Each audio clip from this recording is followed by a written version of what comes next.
Good morning, everyone. Hello, hello. Good morning. Day 2 at the WPBA Island Resort and Casino US Open. Today we have Jordan Helfrey and Brianna Miller.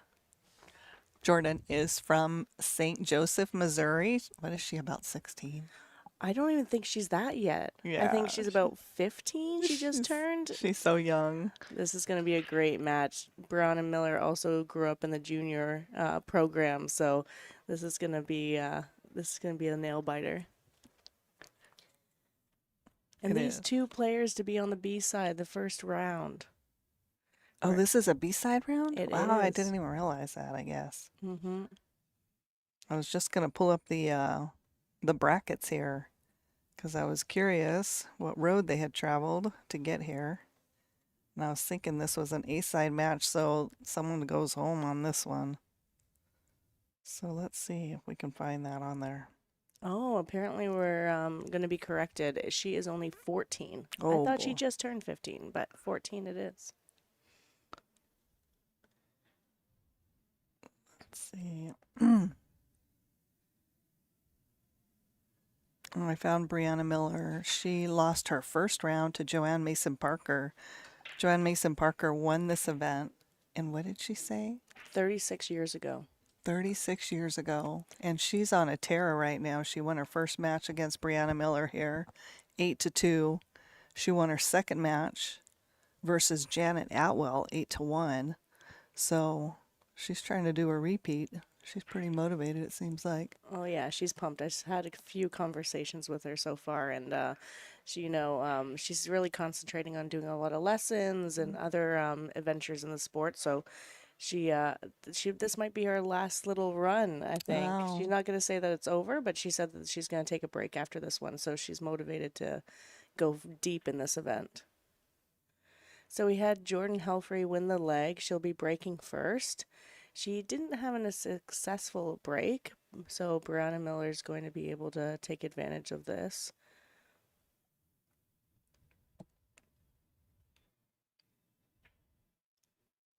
These ladies are on a 40-second shot clock. They won't be interrupted throughout their stroke. As many of you probably know, we don't have any time keepers that will interrupt the stroke. Sorry to everyone. We're gonna get started because I need a coffee, and I'm sure Lonnie's the same way. But we'll get flowing here in just a second.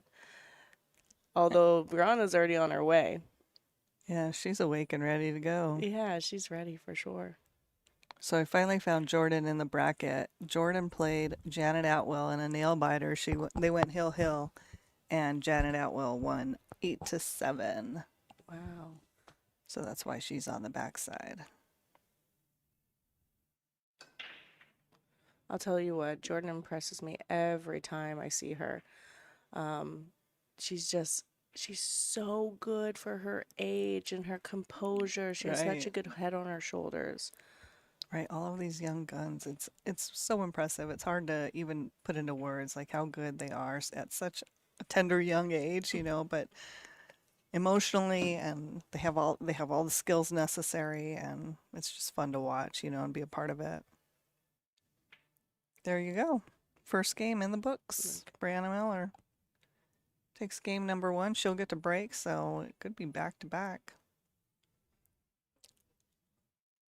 Nice, good speed too. Like really flowed well throughout that rack. Didn't really question anything. Everything just looked pretty natural. Right.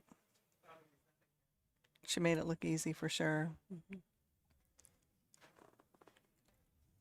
Are we able to go through the match rules real quick Of here? course. Let's see if we can find those for you. Just touch base on them. Match rules: lag for the first break, alternate breaks format, 9-ball on the spot, no break box, so we can break anywhere. Rack your own, 9 on the break is a win, except in the bottom 2 pockets, 2-ball in the back. 3 consecutive fouls equals loss of game. Cue ball fouls only. And here's Brianna getting ready to take down this next rack. She didn't pocket the 1, but she was able to get that wing ball in the bottom left corner. I didn't even see it go in, but yeah, it's missing. Um, you know, watching her break, I actually thought it almost looked like a soft break, didn't it? I mean, but she got a good spread. I think everyone's focusing so much on cutting the break that it appears like a soft break sometimes because nobody's trying to like crush it. Right. We're trying to make sure that we get a shot on the 1 and control the cue ball. She did get kicked there and hit it a bit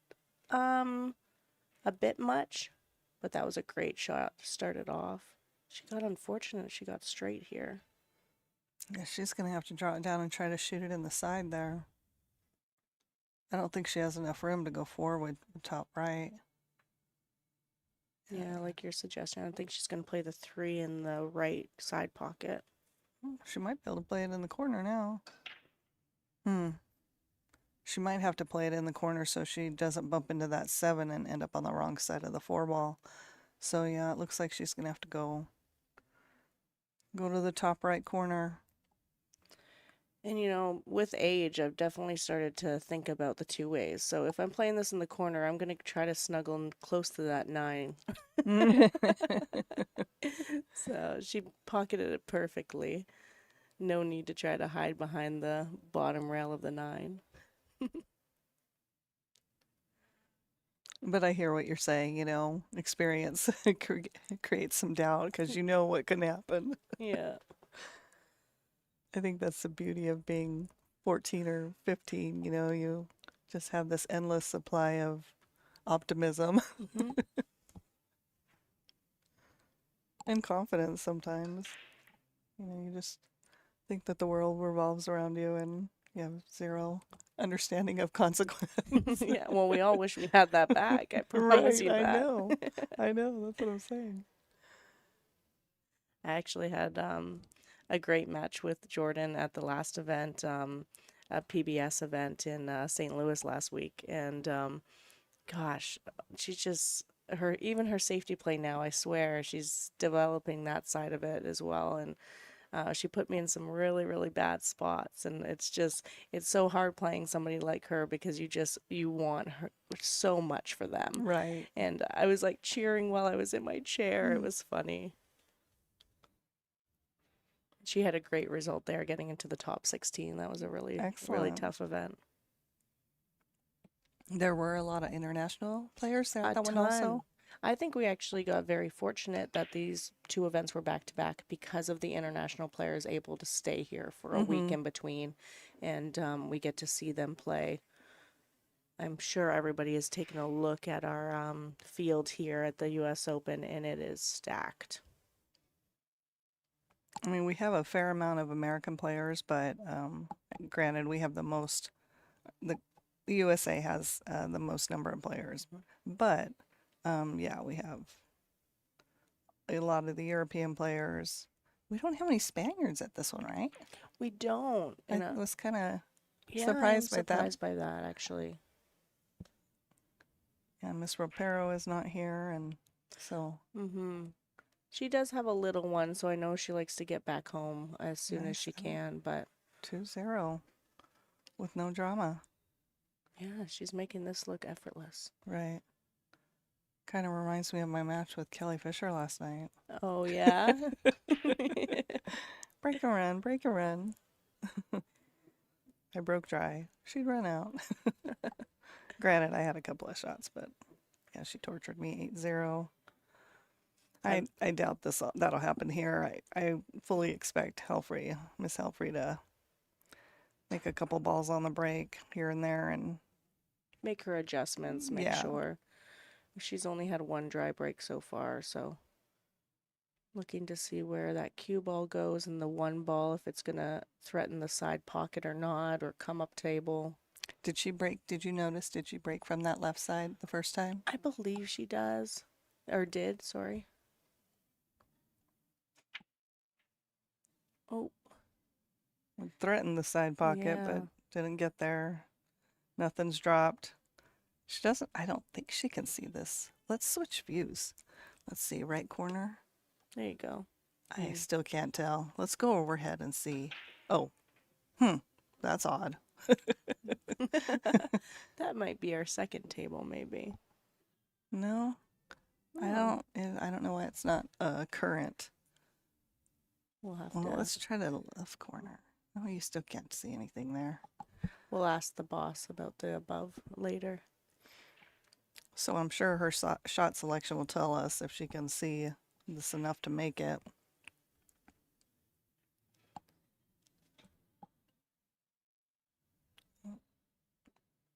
She's looking at it.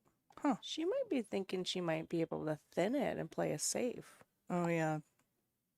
Hate pushing anything toward, the object ball towards the 9-ball ever in this format. But she might not have a choice. She's certainly taking her time on it because she just called an extension. Oh, she is looking at the top right corner. I think she's going to push out, make a long Okay. shot. Okay. This is tricky, though, because she could leave her a pretty simple safety. Distance is key. Right. Sometimes that's just enough. Let's see what Jordan has up her sleeve. Her short sleeves.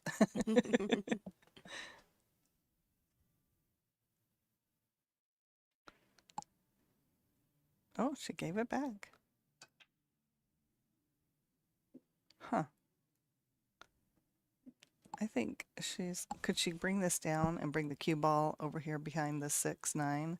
She's playing Oh, aggressive. she went for it. Holy mackerel. Good for her. That was a great shot.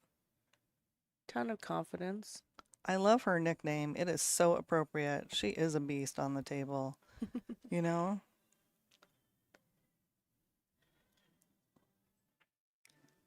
Ooh. She overcut it a little bit. That's why cue ball came to that side of the upper of the 3, almost scratched in the side. Yeah, when Brianna Miller's on, she's as good as anyone. She has a nice straight stroke. Shoots so well. You're so right.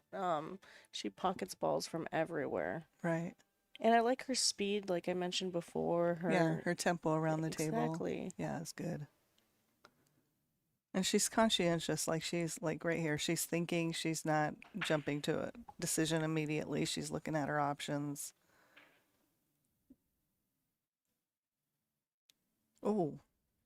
It was a difficult shot. A little bit of a two-way there. She got it. She got the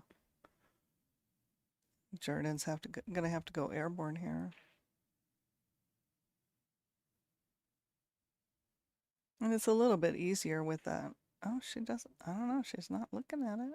She might think that she can't control her cue ball, and maybe the cue ball is going to go down to this bottom left pocket. Yeah.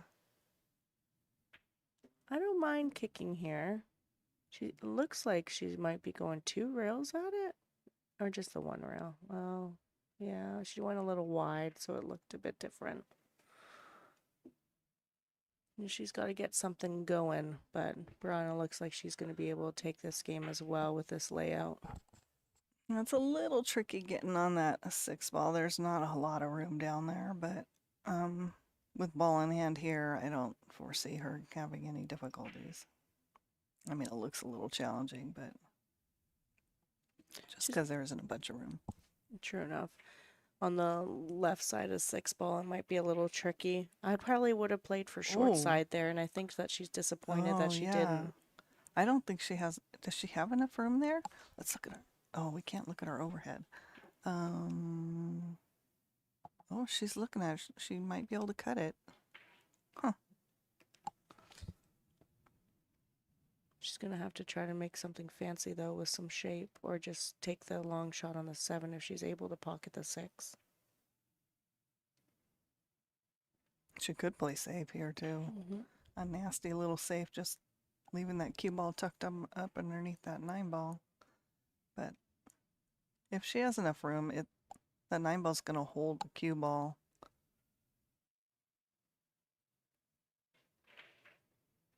Oh. Oh. Interesting. She tried to bank it. Huh. Yeah, 'cause there must not have been enough room to cut it. I think she just hit it too hard because she could have Yeah. spun the bank in. Right. I'm not against playing that shot if you feel Right. comfortable with it. Right. But the way she hit it, she just couldn't fully commit to it. It looked like Right. this is a huge opportunity for Jordan to get back in this set early. Uh-oh. Oh no. All right, all right. Flirting with death there. She's gonna have to come with something here. Yeah, 'cause it looks like she's on the wrong side of the 7. She might opt to play safe here. Or she could just, maybe she can bring her cue ball below the 8 ball and play the 8 ball on the top left. Okay. She's gonna have to punch it to get over there, though. Oh, you Right? think she has that much angle, eh? I don't know. It kind of looks like It's it to me. deceiving from this side. I know, right? All right, good shot. She just snuggled up. Good shot. It's a good shot. She left the object ball right in front of the pocket, which makes it a lot easier, to make contact, because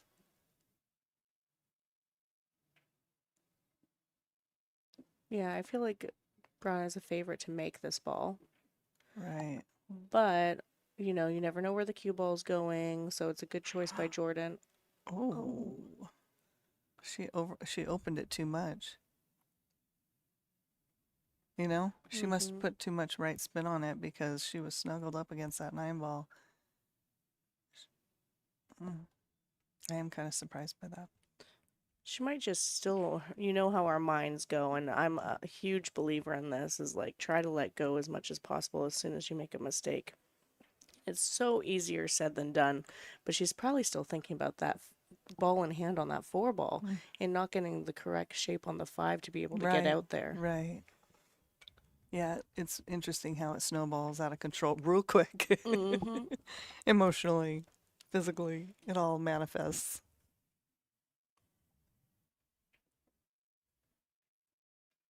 All right, this is a test. It is, shooting right off the rail, angled. I don't think she had much choice, though. I do agree that she's supposed to just settle for the long cut shot. With having ball in hand, I kind of wish she would have gotten better shape on that 8 ball. Like something that gave her the angle to get out of the rail or off the rail. Anyway, she got out, so makes no never mind. Still 10 a.m. It is early. It is early, everyone. Good morning. Yeah. And again, we're here at the Island Resort and Casino up in Harris, Michigan. We're excited to be here. This is our first year here.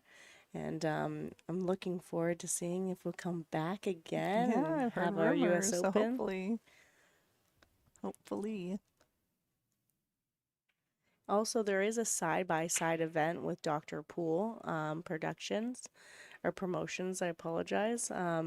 If anybody's wanting to come out and play some bar table pool and come hang out with us and watch our side of things, you're more than welcome. Look, Dr. Pool Promotions. I think you can still get in for really? the 8 ball events on Saturday. Yeah, for tomorrow. Oh, there I we go. think so. I was asking some of the guys that were playing, and just out of curiosity. But you know what? Actually, I think they said you had to be qualified for this event, so you might not be able to just come out and jump in unless you played in the leagues out here. So. Oh, okay. So do your due diligence and make sure to give somebody a call before you make the long trek. Unless you're just going to come visit us. That's okay then. Make the long trek. I was talking to one of Ashley Rice's friends, ran into her, and she was saying that she did I think a 13-hour drive from Georgia to come watch her, to come watch Ashley Rice. So yeah, if you're a fan, get in your car, you can come visit us. There's another gentleman here that follows, and he did an 8-hour drive. He's so sweet. Oh, nice. A lot of our players on this trip, had to make alternate arrangements, travel arrangements, because there were flight delays, flight cancellations, and whatnot. So, yeah, we had people driving, getting car rides, taking Ubers from Was it from Chicago to Green Bay or from? Chicago. I know that some people, I know it's a 4.5 from Chicago. It is. Green Bay is about a 2-hour trek. Yeah. So I know that's one of the challenging things about flying and the weather and not having any. I actually chose to drive this trip Oh, really? 11 hours That's because probably I was, good. yeah, I was a bit hesitant about the even flight cancellations now, with everything changing in that Right. industry, you just never know. Yeah, right. With the TSA, the government shutdown and whatnot. Oh my goodness, that was a great shot.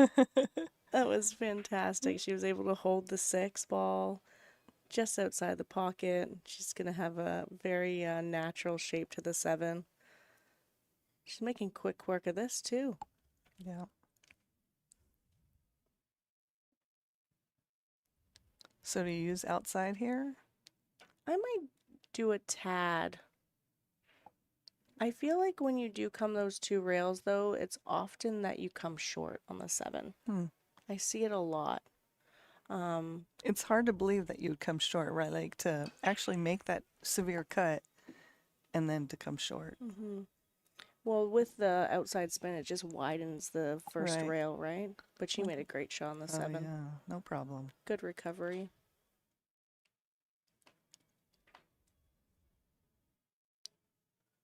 And going back to the travel things, I like the Eastons. I read that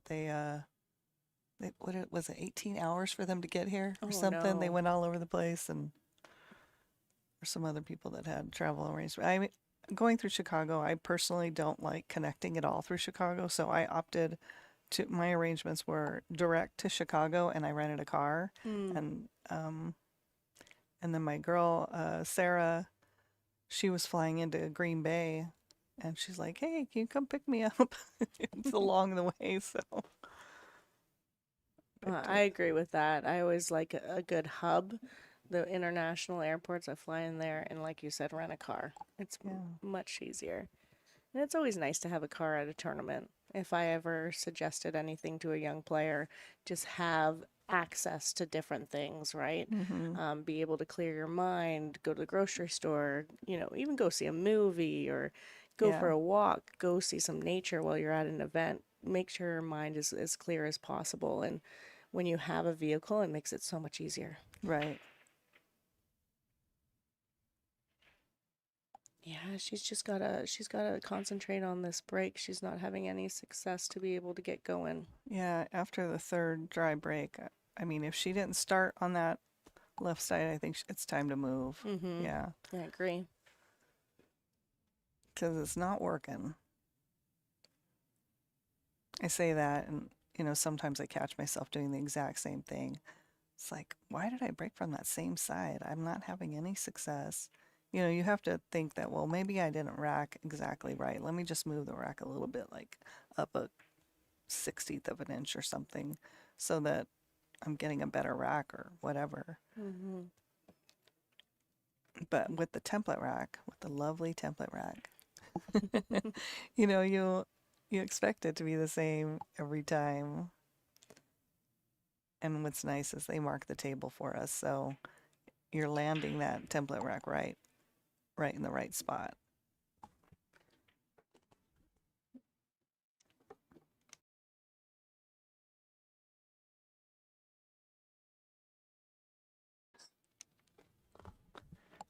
And we're using the perfect rack, template rack. So Yeah, we've been using the Perfect Rack for almost 3 years now, and it's been a great asset for us.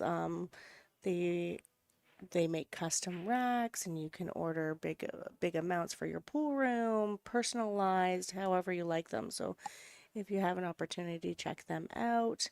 But yeah, we've been sticking with them for over 2 years now, and the girls seem to really like it.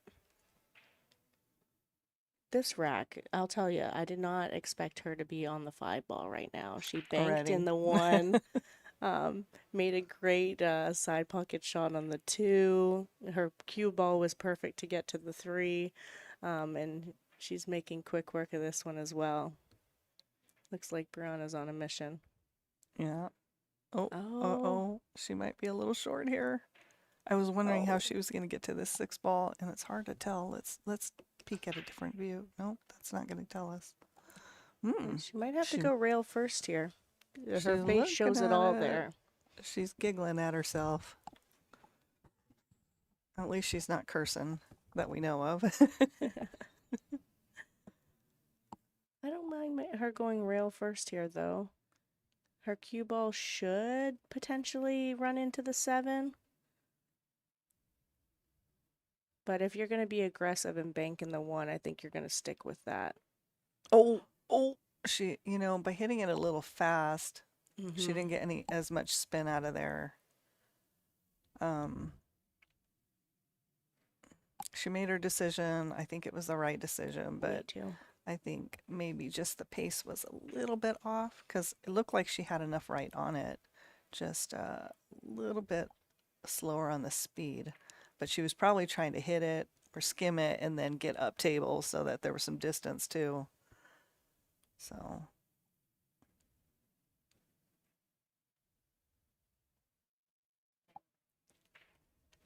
Let Jordan settle in here again. She kind of missed the opportunity with ball in hand to get good shape, but it looks like she's going to be okay.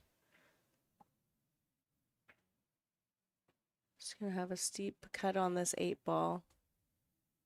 yeah, is she gonna go for it or is she gonna play save? It is pretty steep because then she's gonna kind of let loose on that cue ball a little bit.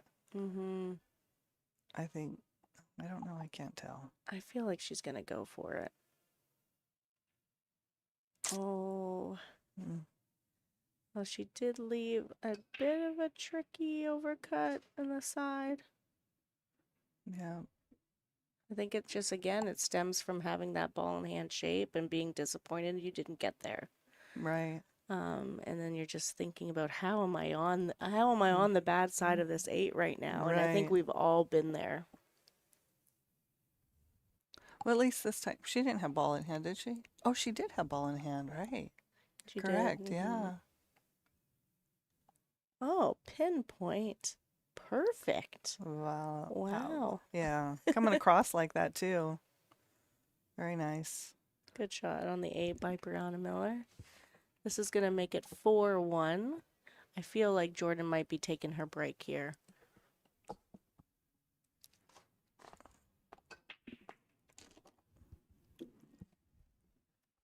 No, she's not going to. Oh, it is Brianna's break, so she's probably just going to wait until it's her break. I'll take a little peek at our sponsors. These are our tour sponsors. And then we also have a commercial that we can show you. Looking for the perfect venue for your next big event? Explore the Island Convention Center. With nearly 30,000 square feet of flexible space, including 19,000 square feet of clearspan, it's ideal for corporate events, conferences, and trade shows of any size. And when the meetings end, guests can enjoy all the amenities of the Midwest's premier resort destination. Call today to start planning your event. The Island Convention Center, the perfect mix of business and pleasure.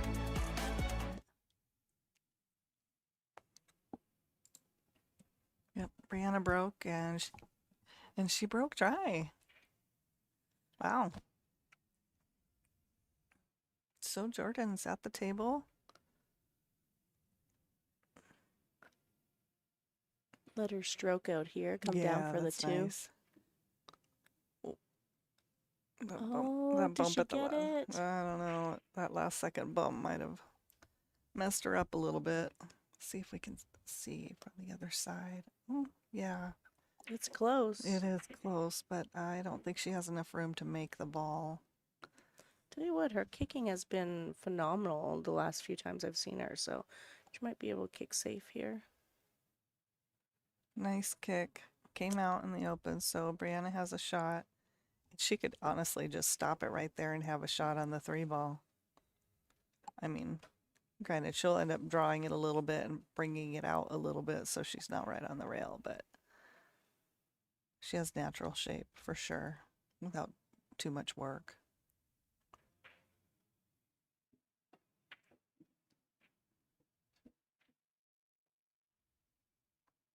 And the 3 leads to the 4 naturally. will come off on, well, her right side, our left side, and set her up for that 4-ball. Pink 4-ball.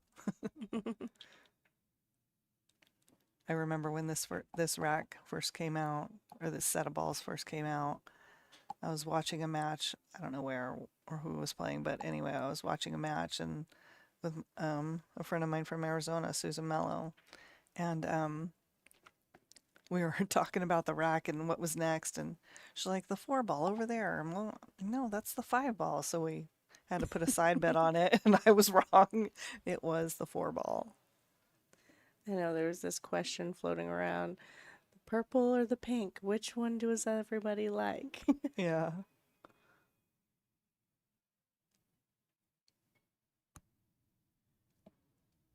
She's just going to settle for the side pocket here.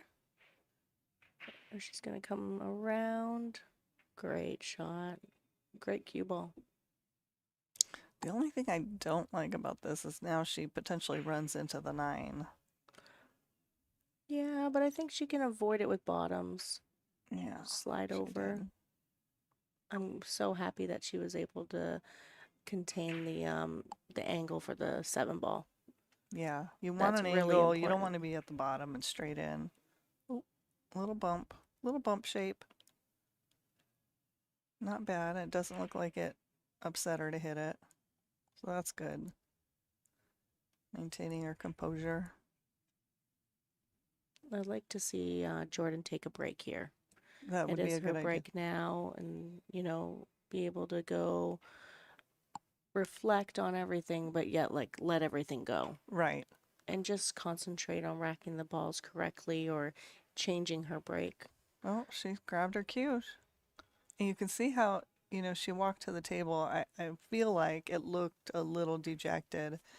The score's 5-1. It's lopsided. I think you're right. It's time to take a break and just kind of regroup and maybe let Brianna cool off a little bit because she's hot right now. You don't want to suggest these strategic breaks, but it's really for yourself. You have to, this is your moment, and this is her lifeline right now. She's going to be out after this if she doesn't bring it. So look, she's still on the same side. Oh, she made one. All right. There we go. And she doesn't have a shot on the 1-ball. Everything's spread out, but curious to see if she's going to go aggressive or she's just going to do a push out. Because the 1-ball is pretty close to the pocket, so I mean, it makes it a little bit easier in the fact that she can make it if she does go for the jump, but Yeah, there's only going to be really 3 options here. You're going to leave position for a safety or another jump shot, or possibly there's not really any even banking opportunities here. So, or a kick, I guess she could leave, but I do prefer her going and grabbing the jump cue. yeah, I think it's just as could potentially be fruitful. She's behind. Maybe something wonderful will happen. There we go. And what does Lonnie always say? Fortune tends to favor the bold, so.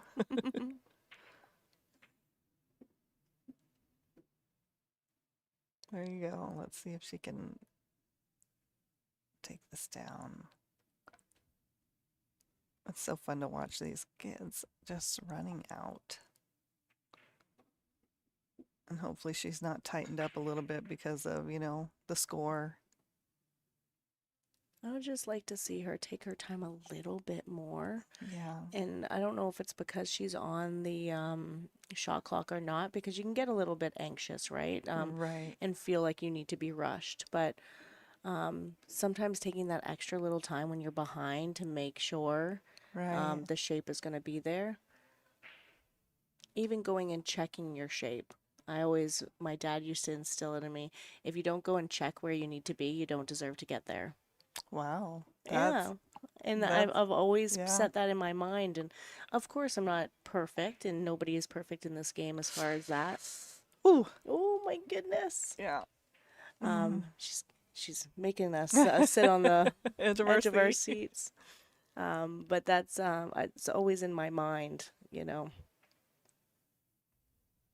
There was a guy in Arizona that used to say, um, the ball goes where you hit it.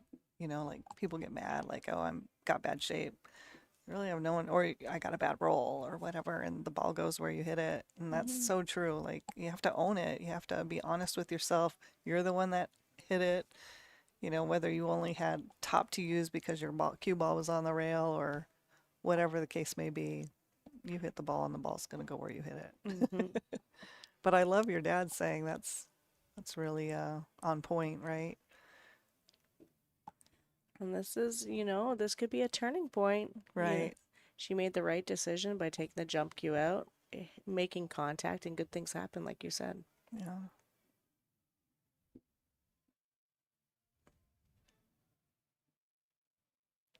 You know, it's funny with an alternate break format, you wouldn't think that there would be shift changes or momentum changes, but there are, and it's harder for sure. I think it's harder, but there are still momentum changes. And I think Brianna's she pouted out her lip a little bit. I think because this it's the six ball, right? It's tied up with the seven ball. Mm-hmm. So it doesn't look like the six ball has a pocket. So that makes it ultra challenging. So is she going to try to break that out, or is she going to play safe something on it somehow?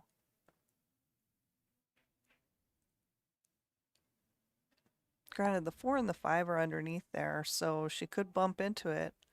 Honestly, I'd rather bump into it when I'm shooting the 4 Mm-hmm. I agree. because you don't want to bump into it shooting in the 5 because then the 6 ball is going to lead away from your bump and your cue ball could be stuck up underneath there. So let's see what Brianna has in mind. Looks like she's gonna get a good angle Oh, underneath she's it. going to get under that 5. Oh, perfect. Oh, yeah. Now here, this is exactly what you're saying. If she just thins this 7, though, she could run the cue ball a little bit upwards. I don't mind her drawing in into the. Well, she might not be able to with that angle. It's pretty steep. It would be nice if she could draw into the 9, but it doesn't look like that's possible. She's just gonna opt to pocket the 5, and maybe she has an opportunity to bank the 6 ball on the right side. Do you think that's possible? Oh, okay, maybe. Maybe she's gonna play safe. She's a little bit far to play safe, though. It looks like it's hard to tell from here, but Okay. yeah, she got total coverage. So Jordan's gonna have to go from the top or the bottom. Granted, she could go 2 rails instead if she prefers, from the top or the bottom, but a single rail kick is probably easier. I think the side pocket might come into play with the 2 rail just to be able to pocket it, but she went one. Oh, yeah. And she's gonna break up that 7-9, so it makes it even friendlier for Brianna. Like that, you know, what you were saying earlier with her taking her time. You know, she could have measured that out a little bit more, really gotten a feel for what she was hitting and where she was hitting, as opposed to kind of swinging at it. Mm-hmm. And I think that will come with a little bit of experience.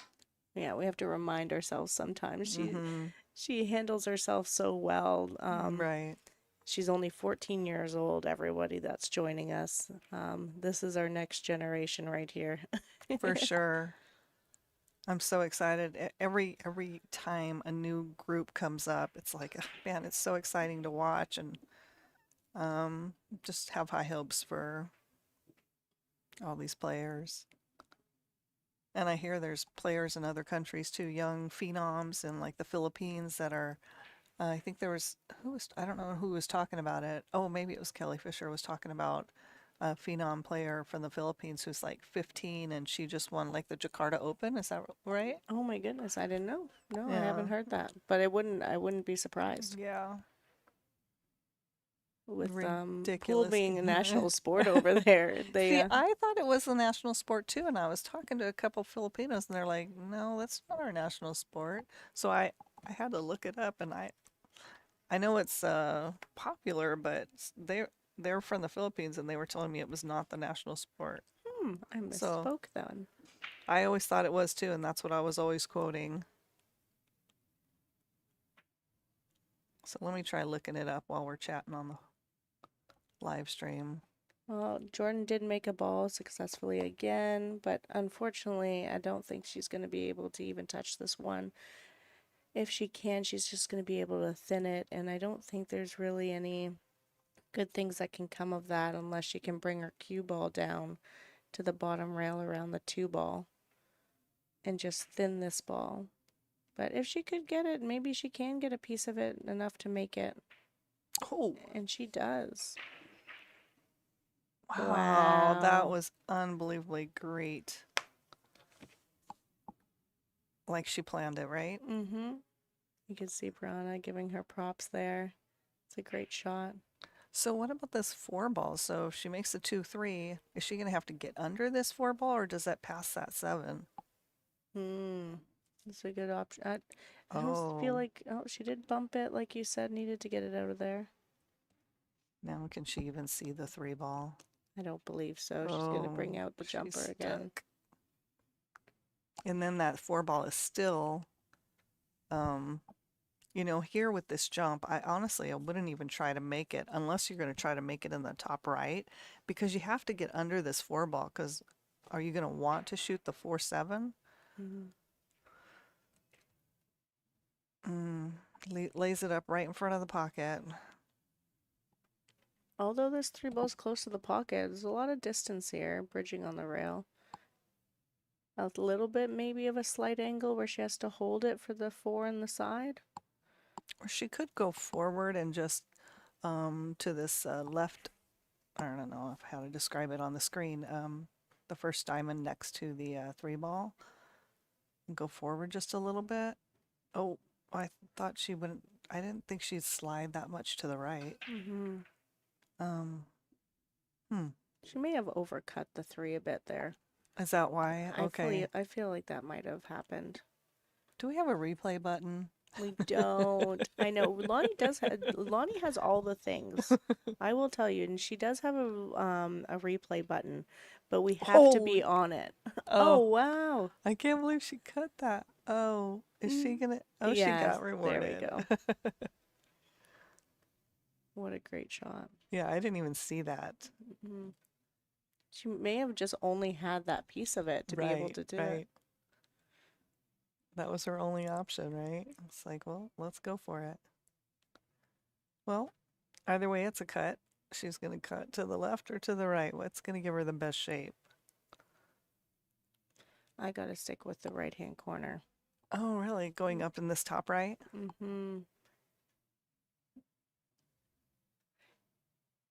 That might just be because I'm right eye dominant.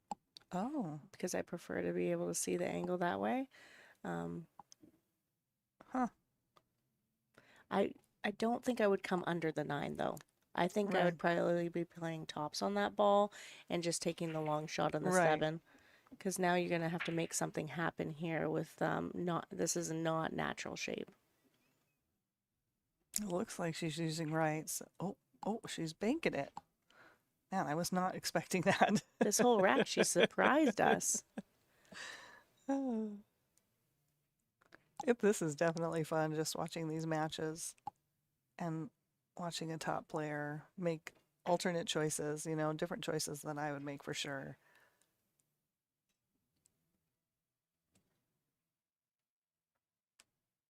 It's nice to have Brianna back. She played much, it's probably around the same age as Jordan, really. Oh, 14, 16, around there on tour when she first came over. Ooh, that wiggled in a little bit. Oh. So she's on the hill. Yeah, on the hill. It is a race to 8 here. And then the finals will be a 1 extended race, race to 10, I believe. Okay. I like that. You know, instead of a true double elimination format where you have to beat them the first set and then I mean, granted, if you're on the A side, you want the true double elimination, but as a spectator, as a person usually on the B side, I prefer the single race. Yeah, for sure.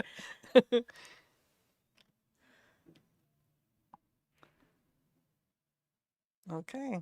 She could be playing for the win right here.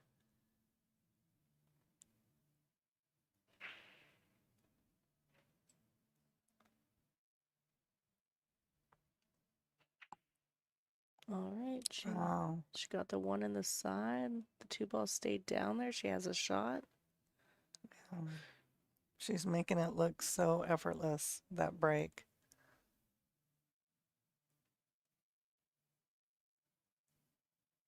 She might just have to run into the 8 here a little bit. Maybe on the right side of the 8, so It looks she's going to draw it to avoid it. Oh. Oh. uh-oh. Oh, okay. All right. That's always frustrating. When you Yes, it play a is. nice safety and it just goes right in the pocket. And you know, from that angle, it's so hard to make that shot from that angle. It just drops right in. So, I mean, here, you may as well just go for it, is what I think. Mhm. No, I agree. I think you got to hit this with a little bit of pace and see what can happen. Yeah. Oh, and it lays up in front of, well, does it? Let's try looking at a different angle, see if we can see. So, oh, no, we still can't tell.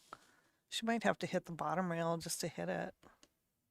Yeah, it looks like she's hitting the bottom rail. A little bit of a kick and stick.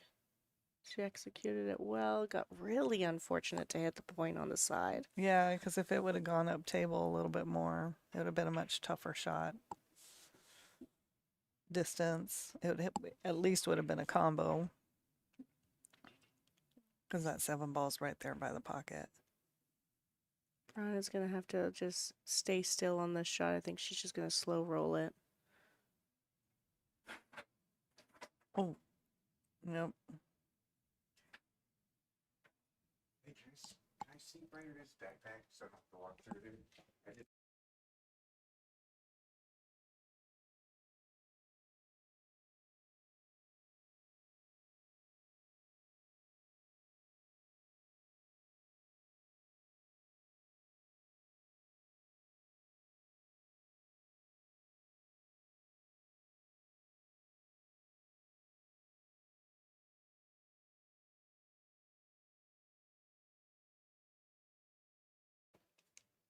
Did you see that bank? You That did. I Jordan- missed it. I'm sorry, Jordan guys. We made got a nice- little interrupted there. But we're back. And so if everybody knows, I don't think we even introduced ourselves. Everybody's in the dark about who's in the booth. I don't know if we did that earlier. But I'm here, it's Brittany Bryant, beside Susan Williams. We're up early to be entertained by these lovely ladies, our WPBA Jordan Helfrey and Brianna Miller. You know what? We kind of touched on where Jordan's from. We didn't talk about Brianna. Can we pull up her bio before this match is over and I guess give her a little props?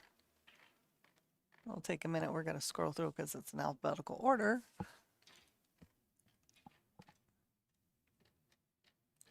Jordan's going airborne here.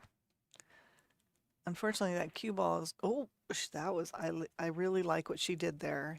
You know, instead of going for that 4 ball in the side pocket, she went for the 4 ball into the 9, hoping for something lovely to happen.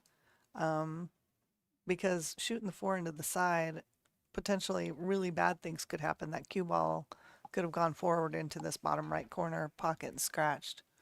Oh, here we go. We have Brianna Miller's bio page. She's from Pennsylvania, but she lives in Miami, Florida. I think she was instrumental in helping us get that classic billiard What a event great going. event down there. Yeah. So, what's her playing equipment? Jacoby Black. Again, we can see there she's started off in the BAF Junior National Champion. She's a 7-time champion. Wow. So she started young.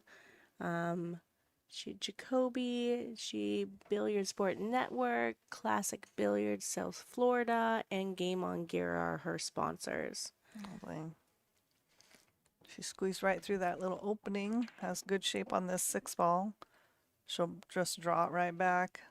I can't tell if there's an angle or not, but she might end up on the right side of this 8 ball. It's hard to tell.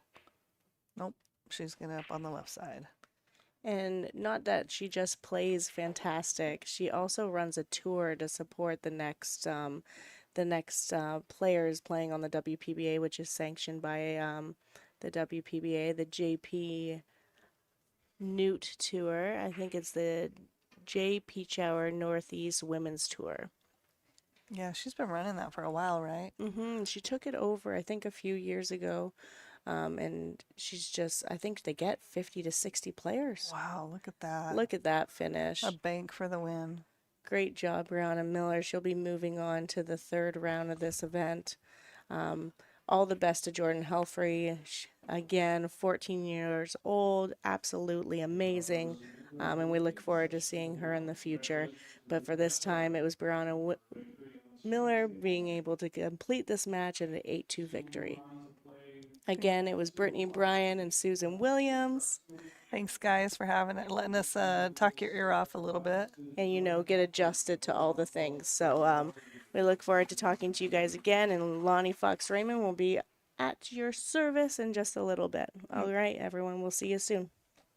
And Brianna will be playing Sarah next. Sarah Miller. Oh, nice. Yeah, Miller versus Miller. There we go. Bye, guys. Take care, everyone. Looking for the perfect venue for your next big event? Explore the Island Convention Center.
In real estate, just like in pool, the setup is everything.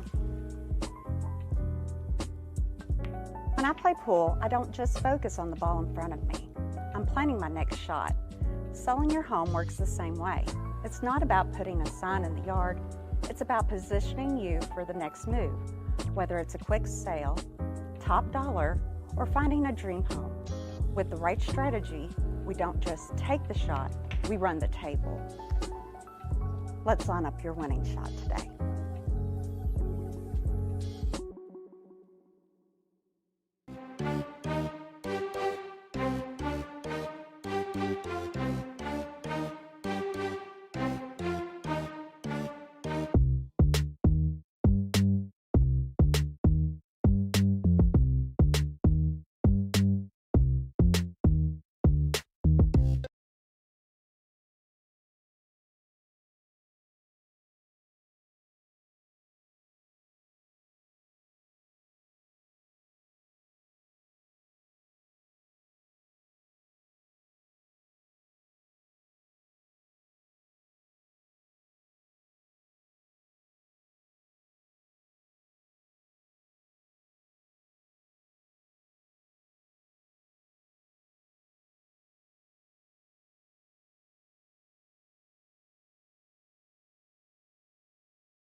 In real estate, just like in pool, the setup is everything.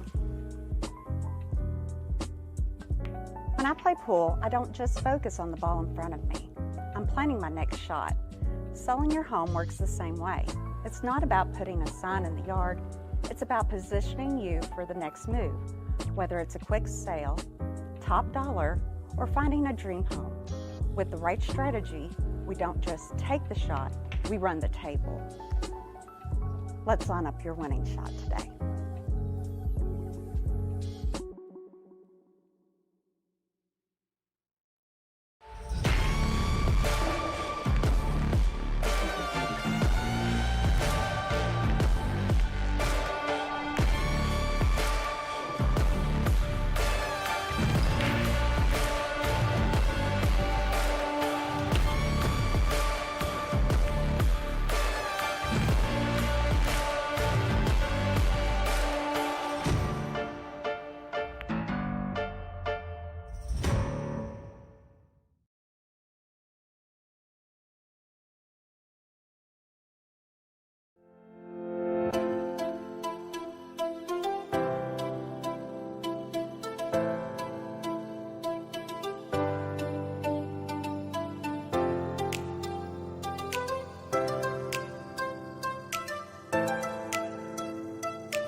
In real estate, just like in pool, the setup is everything.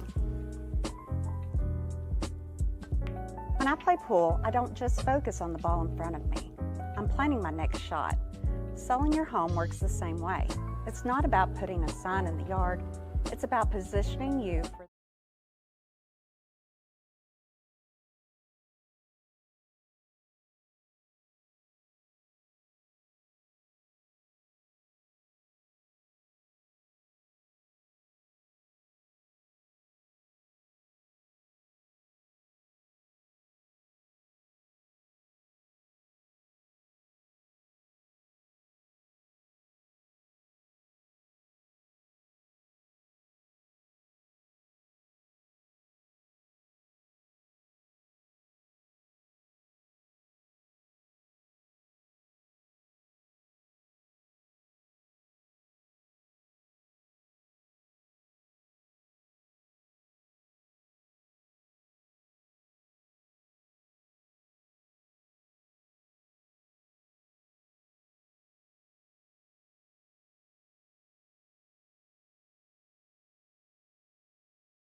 In real estate, just like in pool, the setup is everything. When I play pool, I don't just focus on the ball in front of me. I'm planning my next shot. Selling your home works the same way. It's not about putting a sign in the yard. It's about positioning you for the next move, whether it's a quick sale, top dollar, or finding a dream home. With the right strategy, we don't just take the shot, we run the table. Let's line up your winning shot today.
In real estate, just like in pool, the setup is everything. When I play pool, I don't just focus on the ball in front of me. I'm planning my next shot. Selling your home works the same way. It's not about putting a sign in the yard. It's about positioning you for the next move, whether it's a quick sale, top dollar, or finding a dream home. With the right strategy, we don't just take the shot, we run the table. Let's line up your winning shot today.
In real estate, just like in pool, the setup is everything. When I play pool, I don't just focus on the ball in front of me. I'm planning my next shot. Selling your home works the same way. It's not about putting a sign in the yard. It's about positioning you for the next move, whether it's a quick sale, top dollar, or finding a dream home. With the right strategy, we don't just take the shot, we run the table. Let's line up your winning shot today.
In real estate, just like in pool, the setup is everything.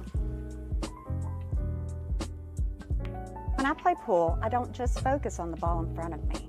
I'm planning my next shot. Selling your home works the same way. It's not about putting a sign in the yard.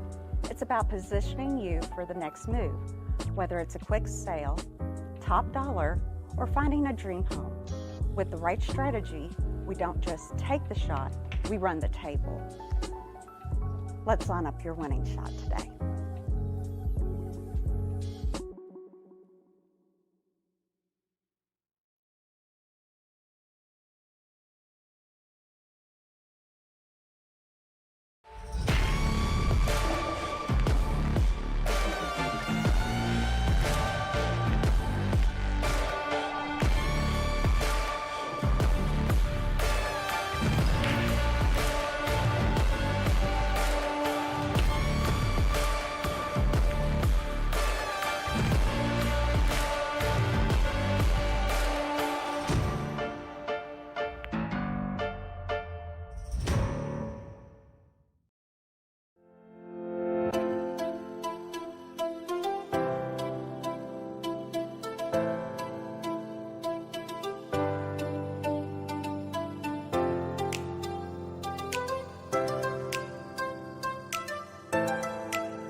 Welcome, ladies and gentlemen. You are watching the 2026 WPBA US Open here, presented by the Island Resort and Casino.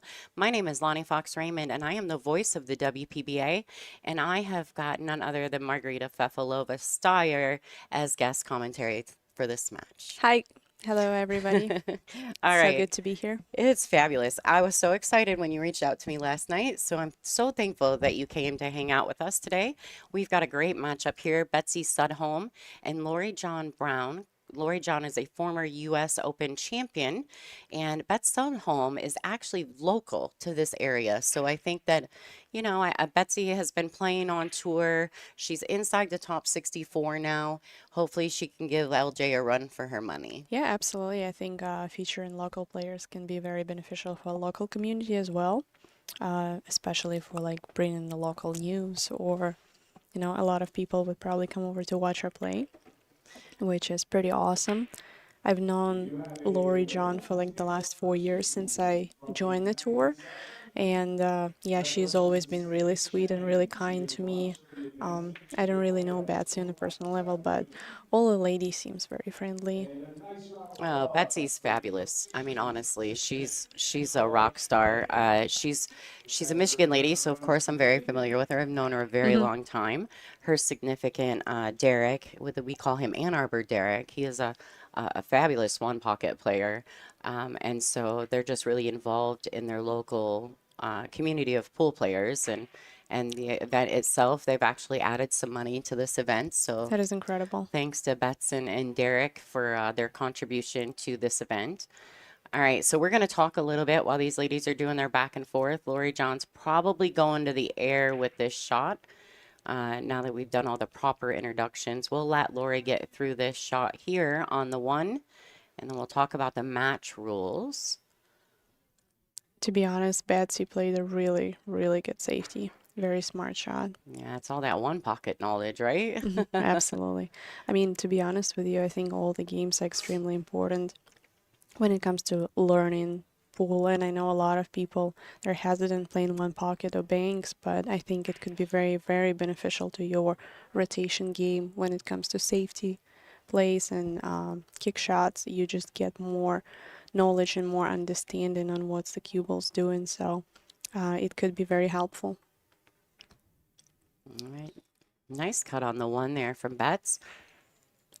Yeah, unfortunately, that was one of those shots where you can't really play shape for the two ball, so you have to make the one and then figure out the safety on the two, because it doesn't really go anywhere except the lower left corner, and it was extremely difficult to get there from where she was for the one. Yeah, the natural was always leading away from the two, wasn't it? Absolutely. She attempted a good safety behind the seven, overran the position a little bit. I'm not sure if Lori John will decide to go for it or play safety. Going for it doesn't really make sense because of the position, but she might be able to go two rails, somewhere like towards the middle of the table, and get a look at the two ball. Okay. Uh-oh. Oh, she hit it a little too thin. Yeah, so these shots are touchy because you have to put just a little bit of right spin on them in order to avoid that scratch in the corner pocket. But it's really difficult because it really depends how thick or thin you're going to hit the two ball. So that's why it's a little tricky. So no. So actually, that was a great safety by Betsy. Absolutely. It worked out. It was good safety. Yep. All right, so Bets does come to the table with ball in hand. This is a race to 8, ladies and gentlemen. This is a B-side matchup. It is alternate break format. Like I said, we're going to get through this first rack, and then we'll go over the match rules. That's a good play by Bets right there. Yeah, she so far her cue ball control has been pretty good. Looks like she's pretty comfortable with the speed of the table. Which, to be honest with you, I personally was a little bit on a struggle bus yesterday in my match against Taruko, especially like the first 4 or 5 racks. It was really warm on the arena and the tables were playing a little tougher, you know what I mean, when it gets humid. So, yeah, I think this morning they turned the AC up a little bit so it's not as warm. Yeah, it doesn't feel sticky in the room today. Exactly, yeah. And that stickiness actually makes the pocket place tighter. It's the rails start getting a little bouncier because it's been raining nonstop here in the UP and Midwest in general. We've had a lot of storms and a lot of actually like flooding warnings. So obviously the humidity affects the way the table are playing. All right, this is a tough shot. She's What's the options here? I mean, she can cut it to the corner, but that's Yeah, I very think steep. cutting it in the side is probably a better idea because you can get a natural shape on the 8. It's a pretty thin cut, so Sure. it's all about just hitting it pretty soft and controlling the cue ball. She did a great job doing that. Well, that might be the like 999,000th time that Lori John has probably shot that ball, right? I would say so. She is a consummate professional, been doing it since I think the age of 12. That's amazing. So, How long has she been playing pool? Lori John, Yeah. I think she started, I think she played in one of her first professional events when she was like 12 years old. That is incredible. It's pretty sporty. I love it. Yeah, absolutely. I wonder if I'm going to play pool when I'm, in her age. That would be awesome actually. I can definitely see myself still having passion for it. Well, and I think too, right? It's all about taking care of yourself and staying present, staying physically fit, mentally healthy, and I think that you do Absolutely. all of those things. So if you just stay on the path you're on right now, you'll probably be playing and competing till you're like 70. Yeah, that would be funny. But yeah, like you said, it's all about taking care of yourself, physically and mentally, and living a healthy lifestyle. So we do our best. That's right. All right, guys. So these are the match rules for this event. It's lag for the first break. It's an alternate break format thereafter. The 9-ball is on the spot. There's no break box. They're going to rack their own. 9 on the break is a win, except in the bottom 2 pockets. The 2-ball is in the back. 3 consecutive fouls is a loss of game, and this is cue ball fouls only. So this is an elimination round matchup. One of these ladies is going to advance, and the other one will be going home. So big match for both of them. Score is currently 1-0. Bets Sudholm to break.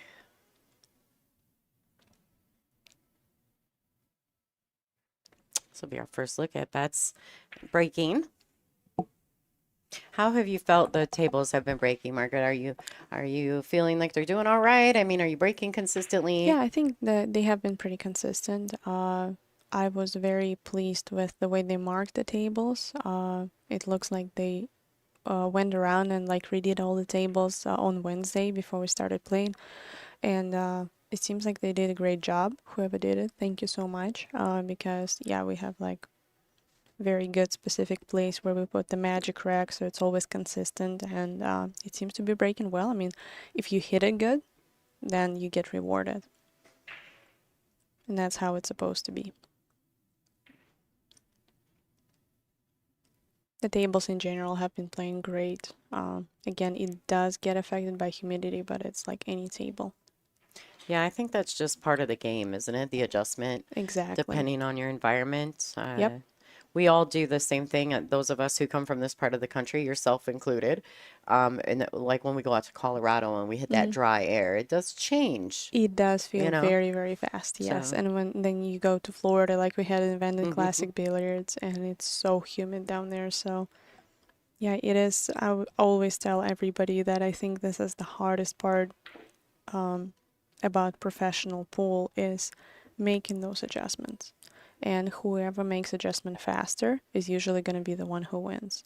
Because to be honest, on this level, like you take top 10, top 16 of WPB, we all know how to run out, right? It's all about those making those micro adjustments of playing the safety, kick shots, not leak out the safety when it matters, like in a very important point of the match, and just the cue ball control, because sometimes you would overrun the position by half an inch, Yeah. and you will already be on the wrong side of the ball. So making those adjustments is definitely crucial to playing a very, very high level pool. There was a question in the chat about this used to be Lori John Jones. Yes, this is Lori John Jones.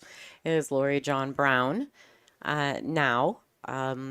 But, there's only really one LJ, so I don't know if you're going to cross anyone else in pool named Lori John. Unless someone's child was named after her. That's about the extent of it. All right, so a good safety there from Lori. She probably maybe could have gotten a little closer to the 9 ball, but Betts is kicking regardless. So. Yeah, a lot of times, I realize that sometimes simplicity is the key. Like, I feel like the mistake that I used to make a lot, like a couple of years ago, I was always the perfectionist, right? I wanted to play a perfect safety, like lock them up. And I would be so worried about like having this cue ball perfect that a lot of time I would just like overrun the position or hit it too soft. Now, if you have this mentality of just going for, a safety and just enough to hide the ball, sometimes simple is better. Like a lot of times, of course, if you're playing someone who is extremely high level and then they're so good with jump cues, then yeah, like you definitely have to lock them up right behind the next ball to get rid of the jump cue opportunity. But, I would say 80% of the time, just playing a simple safety will give you a really good result. Sometimes less is more. Right, exactly. Containing can be key at times, and then other times it needs to be more lock 'em up style safety play, and that is it is obviously more important based on who you're playing. Absolutely. I would agree with that 1000%. And so here we go, a little back and forth action. I think Lori hit that ball just a tad too soft, maybe a little too thin.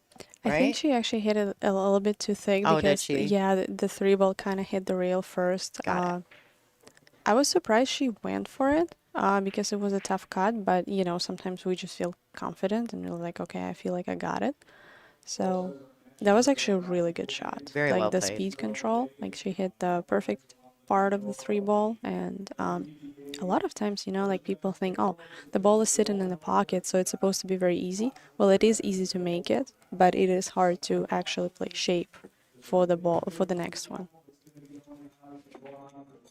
See, this is one of those like typical shots where you worried too much about the cue ball control and you simply forget to make the ball because most of your concentration actually goes towards playing a shape because the position for the 5 ball you have to be pretty precise with the cue ball here. It's a tough rack, to be Well, honest. and I think too, don't you think? I mean, Betts is by no means used to the 40-second shot clock. They are on a shot clock on this table. Oh, are they? So maybe Okay. it was, a little bit in her head Yeah, too. feeling a little bit rushed. Yeah, absolutely. Especially when you hear this like 10 notice, it's like, okay, I gotta I think gotta it's keep it better up. than the beeps though. Yeah, 100%. To Like, be honest with you, I think I might be biased because I just like love WPBA Tour so much, but comparing to other promoters and the way they do things, like I'm not saying like some do it better than the other, but I feel like what I truly love about WPBA is that when you go down on your shot, nobody is gonna tell you 10 or time right on your backswing, like on the backstroke. When you pull and back, this is like the most important time for your timing and controlling the shot. And this is the worst thing when you're playing on a TV table and you hear the beep right when you're about to pull the trigger. It is just so disturbing. But of course, you get used to it the more you do it. But I love the way WPB does Yeah. things. It's like nobody is going to interrupt you once you're down on the ball. yeah, and I kind of try to reiterate this to the fans at home too, that we don't use the shot clock for punishment. We're really just using it to keep pace of play. Yeah. To keep the matches going, keep them timely, especially on the feature tables. Because to be fair, before we started implementing this again, we used to do it with the ESPN back in the ESPN days. If you were on the TV table, you were mandatory to have a Right. shot clock. Yeah. And at first, we weren't doing that with the streaming tables, but we decided that it was definitely needed. We had a like a 5.5 hour finals match. And it And was raised to what? we lost 10? like 500 people Yeah. in the process of this, 5-hour match and Right. And Hill I can Hill definitely and understand that because under pressure, yes. a lot of players, unless you're Kelly Fisher, right? Right. A lot of players tend to slow down under pressure, Absolutely. especially when it's close match. They want more time to process, which is just natural. So I totally get it. But yeah, I think the 40-second shot clock is perfect because it keeps the pace of play and it's not very punishing, as you said. Yeah, I was kind of laughing. I watched a video, and I don't know who made the video. It wasn't anyone in particular, but they were asking all the male top players, like, what's the perfect amount of time for a shot clock? And almost all of them said 40 seconds, Yeah. 40, 45 seconds. And I thought, well, that's wild because none of you guys play on a 40-second shot clock, but we do. And I would agree. I think 40 seconds is plenty enough time. I think a minute's too long. 30 seconds is too short. I agree. So I think it's kind of perfect. It's right in the middle of that window. All right, so we've got a little bit of back and forth action here between Betts and Lori John in this second rack. I think neither of them really knew what to do with the 5-ball, and So Lori John actually was trying to play a very smart shot. She had ball in hand and she was trying to make the 4 off of 5 to carry it into the pocket using the 5 to bump the 5 up the table, but she just missed it. So unfortunately she didn't have a shot. So now they're back at safeties exchange. It was a good shot. She hit it a touch too soft. So Lori John definitely has a look on this 5, but if she's able to kill this ball with a little bit of bottom spin, I think she might be able to get shape for the 6, or she can actually go into the 6 and try to bump it. There is probably like 2 or 3 different ways of playing the shot and getting shape for the next one. Really depends how confident she's feeling at the moment. She decided to go around. Definitely hits it a little too soft. But see, it's tricky because like yesterday, the rails were playing very bouncy. So I think today they're playing a little softer and a lot of players are still not 100% adjusted to the difference. Because if you do change the temperature in the room, it's going to affect the way the table is playing.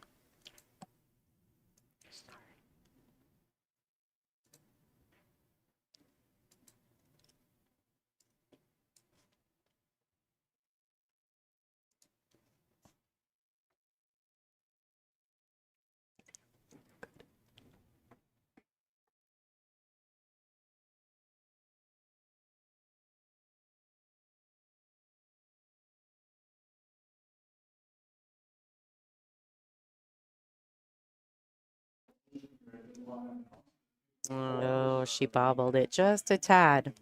That was a good attempt though. Absolutely.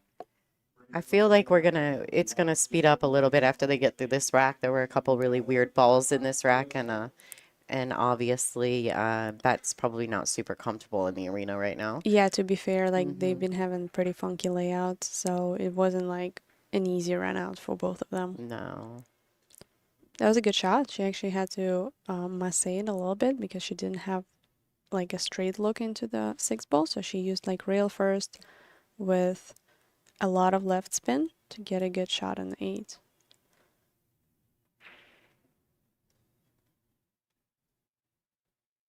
One thing about Lori John is she has so much experience playing for many, many years, and it shows with the simplicity of her pattern play. And it's actually, I think a lot of people can learn from that, is sometimes you don't have to get perfect, right? Look at this shot. You pretty much just go for making sure you make the 8. Give yourself a good look at 9, right? Because she will probably make this shot 8 out of 10 times, right? Just like she did here. So she didn't have to get cute with the cue ball on the 8. Just top spin, roll it in, make sure you make it. Give yourself a shot. And I think this is the thing that a lot of amateurs are struggling with, is they always try to get perfect, which is like if you hit this shot 10 times and look at your dispersion where the cue ball actually ends up, you're never going to get perfect. maybe like once in 20 times.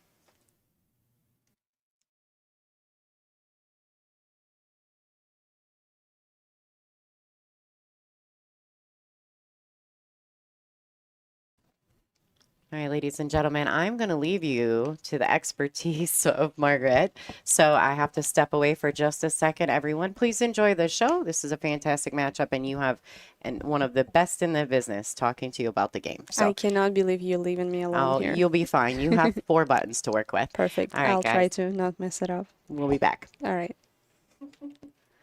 I will do my best. All right, so Lori John is breaking. Let's see if she could make a little bit of adjustment.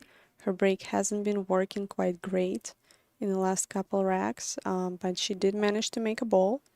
But unfortunately, it doesn't look like she has a good look on the 1-ball shot. So I believe she would have to call a push out.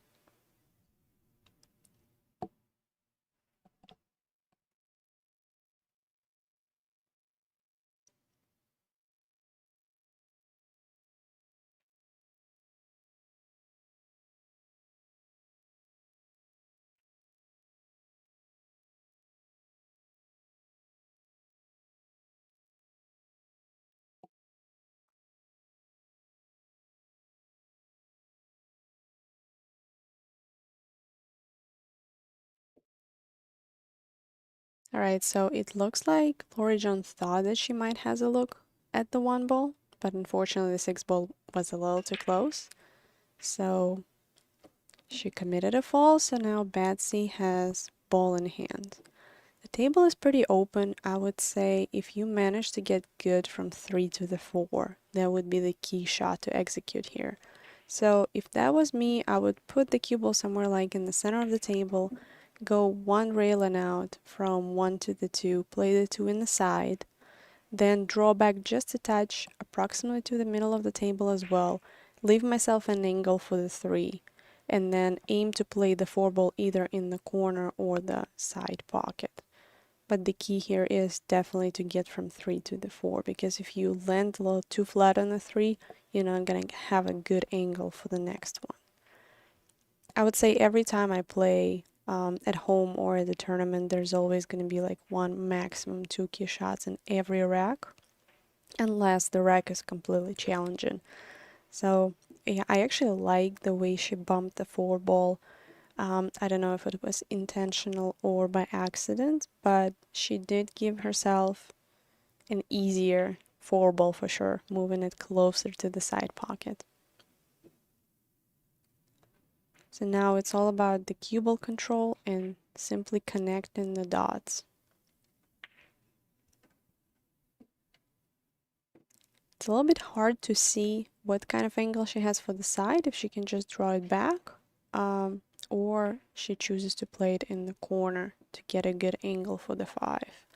I would probably play it in the corner because you can go into the rail and out and leave yourself a good shape for the 5. Yeah, this shot tells me that she had a little too much angle on the 4-ball to draw it back, so now she has to deal with the distance, which is not ideal, but it is manageable.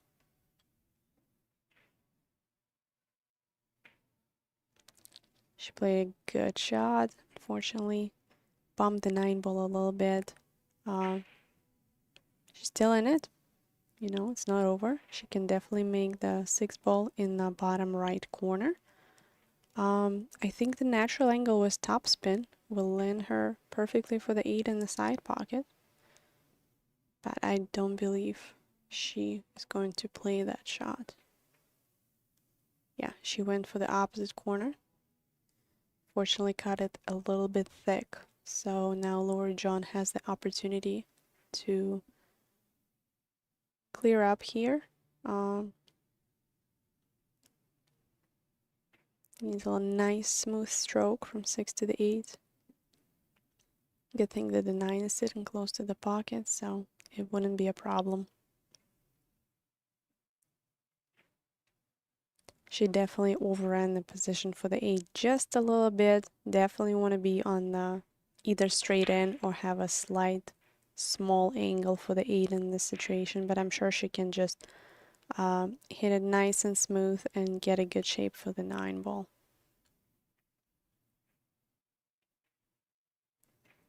tell you what, it is the weirdest feeling to do the commentary just by yourself when you're all alone in the booth and you don't have anybody to have conversation with. It's like, okay, I think I'm going crazy. I'm talking to myself. Uh-oh. She hit it a little too thin, unfortunately. It just tells you that you can never take any single shot on the pool table for granted. And it's actually pretty fascinating. Doesn't matter like how many years you play pool, all of us miss easy shots from time to time, and it's just part of the game, you know, little concentration slips at the end. And yeah, the pool just has a funny way of punishing you for not taking it serious enough from time to time. All right, so Betsy makes the 9, and the score is 2-1 in favor of Lori John. It is a race to 8, alternate break. I believe we're playing the finals. It is a straight race to 10. This tournament is double elimination. And I believe we have a 64-player field here, which is a pretty strong field. And this is exciting because it's the first US Open in so many years, and this is my personal first ever US Open. So I'm going to try to do my best. So far it's been very enjoyable. The venue is incredible. Thank you so much for Island Casino for hosting us. The hospitality has been absolutely great. We love it here. For me, as a player, what stands out the most is how good the setup at the venue is. So the tables are spread out really nicely. There's so much room between the tables. You feel like every table is in your small arena. So a lot of time on the regular tour stops, we would have just like a main TV table, right? It's kind of like separate arena, like you see on this match.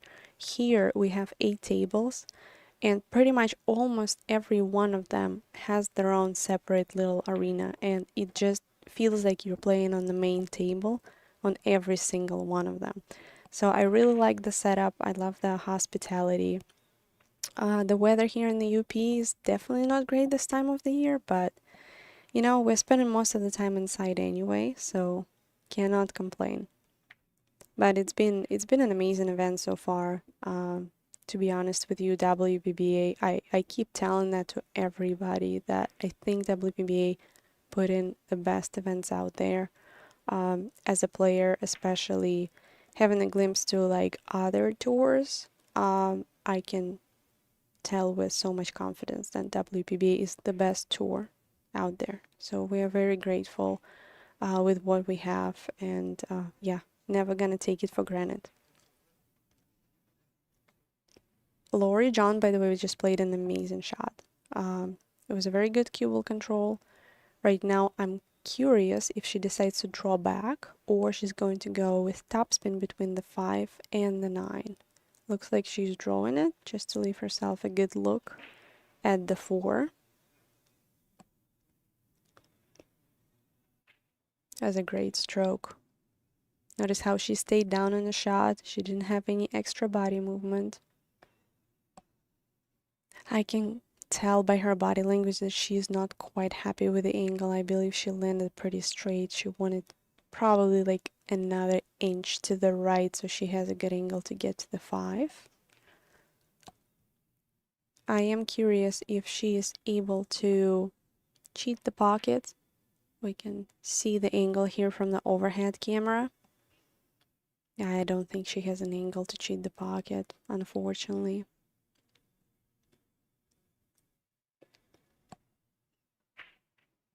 Yeah, this is a tough spot. To be honest, if it was me and I did not have an angle, I would probably play a stop shot and play a safety on the 5. Try to just separate them, put the cue ball behind the 9 or behind the 7, and 5 ball on the long rail. She did actually play a really good shot where she used a lot of left spin to try to get the cue ball towards the bottom side of the table for the 5. She hit it a touch too hard, so now she has a pretty thin cut on the 5, but it's pretty manageable still. It's all about the good cue ball control. Very, very good recovery shot from Lori John here.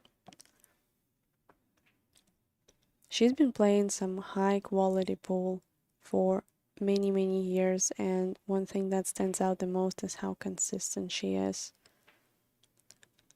Like I said, you barely see the top professionals do something absolutely crazy and insane with the cue ball.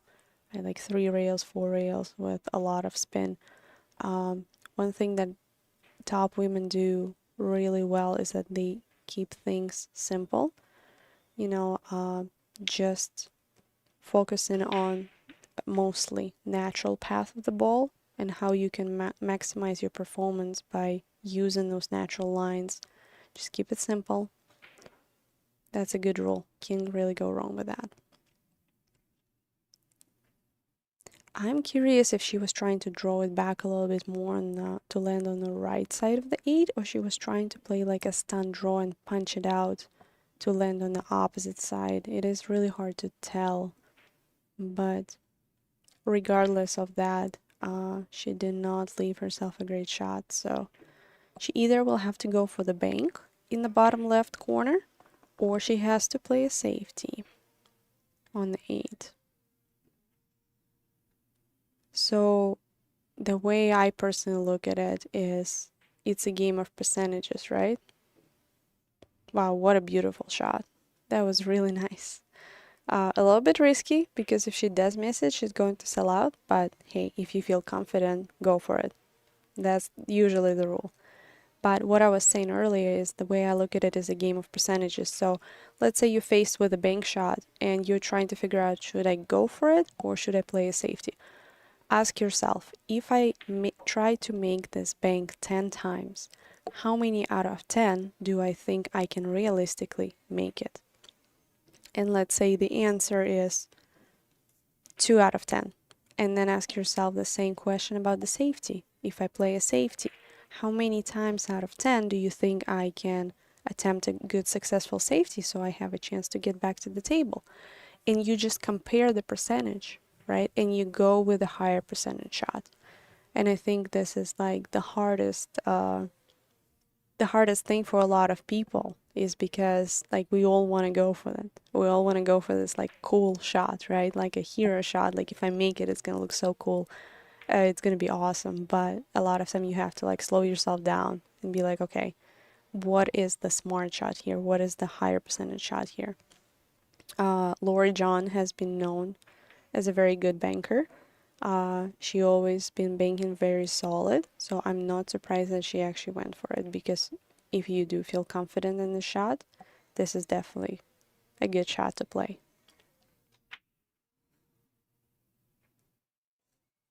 It looks like they both been struggling with the break.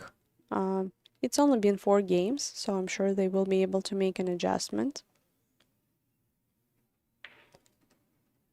With the 9 on the spot break, there's kind of like 2 main breaks, or you either go for the wing ball in the corner, or you go for the 1 ball in the side.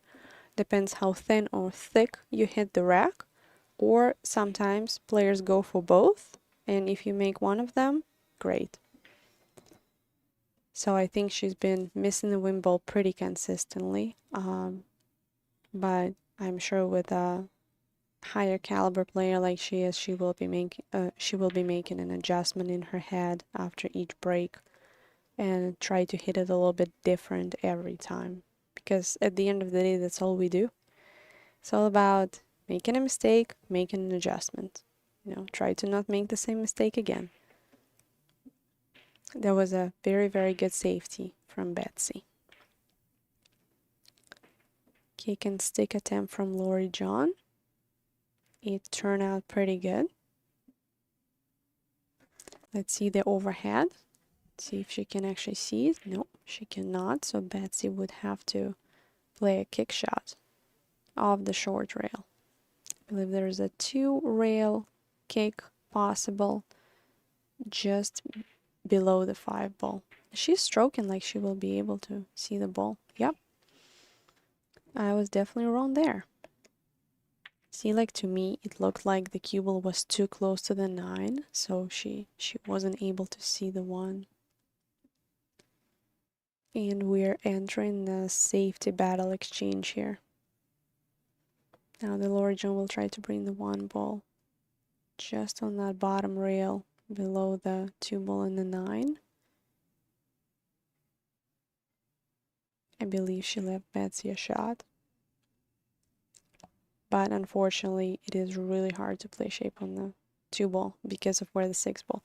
Unless you bump the 9 or able to bump the 6, this is a difficult shot to play shape for. She did bump the 9. Beautiful. Let's see how much of a 2 ball she can see.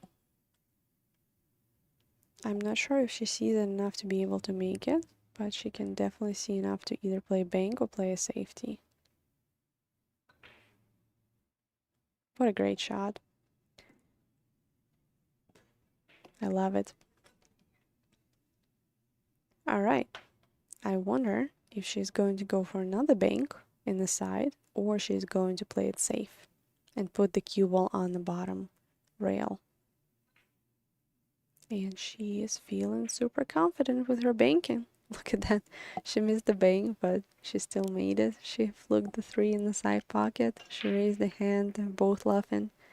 That's one thing that actually changed my mindset so much when I stopped getting upset about my opponent getting lucky. Because when you play the 9 ball, let's be honest, it is just part of the game.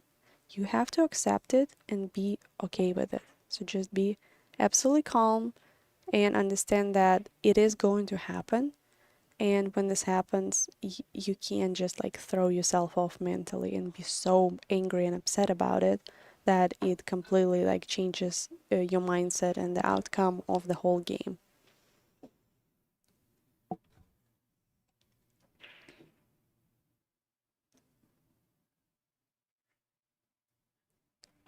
I know Lonnie mentioned earlier that Betsy is definitely not familiar with the shot clock because she doesn't have a lot of experience playing on the shot clock.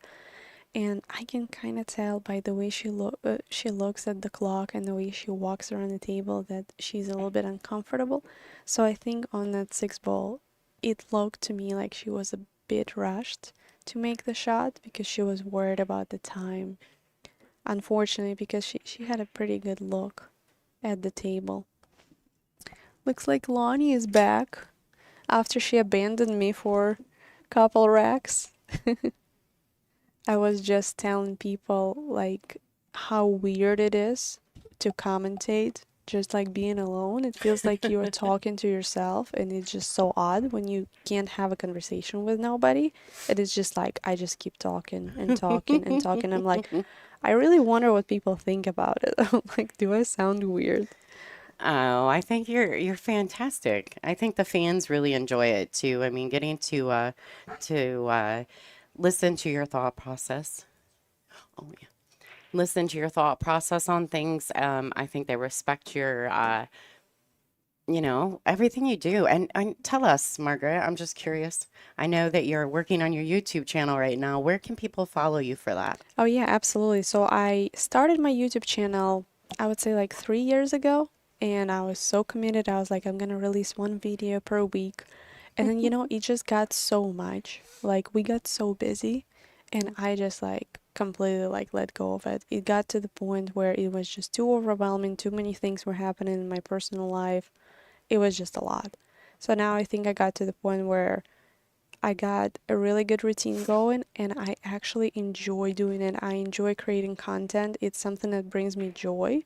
So I was like, I'm going to revive my YouTube channel and try to, start over again. And I've seen a lot of players are streaming their own matches. So I was like, why not? Yeah. I'm going to do the same thing because my family always loves to watch me play, my friends and fans. So I'm just gonna stream my matches. So that YouTube channel was mostly for streaming my matches. Plus, I like to get a lot of like educational material out there, like a little tips for beginners. I have the whole series of like tips for beginners in my YouTube channel. So it's called Margarita Fifilova-Steyr, professional pool player and coach. So you heard that, right? That means you have to go to her channel and subscribe to her channel. Give her a little love.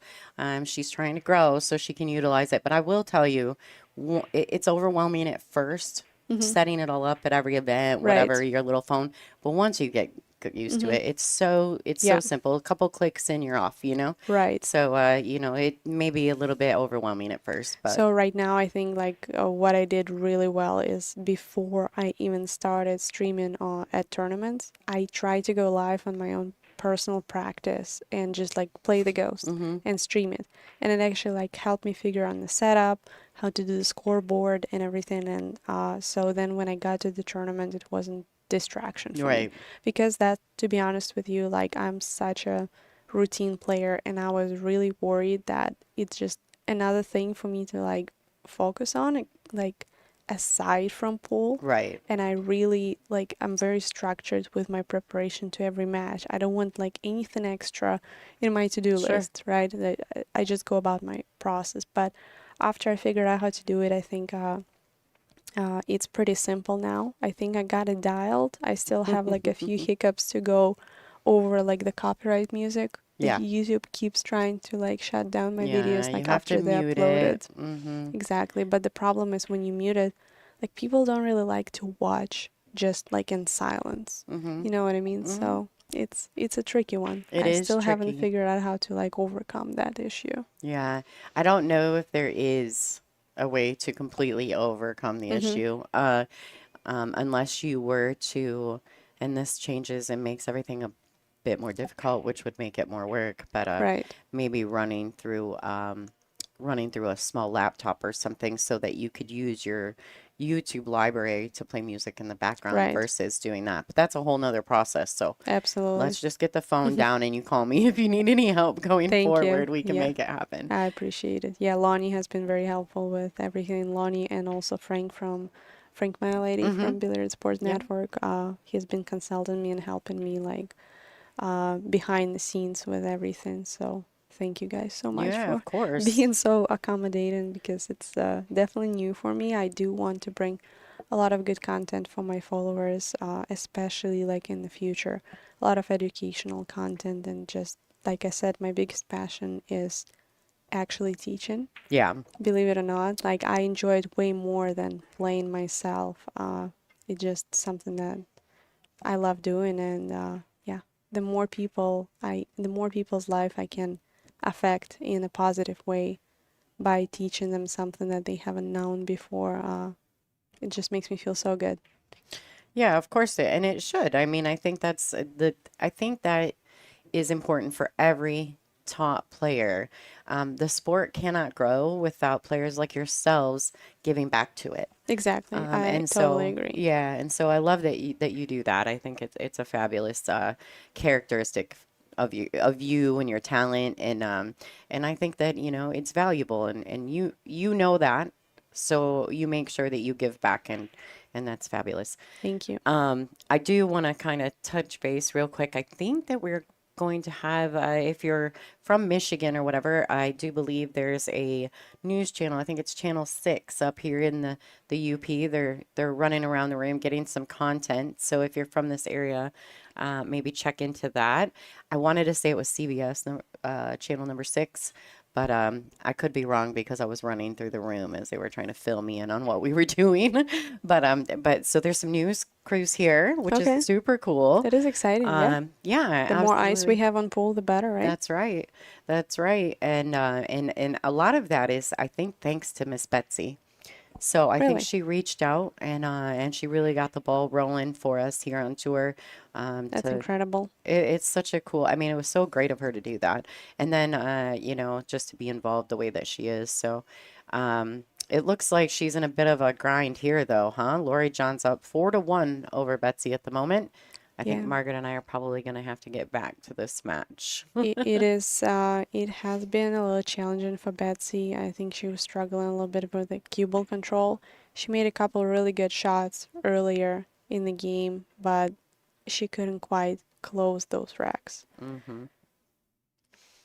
And Laurie John is definitely having so much experience as she has. She's just capitalizing on those opportunities, and every mistake that Betsy has, Laurie John has been pretty much punishing her for it, which you kind of Yeah. can expect from a player Oh, that yeah. caliber, right? Absolutely. One of the best that ever played the game for sure. I like to joke around when I look at her bio. So Lori John has always been known as Queen of the Hill. And in her bio now, she's got it written in there, Queen of Over the Hill. Oh, why is that? I don't know. That's just what she does. It makes me giggle. Oh, here it is. She played in her first WPBA event at 11. Okay. I couldn't remember if I thought it was 12, That but is incredible. I yeah. started playing pool when I was 11, Yeah. just like picking up the cue, and she already played at the profession events at the age of 11. That's pretty cool. It's awesome, isn't it? She's currently ranked number 27 on tour, but obviously Lori John has been ranked number 1 many times throughout the years on the tour. She is a Mucci sponsored player. She also is sponsored by Maury Tips, Championship Billiards Fabric, and Olhausen Billiards, which Olhausen does a lot of things for the WPBA as well. So, and some of that probably has a lot to do with Lori. But it looks like she's taken another notch, 5-1 over Betsy Sudholm. And yeah, here we are. Yeah, she's been playing good. Yeah. You know, a lot of smart safeties, and I would say like the safety that she played in this rack, being up 4-1, that's pretty much allowed her to take control of this rack and force Betsy to make a mistake. She did kick at the ball, but she still left Lori John a shot, and she just capitalized on that mistake really quickly. So I did commentary on one of Lori John's matches. I've done commentary in tons of Lori John matches, but Joanne Mason Parker and I were doing one on one of her matches, I believe, and they're very close friends. Yeah. And Joanne said that back in the day, which if you watch Lori John a lot, you'll recognize it. The longer she stays down on the ball and the more times she strokes it, the more dangerous she is. Really? Yeah, that as she starts to play better and better, she'll stay down longer on the ball. And you know, I mean, there's definitely something to that, but I kind of feel like is that go against what your routines are, like by changing your rhythm, or is it just dependent upon you as the player personally? So I feel like it's very personal, depending on you as a player. There are two types of player. I feel there's very like methodical players, and there's more like feel players. Sure. So field players are more like that. Like depending how they feel, they change the Their amount rhythms. of strokes, the rhythm. Yeah, and like I mean, for some players it works, for some it doesn't. Myself personally, I'm a very methodical player, so I have a pretty strict pre-shot routine, and when I play my best, I'm very robotic. I do the same thing over and over again. I do the same amount of practice strokes, the same length of my pause, the same stroke. Sure. Right? So that's one thing that you notice when you watch me play is like when I get in rhythm, when I play my best, it's like it looks the same every single shot. Some people call it boring, but like for me it just works. So why change it?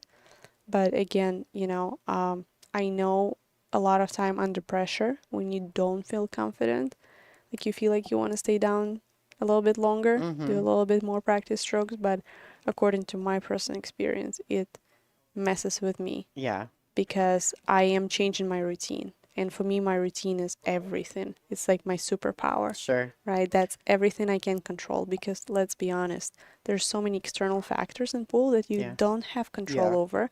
So realistically, your routine is the only thing that you can control. So for me, doing this and like staying consistent has been definitely something that helps my game the most. All right, so it looks like we've got some Betsy fans in the chat watching her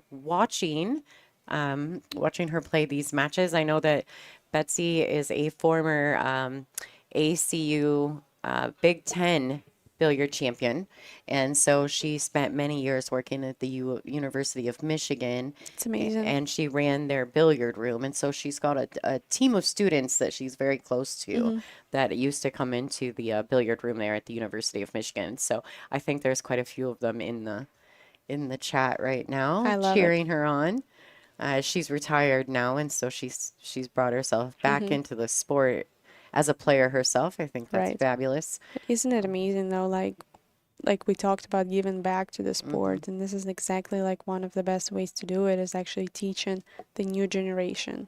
So you can Absolutely. pass on your knowledge and your experience to other people, and then they can carry on, learning more and getting better. I think that's exactly what we were talking about. Like, yes, there is a contribution to be a really good player yourself, right? You contribute to like professional tour, you grow the amount of following that you have a lot of fans, you win titles, but there's also, in my opinion, like the other side of it is how many lives you actually impact by teaching someone, but by helping someone to get better.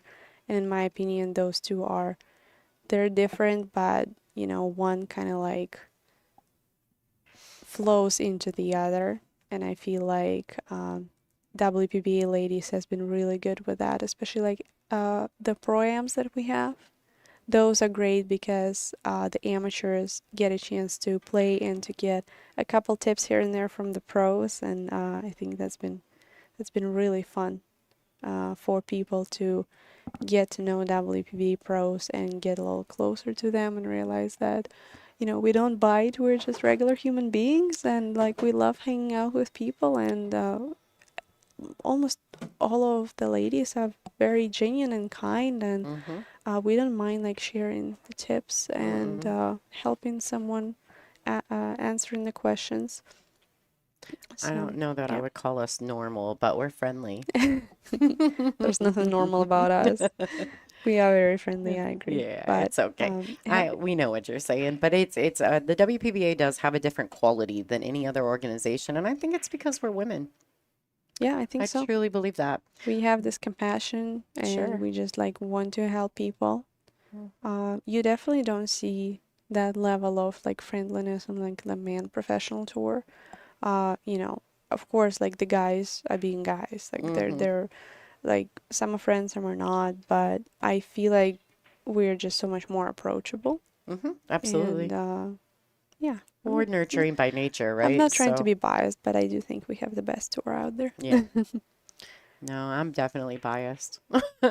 You can be. You definitely can be. I'm But, 1,000% biased. To be but- honest with you, like going back to the match quick, I've noticed, and I mentioned it several times to people, like Lori John has been banking so good. Yeah. Like she made a couple really good bank shots this match, and it probably won her like 3 games already from what I was watching. Wow. Yeah. So Well, here we go again. Like she made a bank on the 5 ball, I believe, and she ran out, and she's up 6-1.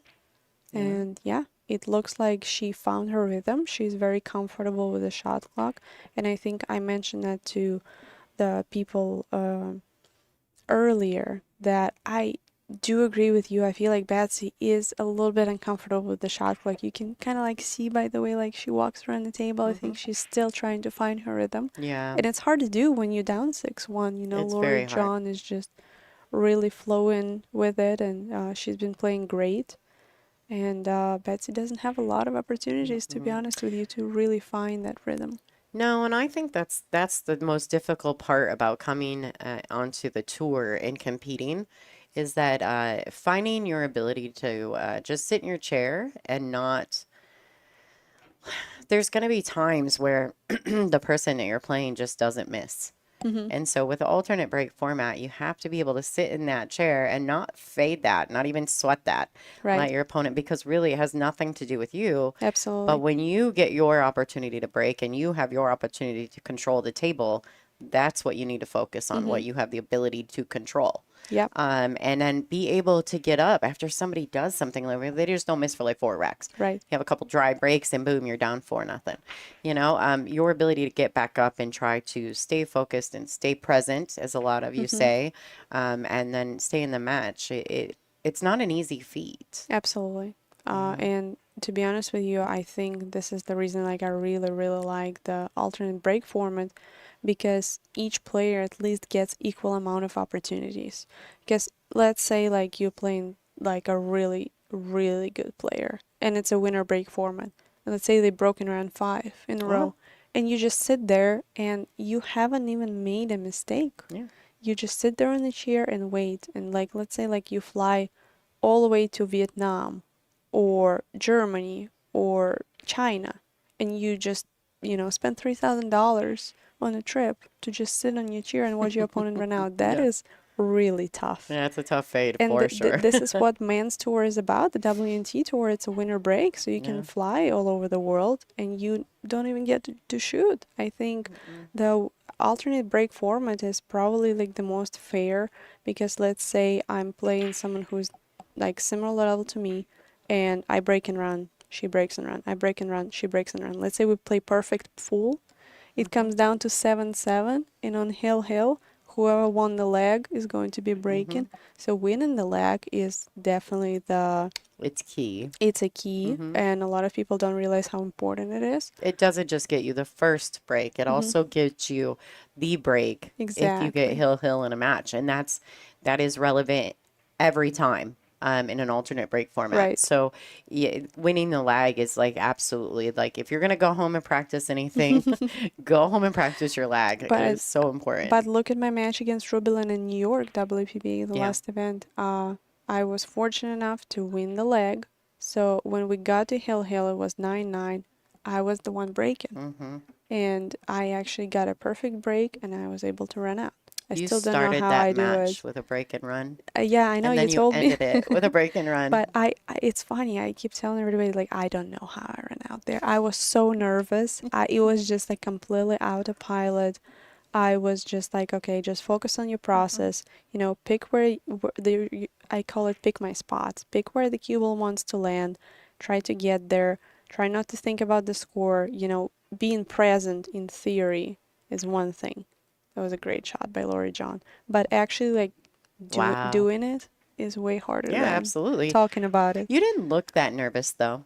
I know you were. I was there. Right, yeah. But you really didn't look nervous. But I loved it, and you just kind of fell out. Like you fell out on the table, and I was like, I "That a gave girl." it everything I had. Absolutely. Because, race to 10, we played for like 3 hours that race. And yeah, I had to keep myself together, keep my concentration, because Rubelin is obviously such a strong opponent, and you can't let out at all. Like, Yeah. you have to stay in it all the time. I honestly, and I know that you played well in the finals, Margaret, but I think that hot seat match won you the tournament. You played See- so flipping good Right. in that hot seat match, and I think it was without being like silly, not that Rubelin's scared or intimidated, but it was intimidating how dominant and how strong you presented yourself in the hot seat match, and that can be a little daunting for even a top player. See, maybe there can be honestly have like two different effects. Sure. First thing, it can be intimidating, but the next thing, like myself personally, if I do lose in the hot seat, I have so much like fire and motivation Fair. to get back and like get my revenge in the final. So a lot of time it can be the opposite effect. So I was a little bit nervous going into the final, knowing that I'm playing Rubelin again, knowing how bad I beat her in the hot seat, and then she's gonna have She's gonna so be much gunning hunger for you, yeah. Exactly. She's gonna be coming for me for I sure. will say her break failed her in the hot seat, but in the finals, she found her break again. Yes, she was which making an yes, adjustment, and that's why it made it so much closer. Yeah, she's definitely dangerous, of course. But I Absolutely. think that I'm not saying necessarily that you were intimidated her. I think that match right there maybe gave you a little more confidence going into the finals that you can win this tournament. I think And so. You were really, you were just really strong. I think like on this level, if the break is working, Mm-hmm. I can tell that if my break is working and I'm sticking with my process, I can win the tournament. If the break is falling apart throughout the tournament, throughout the match, it is extremely difficult because with the alternate break format, let's say you break dry, she runs out. Then it's her break, she runs out. All of a sudden, there's a 2-game deficit already, Yeah. and it's a lot of times it's hard to get back into I it watched, after losing 2 games. Oh, whose match was it that was break and run, 4 racks to start? Wasn't it the first one this week where Chow was playing Han Yu? That's the one. Thank you. Speaking of that, Lori John Brown has made it to the hill, 7-1 over Bet Sudholm and breaking. She definitely feels like she found her break. It's been working a little bit better the last couple racks. Yeah. I was telling the viewers earlier that I feel like they both were struggling with finding the break in the first couple games, but I can tell that Lori John was making those little adjustments. So that's, again, the experience is talking, Sure. right? Knowing how to make the right adjustment when things are not working.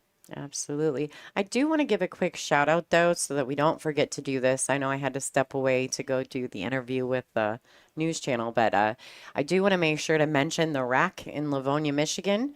Being that I'm a Michigan girl, of course, I'm going to give the rack the shout out. They are sponsoring bets. And Draw Your Rock, if you guys are not familiar with that, it's a mobile app for pool that Betsy and her partner, Ann Arbor Derrick, created. So if you've not ever seen or checked it out, please go to your Google Play Store. I don't know if they have it for Apple yet. I think so. So if you have an Apple device, you can search it. It's called Draw Your Rock, and it's the coolest little app where you can use it to show the diagrams of like your table. Say instead of, you know how when we get done with matches, we're Yeah. like, oh, I shot this Right. ball and I Yep, went 2 rails exactly. here. You can do this on this app. Okay. And then take pictures of it and keep it. And you can use it in your social media Oh, that's posts. You can use interesting. it for training afterwards. I'll But have to check it out. So, Yeah. but Bets and her husband, or partner Derek, they created that app. It's been out for many years. And so if that's something that you guys think you could use, go check it out. I think it could be extremely helpful because that's one thing that I keep telling people is I think the key of getting better is to work on your weaknesses, right? Sure. So every tournament you play, try to have some kind of you even though like you can have the app, you can have the notebook, but make sure you write down the mistakes that you make, right? The shots that you miss, so then you can use this as a foundation for your practice session. So let's say you have this app on your phone. Quickly after the match, you plug it in, the position of the cue ball, position of the object ball, the shots that you struggle with, and then use those shots in your practice session. Make sure you master them, because the more you work on your weaknesses, the smaller the list of your weaknesses is going to become over time. So that's how you get better. You keep working on those things that you struggle with. And, in 1 or 2 years, by doing that, you're going to reach a completely different level because you're going to have less and less things that you struggle with. So yeah, I love the idea of having the app like this on your phone, because a lot of people don't like to like draw and like actually like write things down in their notebooks. But everybody true. have their phone on them all the time, right? Yeah, they much rather, play with their phone than buy a notebook. I am not the same. I am a notebook person. So I am too. I have massive That notebooks takes- everywhere. Yeah, makes 2 of us. Yeah, I am not more into the phone thing. I much prefer to have a list of to-dos or a list of thoughts. And so I do it in every single aspect of my life, in every job that I have. I like it because you need to have to be able to organize your thoughts. Otherwise, it sometimes can get chaotic, and I totally understand what you mean. Yeah, I'm doing the journal, and I have my planner for the day, and I put the agenda for every day in my planner. And I I'm just slacking love in it. that one. I do have one, but I've been slacking in the planner part. But my notebooks everywhere I go, and I have a notebook for everything. So like I have a notebook when I stream. I have notebooks for when I'm working at the salon. I have notebooks at the bar my parents own Yep. for ideas and everything. I have a notebook for every computer. I mean, That's probably it's a good. ridiculous. Well, it makes you more organized. Yeah. So a lot of things, you know, some things work for you, then not gonna work for Sure. others. If it works for you, then just keep doing it. Yeah. Okay, so good safety play here by Betts. Absolutely. Like she's been actually playing a pretty smart safety, and I can tell like that's probably comes from her one pocket experience. Oh, Look at she that. drains it. That was a beautiful Oh, shot. so well played by Lori John. If we had some kind of like highlight reels for the day, that shot would definitely make it. I don't know. I think it took too long. Thanks for reminding me. Well, I'm staring at a different monitor so I can chat with Margaret, and I'm not really staring at my computer. It's almost like I'm really watching the match, which I don't always get to do. And so dropping the ball on that one. She played a very good shot here. I think she came a little short. She definitely wanted to get straight in so she can just follow it for the 7 ball. But I think she'll be able to make it work. Just slow roll the 6 and take a little thinner cut on the 7. Like I said, again, keeping it simple. Don't try to do too much with the cue ball.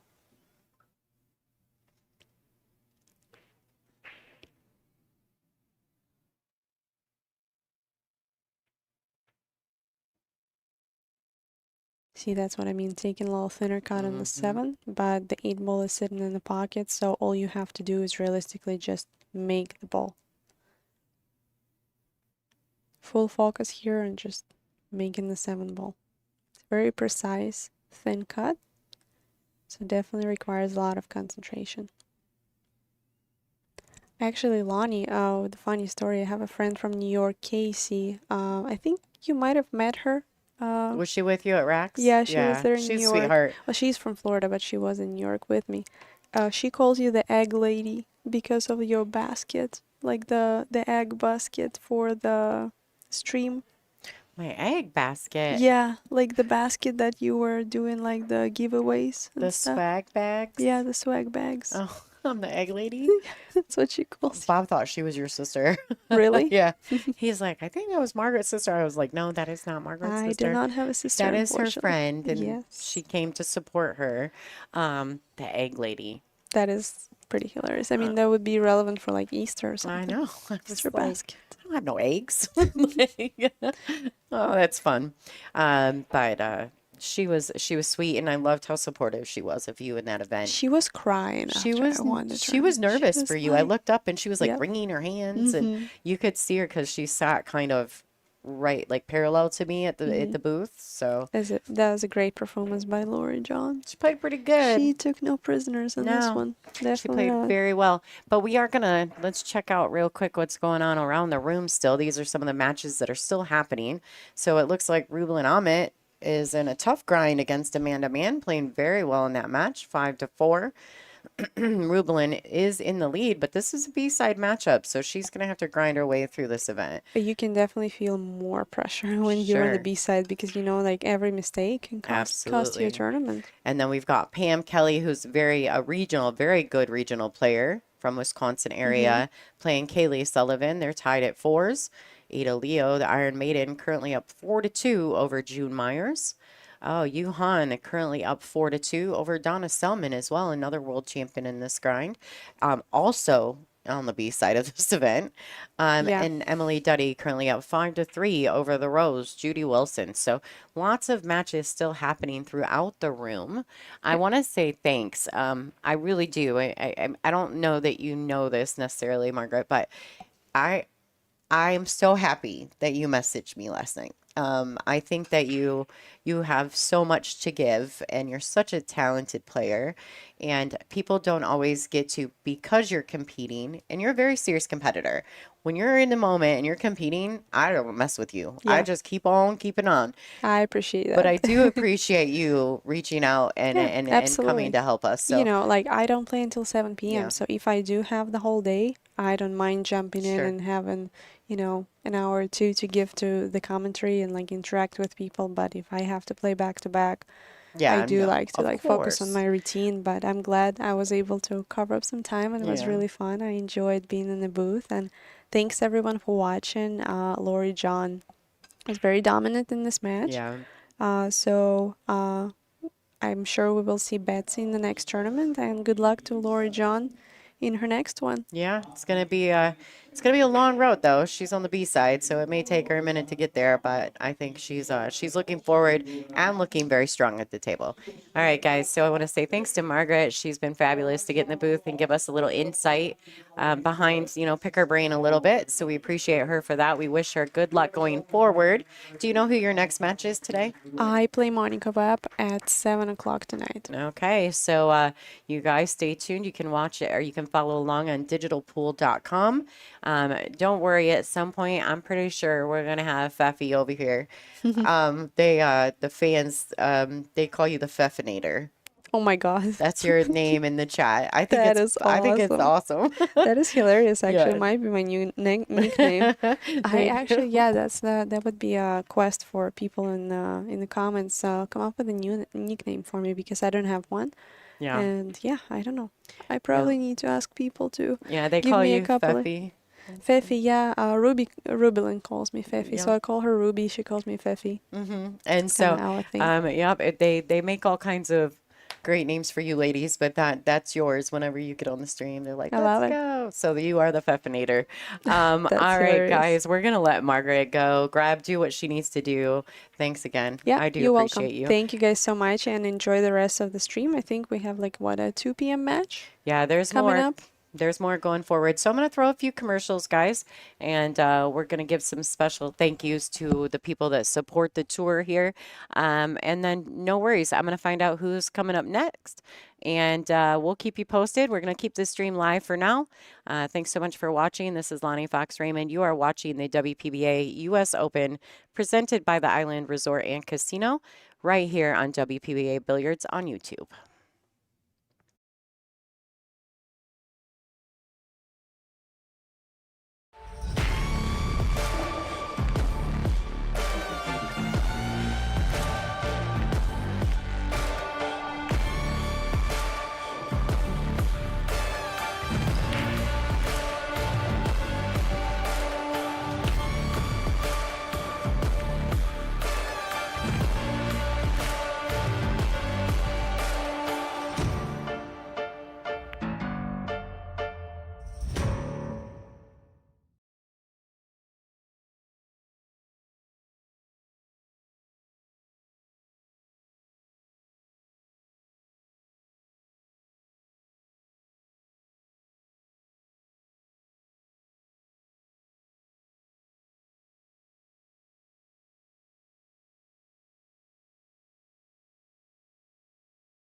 In real estate, just like in pool, the setup is everything.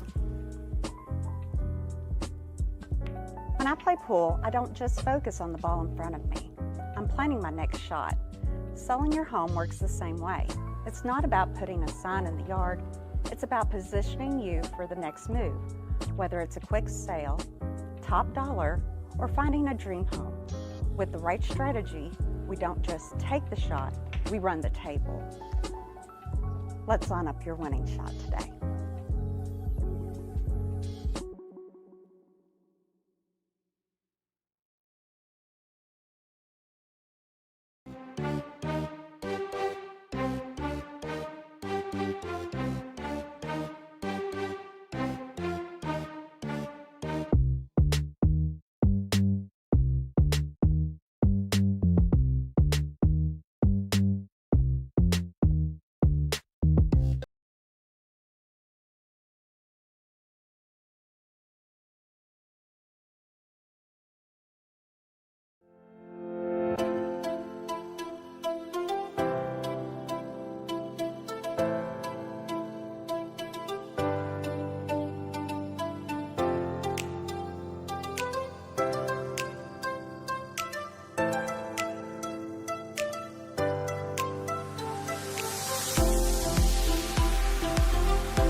All right, what's up, y'all? This is Lonnie Fox-Raymond, the voice of the WPBA, and I'm just kind of giving you guys a quick update because we have a big gap. Laura John, she kind of went quick at that last match. So our next feature match will be at 2 o'clock.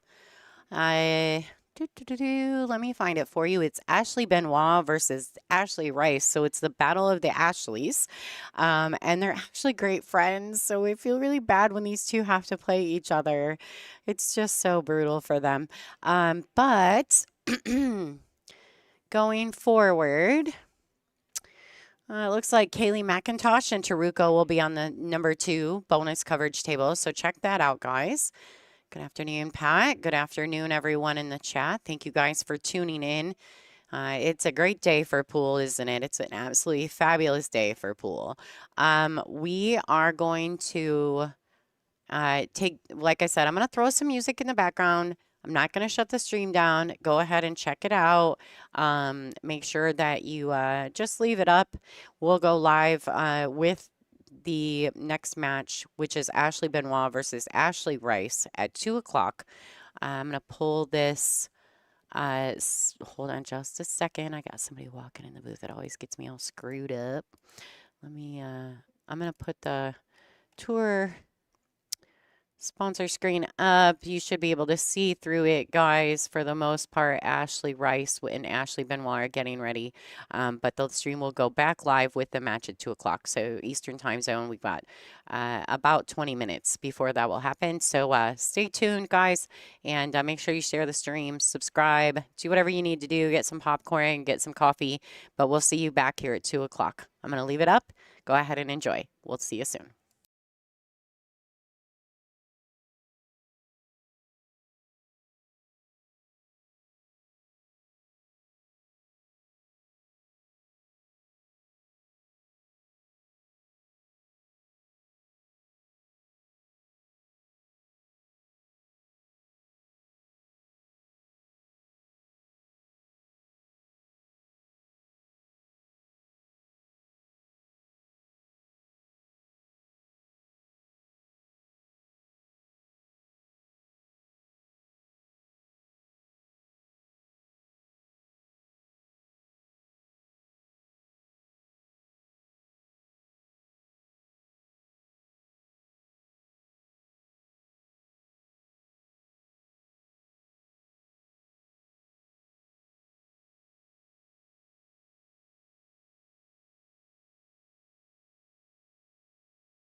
Well, hello everyone. Welcome. You are watching the 2026 WPBA US Open here and presented by the Island Resort and Casino in Harris, Michigan. This is a fabulous matchup, not for these two because they're very close, if not best friends. Ashley Rice versus Ashley Benoit. What a match. B-side. I mean, this is tough action, ladies and gentlemen. Very tough action for these two. All right, so I know Ashley Benoit, who has just won the lag. We'll talk a little bit about the match rules of this event. They're going to lag for the first break, which you've just seen. It's an alternate break format. Thereafter, the 9-ball is on the spot. There is no break box. It's rack your own. 9 on the break is a win, except in the bottom 2 pockets. The 2-ball is in the back. 3 consecutive fouls is a loss of game, and this is cue ball fouls only.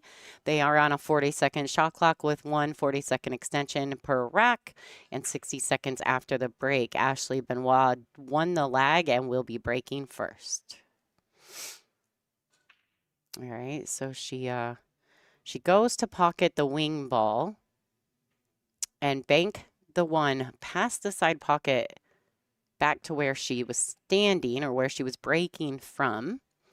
I find this this match intriguing, and I'll tell you why. Because these are on tour. We have the Ashleys and then we have the Christinas, and anytime they have to play each other, I'm always so excited for that. I don't know why. I just am. I feel bad for these two because they're so close, but at the same time, both so talented. All right, so Ashley Rice played the push. Ashley Benoit is going to check it out and decide if it's worth it. She's going to find her a safety is what she's going for. She's going to try to get this 1 down under the 4-8.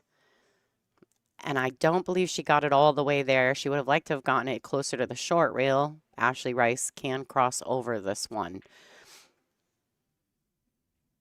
All right, so, and she has, unfortunately, she's banking it straight towards that top right corner pocket, and Ashley Benoit's got to look.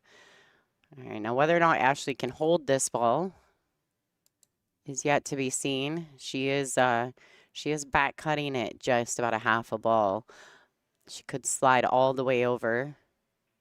Okay, so she was able to roll it in, so it wasn't as steep as it appeared at first. Great shot.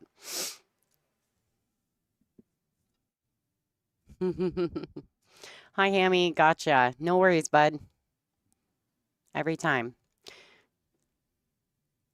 All right. Nice touch for Benoit. This is our first look at Ashley on the feature table. She did play on the stream table first round on the bonus coverage table. Speaking of bonus coverage tables, we've got Taruko Macklin and Kaylee McIntosh Driscoll playing on the second feature table. No commentary, guys. There's actually not even any sound because we're currently trying to avoid copyright infringement. But this is the match at the moment.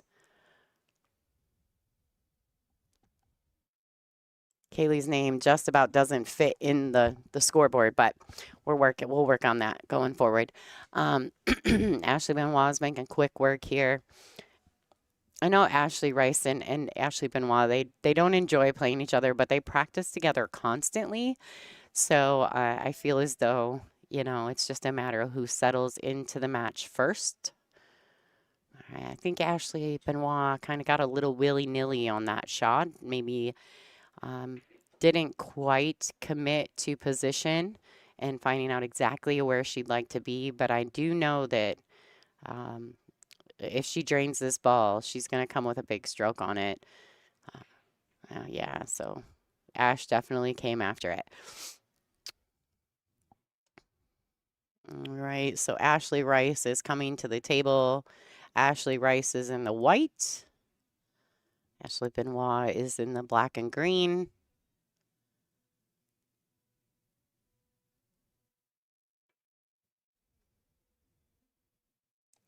Ashley Rice currently at the table. She shoots with a Lukowski Custom. the Purex carbon fiber brake cue, and the Q-Tech propelled jump cue. She is sponsored by Turtle Bar and Gaming Cove and Joseph McEwen Salons. Her first WPBA event was in 2018 at the Soaring Eagle Masters, and she currently resides in Atlanta, Georgia.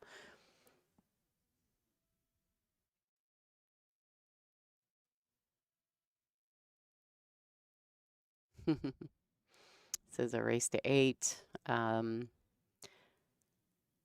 Ashley Rice, you know, before the jerseys became super popular, Scott Quimby, he was our constant tournament director back in the day. He's actually filling in for this event as tournament director. We do enjoy Scott Quimby. He's great on the microphone. But he used to always call Ashley the best dressed lady on tour. And because Ashley was always to the 10s. She was always to the 10s back before the jerseys were a real big thing. All right. Nice bank on that 9 ball from Ashley Rice, draining it to the back of the pocket. She's taking rack number 1, and she'll be breaking. So if she gets a good solid break, this could be a 2-pack for her. Yeah, Ashley Benoit is not feeling her best this weekend. She's got a bit of a cold. But she's young. I think when I was young, like Ashley, I could fade those kinds of things. And I think she'll be okay. She maybe needs to take a break, though. She's been on the road for quite a while, playing in events everywhere, snapping things off in all the places. I mean, she's just a fabulous young star. And I know she's got a growing fan base for sure. All right, so if you're currently watching the stream and you're not a subscriber to WPBA Billiards, please take just a second to hit the subscribe button. It's free. Yeah, the Expo sickness is very, very similar. She just came back from the Expo. The Expo sickness is so real, and so is the Derby flu. Those 2 events, there's just so many people. And I just feel like it's inevitable. I had the Derby flu after I got home. I was home 2 days, and then it just put me on my back. I was no good. But I do think the Expo kind of carries that same germ base.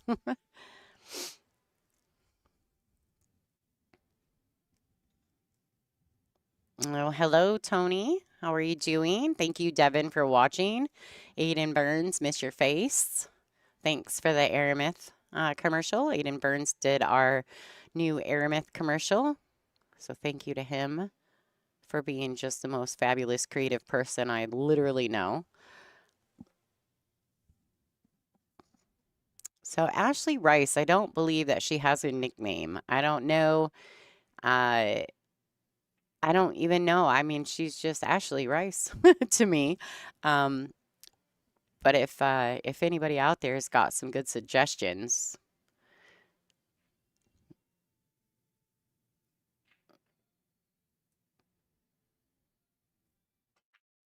Yeah, I think absolutely everyone comes home sick from the Expo and Derby. Like Derby, I was overdosing on emergency. trying to not get sick.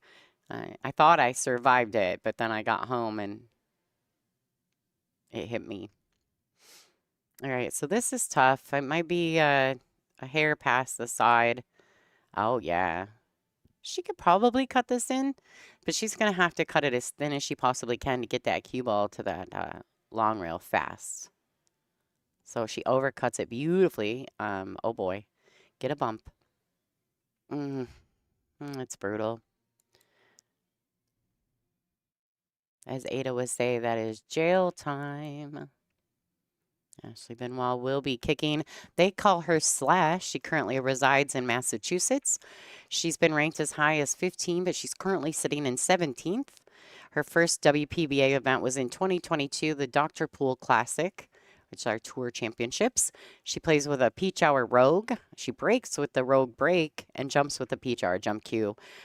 She's sponsored by Olhausen Billiards, obviously J Peach Hour Custom Cues, Game On Gear, Billiard Sports Network, The Shark Stream, American Hustler, and Ultimate Pool New England. So, and I know a lot of you guys are super familiar with Ashley. She's been everywhere doing everything. So, really probably doesn't need a ton of introduction, but for those of you guys who are not familiar, she is very quickly becoming a rising star here on the WPBA, and a fan favorite easily. She's just got so much heart. She's always in the grind, always in the grease, you know, getting involved. Oh, hi, Colin. Thank you for tuning in. Women's pool is totally amazing. I would agree with you.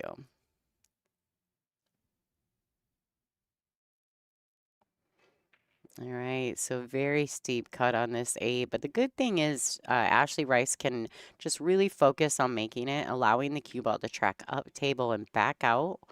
So when you're in those situations and you can do that, it just really limits the deceleration. You don't have to worry about decelling if you just are allowed to just let your stroke go all the way through. So great shot from Ashley Rice. She's gonna, oh, she overcut it. Overcut it, caught it super fat. All right, so Benoit, she's gonna sneak one away from Rice. Go ahead and just roll this ball in the pocket. Taking rack number 2. Kind of got away with that one. Now the score is 1-1, and Ashley Benoit will be breaking.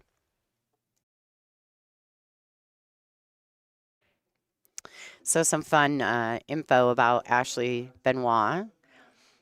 9-ball is her favorite game to play, according to her bio. But I actually, I think that may have changed. I don't know. I thought she was more into the one pocket thing. She's a great banker. That's something I will say. She made a good solid run, took down a couple big heads at the Derby in the Banks division.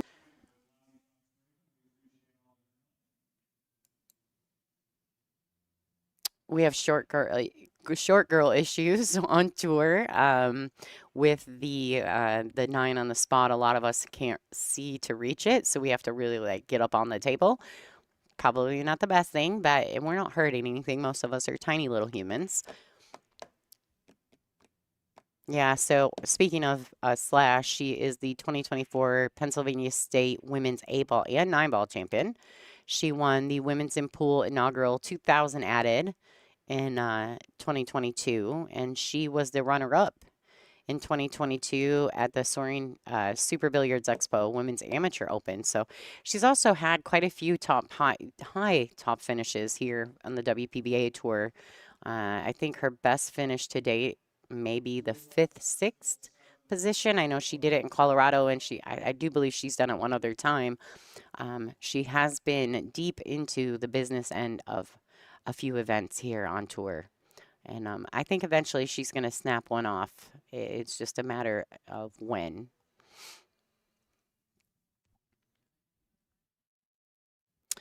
Hi, Neil. Thanks for tuning in. Welcome.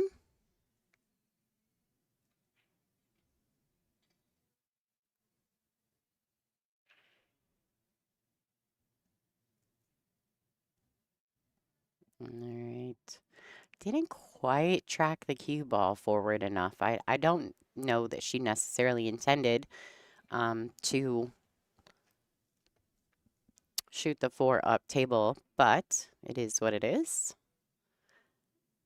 What's up, Matt Ferguson? One of my ex-pool people. My buddy. All right. Probably my favorite producer when I'm on the mic.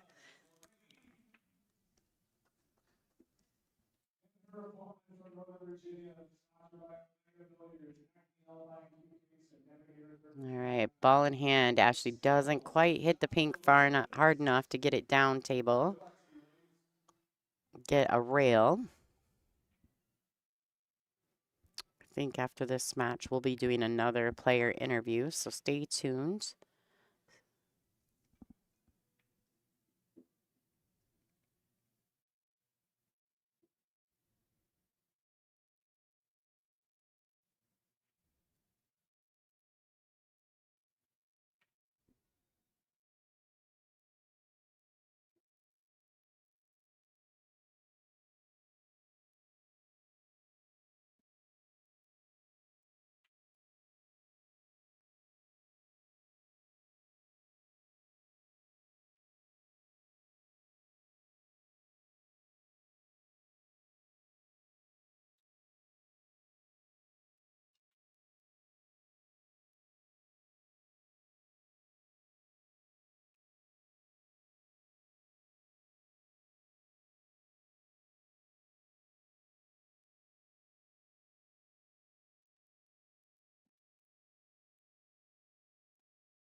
All right, Ashley Rice taking it down 2-1 over Benoit and breaking. All right, other matches that are going on throughout the room. Susan Mello and Lisa Cassette currently getting started. Sandy Chang and Caroline Powell, they're also just getting going. All of these matches are just getting started.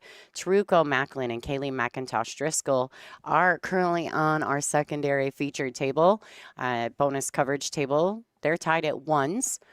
Susan Williams takes a 1-0 lead over the Slayer, Christina Zlateva. Beast Mode over Miller Time. All the Millers playing pool. It must be a double name thing. Brianna Miller up 1-0. Shanna Lewis and Chanel Lorraine and Sakura Muramatsu versus Venus Lim. Venus Lim taking rack number 1. We'll check back on these in just a bit, and Ashley Rice will be breaking rack number 4.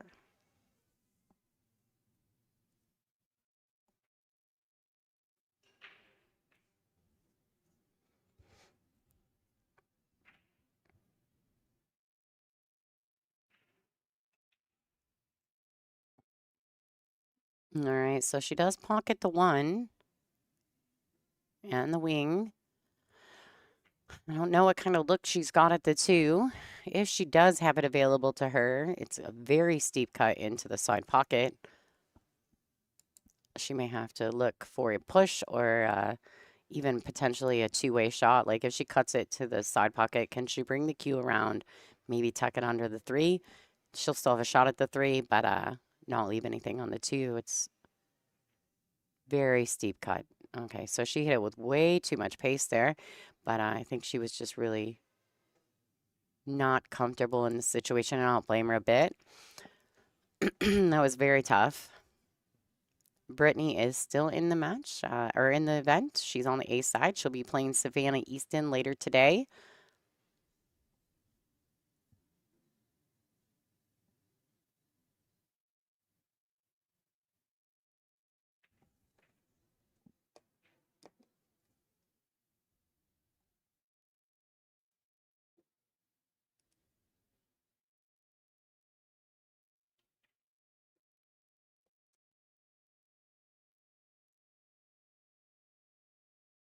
All right, good luck. There we go. Little draw on this. She's going to drag it back. Doesn't really matter a ton. She doesn't want to fall dead straight, so she'll take a little angle on that. Maybe a little steeper than she probably would have liked. But, you know, the 8 sitting right in front of the pocket, she doesn't have to fade it too much. Just go all the way through the shot. Should be perfectly fine to complete this rack. Oh, get in there. Yeah, Ash looks a little tired. I'm not gonna lie. Just she cracks me up. She was like, a couple days ago, she comes up to me and she's like, don't get too close. I was like, girl, I'm fine. I'm not sweating anything, even a lick.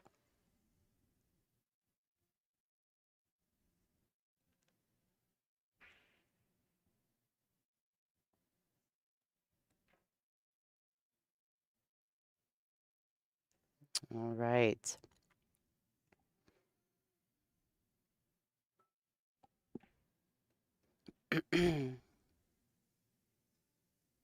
All right, Ash needs this to travel. Oh boy, that is not exactly the way she wanted to end up.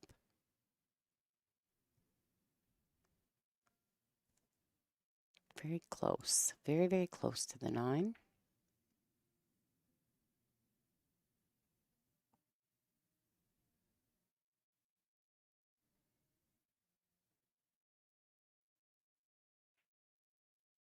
Oh, I think it was headed that way, y'all. Wow, good effort from Ashley Rice.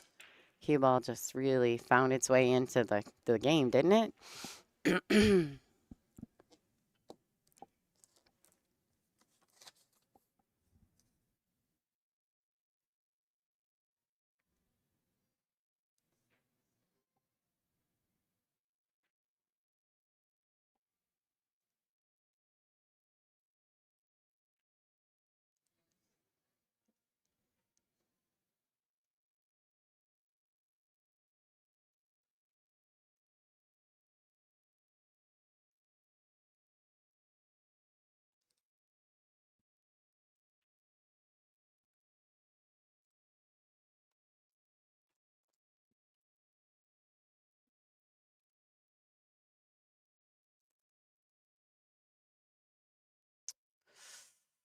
Drone shots, question in the chat. Gosh, she's so funny. Question in the chat if we're coming back to Battle Creek. So, we have unaligned ourselves with the P word events, the predator events. We have unaligned ourselves with that group, and so we will not be in Battle Creek. As a matter of fact, I think they have decided to not take the PBS events to Battle Creek anymore. I don't know if it was Predator or if it was CSI, but they've come to the conclusion that they would rather use that space, and they can use that space for the amateurs. The venue, there was enough demand for the amateur players that they really wanted to use the space for the entire event for just the amateurs. So don't think we're going back to Battle Creek, but we will be at Soaring Eagle in June. So come check us out there. Not too terribly far from Battle Creek. Jasmine is still in the event, Eddie. She does have a tough match coming up. She is playing another world champion, Yu Han from China. They will be on the feature table at 4 o'clock. So they will be our feature match, Jasmine Ocean and Han Yu.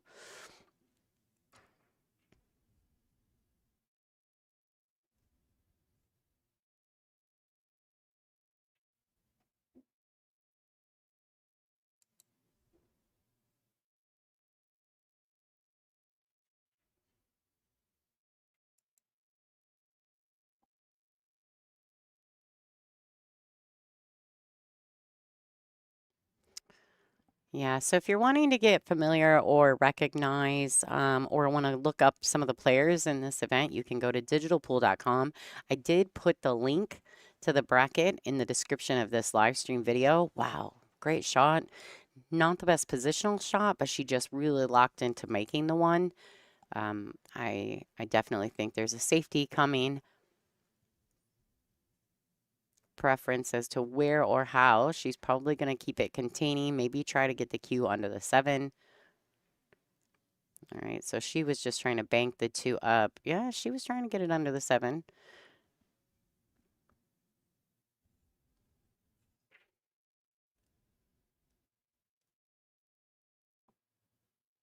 Yes, Soaring Eagle there is an amateur event alongside. but it is definitely not a pro event. The only pro events that happen at Soaring Eagle are these ladies right here, the WPBA.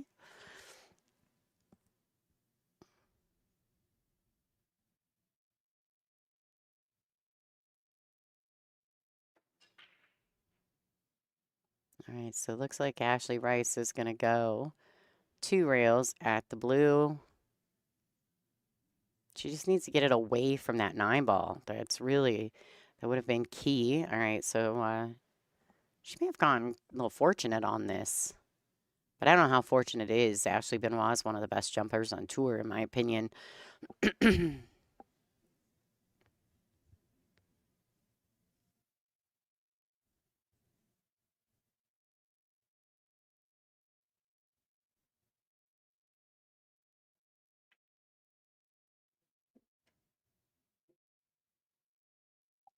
Right, Ashley Benoit going to the air, ladies and gentlemen, with that handy dandy pea shower jump cue. Now, granted, not where she intended it, but it works. She got action.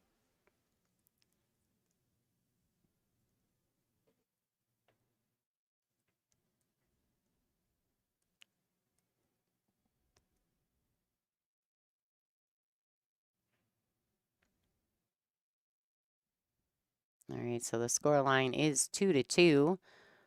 Couple missed 9 balls by Ashley Rice to keep Benoit in this match at the beginning.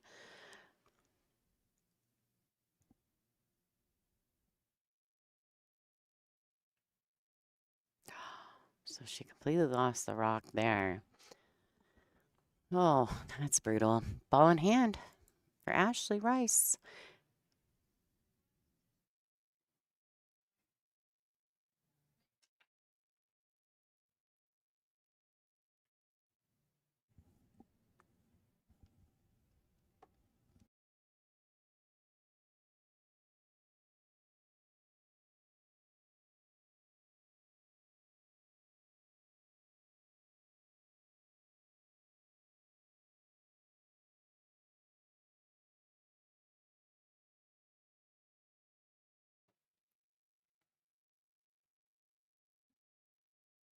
All right, so Ashley's doing all right here.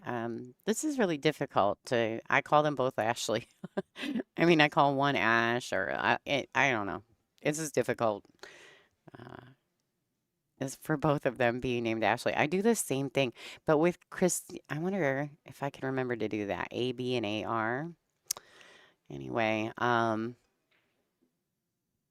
yeah, like with the Christinas, I have KT and KZ, and that's easy enough for me. Maybe I should call them A, B, and AR. It's not a bad nickname. What's the AR-15s or whatever? Is that what those guns are called? For Ashley Rice.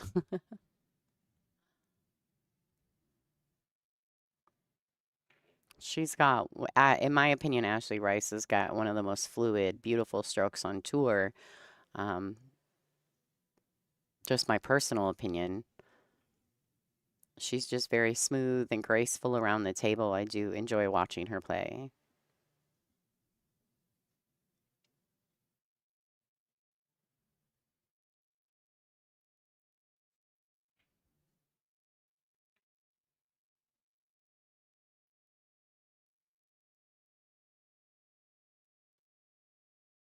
Yeah, it's definitely hard, right? Like when you got 2 ladies with the same names, like right now, Brianna Miller and Sarah Miller are playing.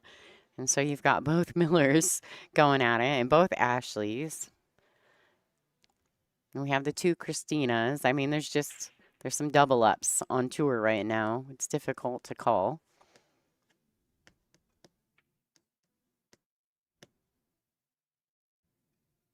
All right, so Benoit taking the lead for actually, I think the first time in this matchup. 3-2. This is a race to 8. Some of the matches going on around the room still kind of tied up. This match is way ahead of some of the other matches. Kaylee Driscoll is currently up 3-1 over the Taruko Macklin. Well, we call her the Terror.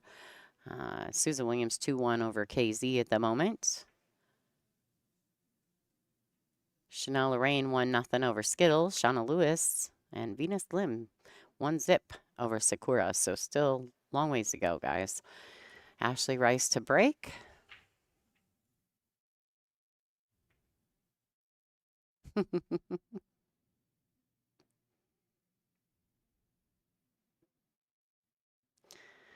Yeah, Ashley, well, both Ashleys are really actually quite tough to break. They're completely different styles. Um, and obviously, Ashley Benoit is a lefty, but completely different styles of play, but yet both so very dangerous.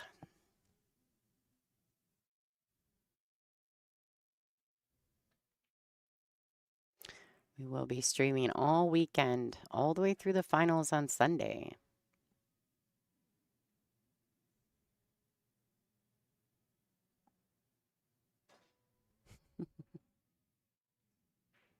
I love the we're speaking about Predator. I actually love the format for Predator. I think it's so fan friendly. The short races and the shootout, I think it's fabulous. As a player, it's brutal. But as a fan, I mean, it's just really exciting to watch. But the WPBA is strong and stands within tradition. We are the longest standing professional tour in the world. This is our 50th year as an organization. Um, and although we are nonprofit, we are not a brand or a business. Um, I think our name stands for itself. All right, crossing over the two. She wants the cue to slow down. All right, and I think she's left Ashley Benoit in the window. Ashley Benoit has a real shot at it, I'm about positive.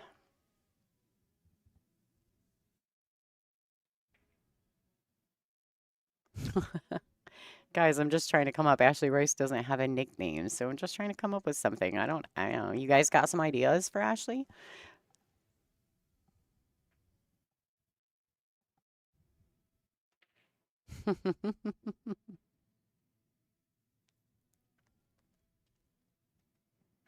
I think the Slash nickname has to do something with her hair in the Guns N' Roses band. Mike DeMarco was in the chat. Tell me if you know, Mike. Where did Slash come from? I feel like I asked her that once, but I don't remember what the answer was. Slash stands for sneaky little Ash. Oh, her mama's telling on her.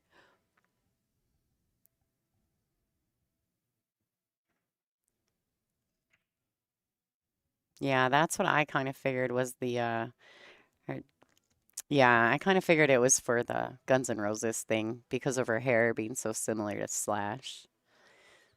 But she's a little young for Guns N' Roses, but I'm not, so there's that. All right, that was a really well played, containing safety. I think Ashley Rice does have to kick to the bottom short rail, try to kick and stick. All right, so she caught a little thin, kind of just caught the edge of the three coming off the short rail. She's left Ashley Benoit a real opportunity to extend her lead. You give this woman you give Slash any kind of confidence at all, and you're in big trouble. Sick or not sick, I'm just throwing it out there. This young lady she's fierce.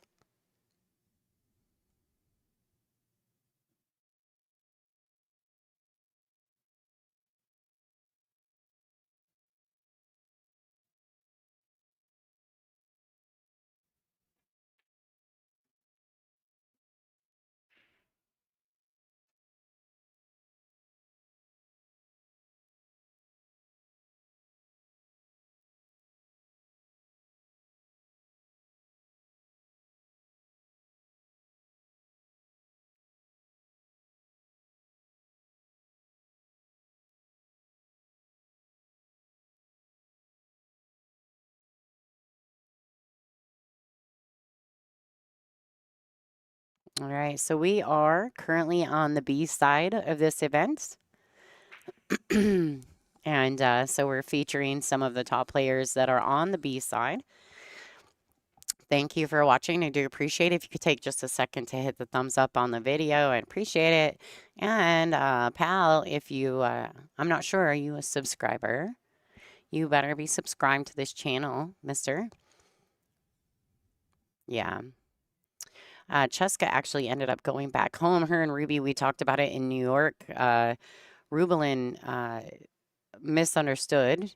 She thought they were both coming here. Cheska went to Classic. It's been a long story, but anyway, they were going to coordinate, and Cheska ended up going home. So Cheska is not in this event, but I'm sure we'll see her at the World Championships, potentially even Soaring Eagle. I don't know when she's coming back in. I know she's not going to Austria for the Predator event, so maybe we will see her again on tour here with us. I think she went home to practice with her new Q-Tech.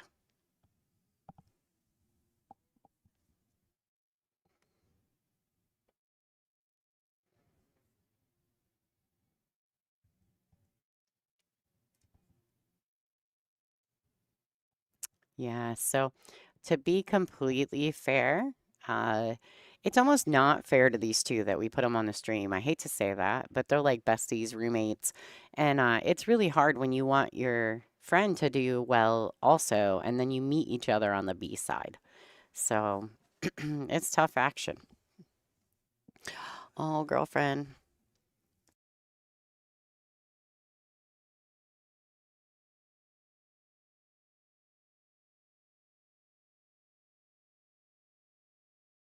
All right, guys, I think the ladies are going to take a quick player break. I'm going to throw the, I'm going to go ahead and throw a few commercials, you guys. We'll be right back with you in just a second.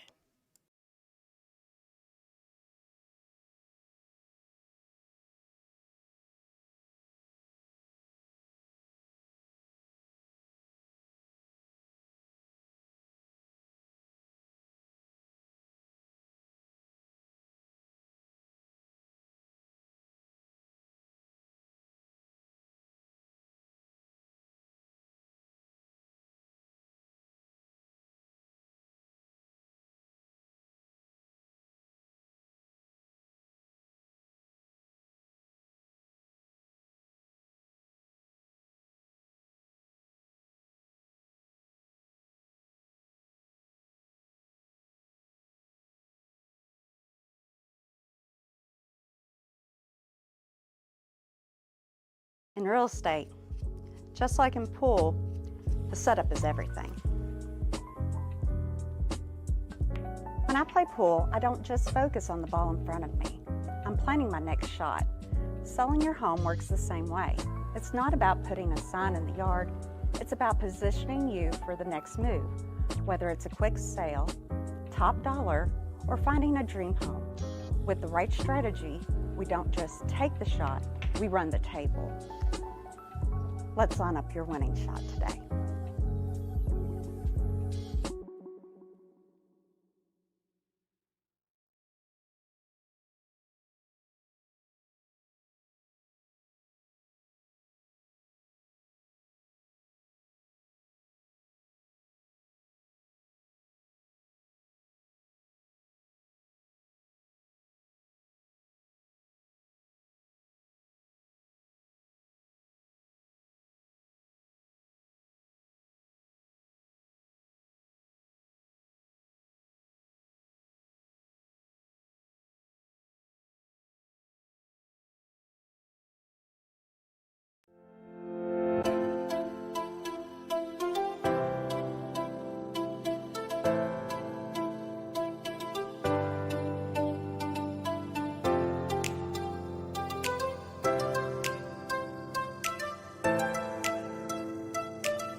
All right, guys, just give you a quick update. Ashley had to take a really quick break. She isn't feeling well, and she has little coughing fits, so she should be coming back to the table soon. I'm not really sure where she's headed or how she's getting there, but she's gonna be okay. No worries. We're just letting her take a second. All right, let's see. All right, so she's back at the table. We got her some water. Got her some napkins and some tissues. She had just had a slight coughing fit and had to remove herself from the arena. And of course, when that happens, they come where I am in the production room, which is on the back side of, like, basically I'm where the scoreboard is, but there's a wall between me and the table.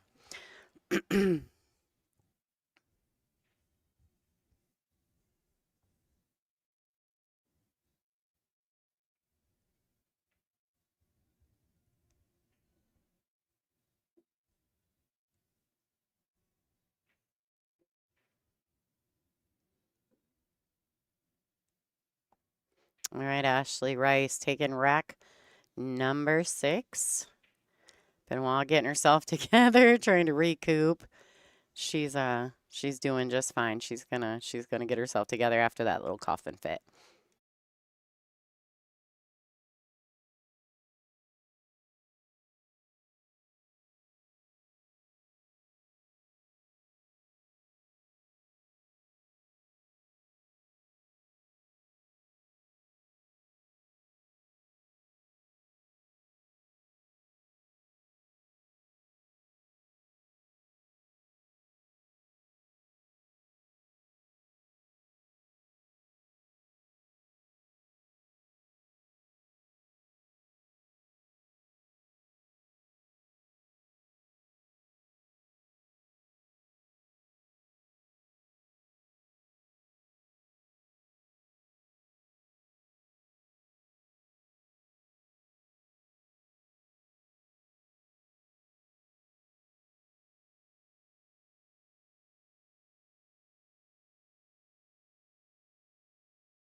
Sorry, guys. People are popping in the booth, checking on Ashley, asking me questions. So I think she's okay. They just, we're all a big family here at the WPVA, so they're all wanting to know, is Ash okay? And I'm like, Angela's getting her waters and making sure she's fine. She just had a bit of a coughing fit, but she kind of ran out of the arena, so I think some of the players were concerned.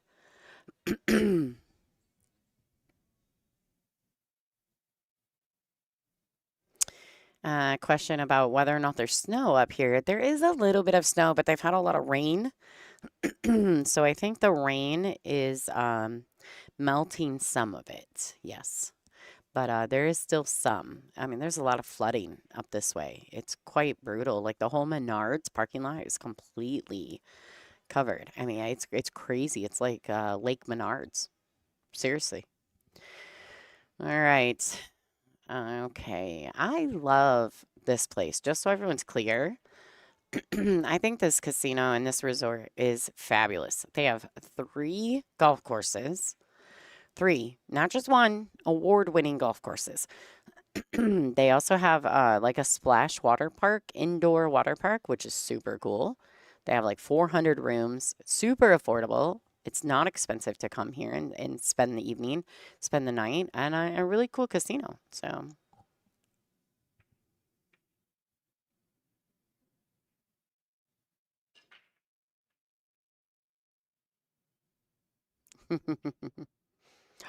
Oh, all right, Ashley Rice. She definitely understrikes that ball. Maybe gets it a little fatter than she intended to, so it really dragged the cue ball towards that right side pocket. Now she's looking as though she's going to have to kick. She's hoping for the kick and stick. Maybe just drag to the right a tiny bit.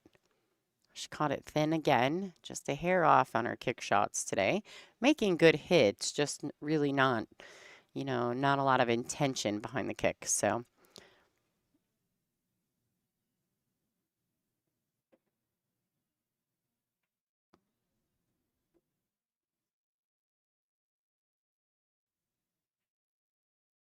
All right, so Benoit, get into it. So Tony, the general manager here at the Island Resort and Casino, this is a native casino. It's a fabulous piece of property. Tony at our banquet gave us some information about this hotel and how like through from like I want to say he said May to like November.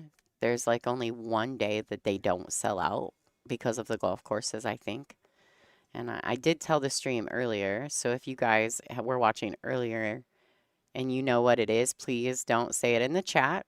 But if anyone in the chat knows what the one day a year that this hotel isn't sold out, or the one day a season that this hotel isn't sold out, go ahead and throw your guesses in the chat. It's a fun little game, but you gotta really think about it. They have 3 golf courses here, and in this at this time of literally from like May to November, they said that there's only one day that doesn't sell out in their hotel. There's 400 rooms. That's a lot. All right, Ashley Rice to break. The score is 4-3 in favor of Slash. Ashley Rice looking to get something started. Last ball rolling's always the devil. Looks like the 4 stayed out of the way, and she does have a look at the blue 2. Nova, you got it. Hit it on the head. 4th of July. It's the only day they don't sell out the hotel. Isn't that wild? And I mean, really, if you think about it, we're in the UP of Michigan. There's not a ton around us. You have to go to Escanaba, which is about 12 minutes from here. Takes about 12 minutes to get to Escanaba, to get to your basic, box store amenities.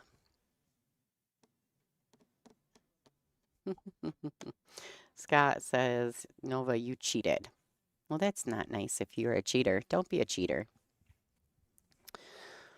All right, so Ash drains the 2, but she's going to be queuing awkwardly over the 8-9.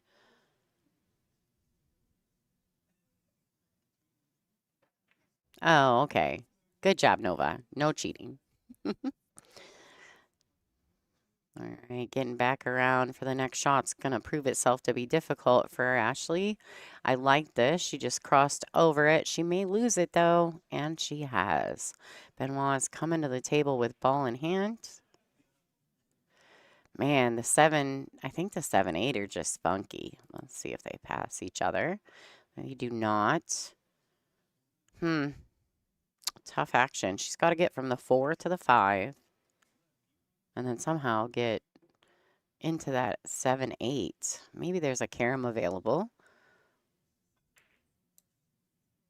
Ash is also trying to figure it out. Now, be mindful, ladies and gentlemen, that they are on a 40-second shot clock, and they only get one 40-second extension per rack with 60 seconds after the break. So you got to make decisions. You got to trust your instincts a lot in this situation.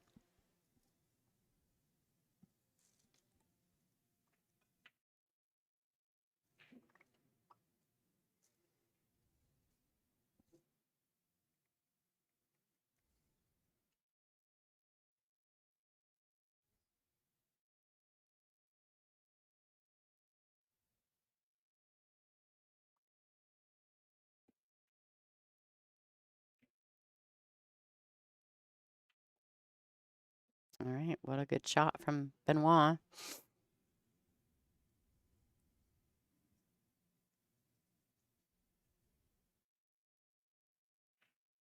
A really good shot.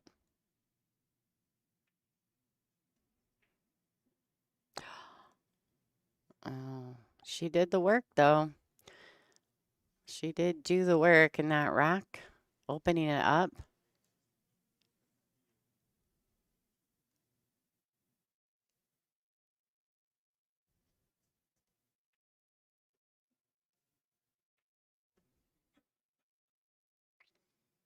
Some questions about Rachel Walters. She'll be back. I do believe she'll play in more WPBA events. She did turn down her invite for this one, though. I think Rachel is a very talented player, but I think she's got a lot of things. You know, she does a lot of things, and she's really, I do believe she's doing some coaching as well, and so maybe just maybe she's finding her niche. But she is a fabulous player. She plays really good, makes good decisions, very punishing, has great safety game, very very defensive, and it works for her. But she also strikes through the ball really well. So when when she's being offensive, she's super good at that too. I mean, very talented. All right, 4-4. Ashley Rice taking advantage of that one. Kind of getting one back, in my opinion. She gave away 2 9-balls in the beginning of this matchup, so.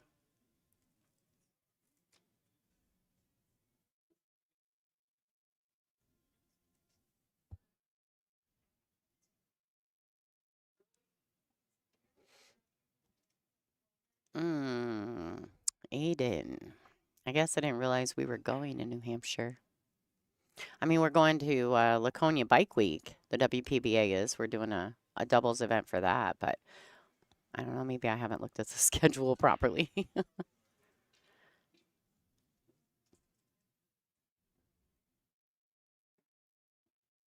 Yeah, she's defensively Rachel Walter. She thinks really well at the table. You can see she's a very clear thinker.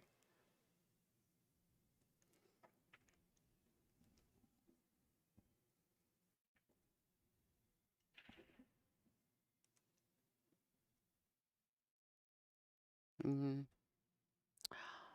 All right, so ring around the pocket there.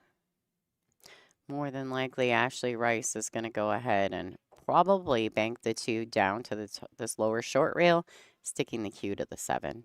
She really has to lock Ashley Benoit up because Ashley is very proficient with her jump cue, so she can't leave her a jump.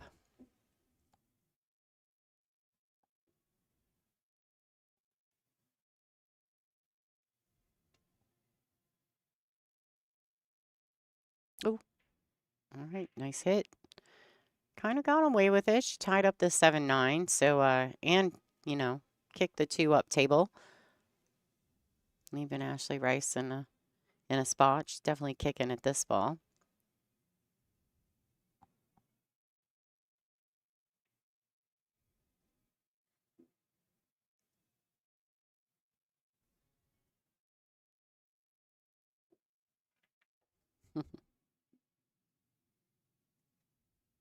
Oh, yeah, that's always a threat when you're kicking one rail at a ball like that.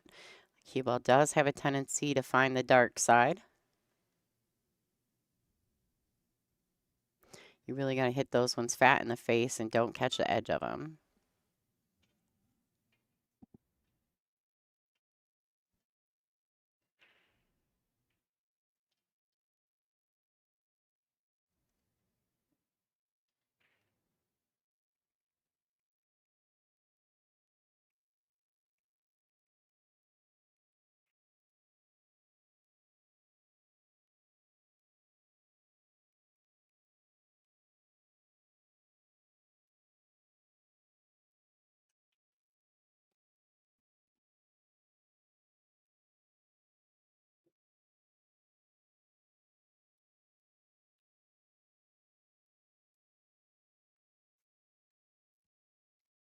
What's up, Ray? How you doing, girl? We go to ICB. We go to Birmingham every year. To that one, bring in OKC. All right. Go ahead and start working on finding us some sponsors. Promote the event, and then you get so many spots. You get so many promotional spots, and then you can play. Get us together, girl. Make it happen. Get with the WPBA, and I mean, I'm not mad. I'll go to OKC.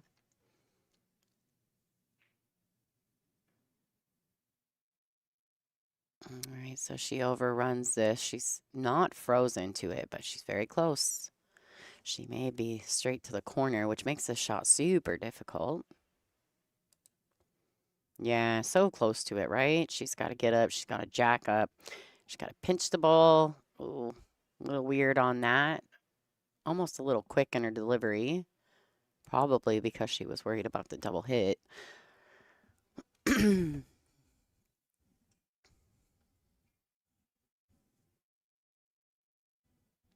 Yeah, Nova. So we need 10 9-foots to host an event and $20,000 minimum added. So if you think that that's something you guys can make happen, like I said, we're booking for, I think, 2027 right now. So have the conversation. Please reach out, email the office at WPBA or any of the board of directors. All of that is on WPBA.com. You can contact any of them through that or our office. Definitely can have a conversation.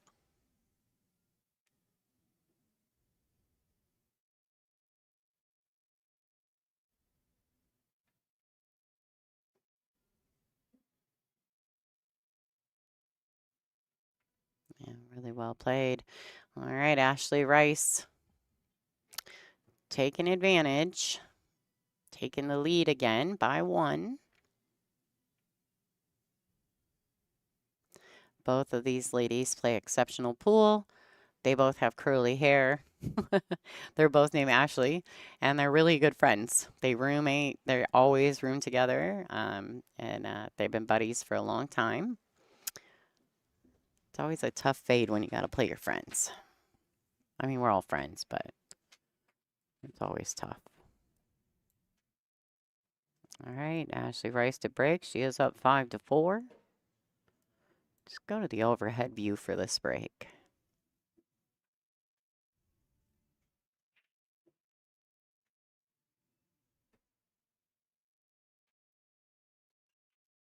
All right, she does make the wing. The one banks around. Not sure. I do believe she can see the 1 ball. Tracks very nicely to the 2. So very good, really good break for Ashley Rice.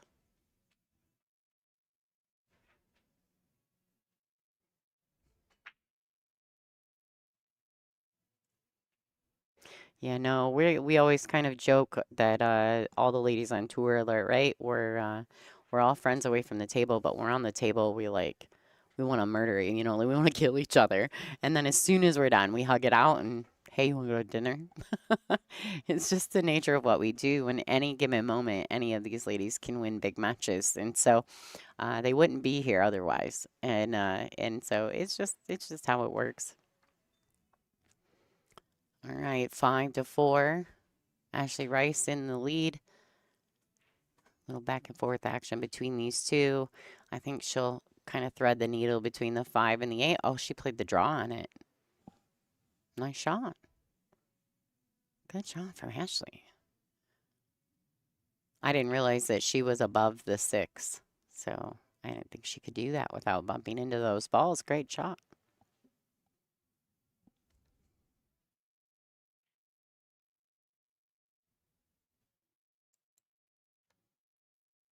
All right, I do think the 6 goes in the side pocket. Definitely wants to keep control of the cue ball. She does not want to land on the rail anywhere. So luckily for her, she's pretty straight in, maybe a 5-6 inch draw stroke, and she kind of hits it a little light, I feel. Let's go. Oh no. Camera, very deceiving in this situation. I've got too many camera views. I get myself stuck.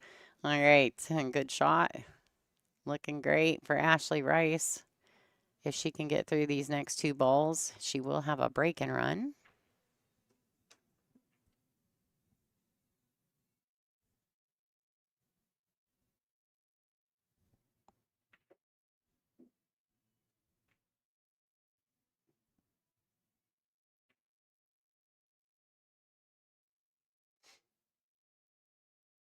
All right. And this 9 ball to extend the lead by 2, 6-4 over Ashley Benoit. All right, getting ready to break rack 11. They may be taking a player break. Definitely possible. Yeah, I think Ashley Rice may be calling her player break. I think they both probably need a break. All right, guys, so they're going to take a quick break. I'll give you the scores that are around the room, and I'm also going to take a quick break. Lisa Cassette currently up 4-1 over the Mad Hatter, Susan Mello. Caroline Powell up 3-2 over Sandizzle, Sandy Chang. Taruko Macklin 4-3 over Kaylee McIntosh. Susan Williams, the Tsunami, has a really strong lead over this layer, Christina Zluteva, so 4-2 in their match. Beast Mode up 5-1 over Miller Time. Chanel Lorraine 3-2 over Skittles. Shanna Lewis. Venus Lim 3-1 over Sakura Muramatsu. So these are the matches that are currently going on around the room. You guys are all welcome to follow along. Check out digitalpool.com. Player break is happening. Guys, I'll throw some music out there and we'll be back in action as soon as the players are.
All right, what do you guys think? We're back in action, eh? All right, here we are. Let me go ahead and remove the music from the background. I know you guys love some good elevator music. All right, Ashley Benoit coming back from the break, looking a little more fierce in her delivery of the break. She's a pretty determined young lady. I will give her that. Oh, why does this keep happening every time I talk about her? And Ashley's used to me talking about her, so all right, let's look and see. Can Rice see this? I do believe she can see the 5.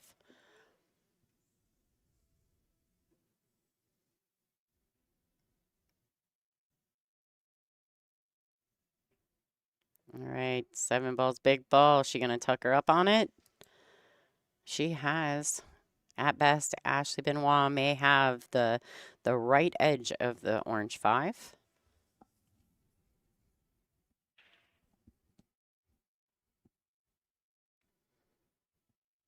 It's really difficult to play this game when you're not feeling 100%, especially at a high level in a major event, because this is one of our majors.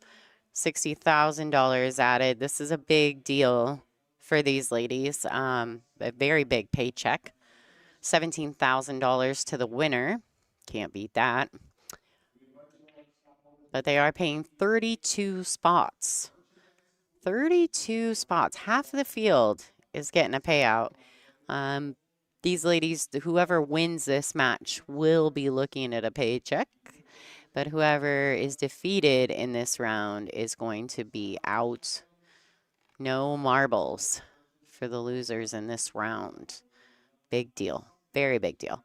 Guys, I just got confirmation. Our 4 o'clock match is going to be Yuhan, Chinese player, versus Jasmine Ocean, 2 world champions, duking it out on the B side of this event. Also in a situation where one of them is not making any dollars. It's a big trip, big travel to not make any dollars. That will be on our feature table at 4 o'clock. And don't forget, our A side matchups are coming back. Coming back at 7 o'clock this evening. We're going to have Brittany Bryant and Savannah Easton on the feature table at 7 o'clock. That's going to be a fabulous matchup. And then, looks like Rita Cheyu Cho versus Wei Su Chen will be on table number 2. So those are going to be feature matchups. I mean, they're all feature matchups. Boy, oh boy, what a good round. All right. Ashley Rice. Then with that rack right there, that puts her on the hill, ladies and gentlemen. This is a race to 8 and breaking.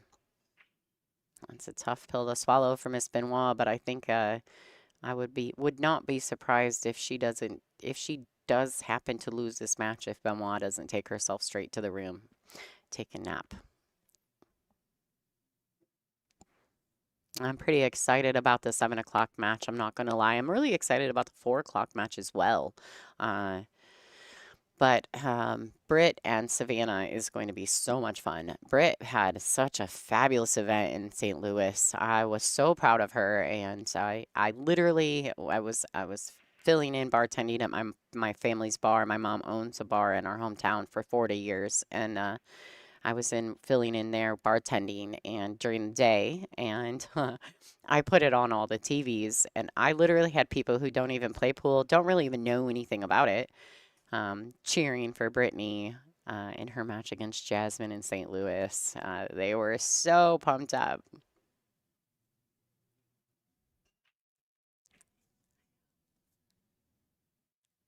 They were so excited. All right, dry break from Ashley Rice.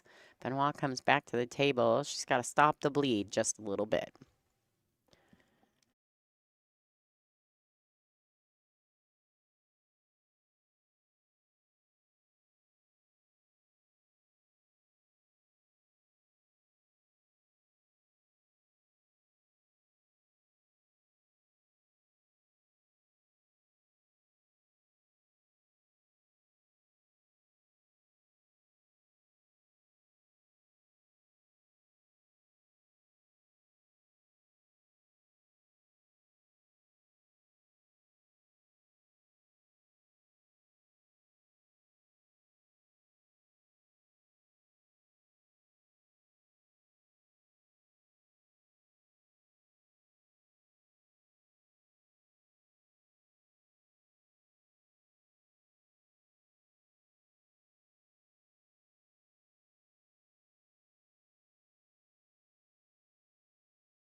All right, what's up, folks? Sorry about that. Hi, Gene Miller. Thank you for your donation. That is appreciated, sir. And I'm getting ready actually to send the list for the Q spin that I raised to the person in charge of the Q spin, actually. I'm getting ready to send that list to her right now.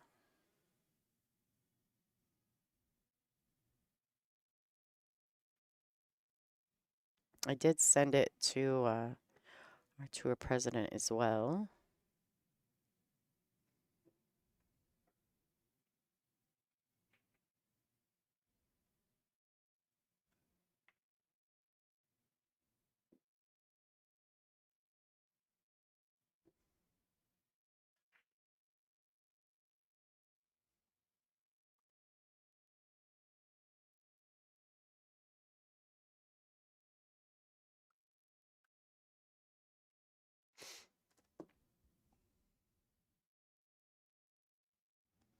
Yeah, Nova, I actually agree. I love little Sophia. I mean, she's not really little anymore. She's grown. She's growing up.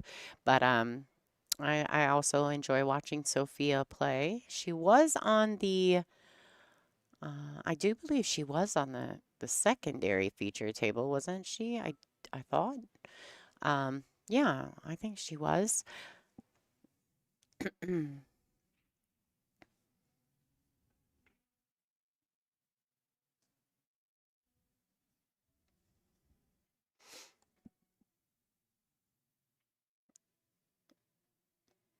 Wow. So she swishes it, not intentionally. I think she was trying to stick her behind the 9, but so I'm a firm believer that when things are rolling in your favor, they're just rolling in your favor. Truly, it's like I tell people a lot. Sometimes you're the windshield, other times you're the bug.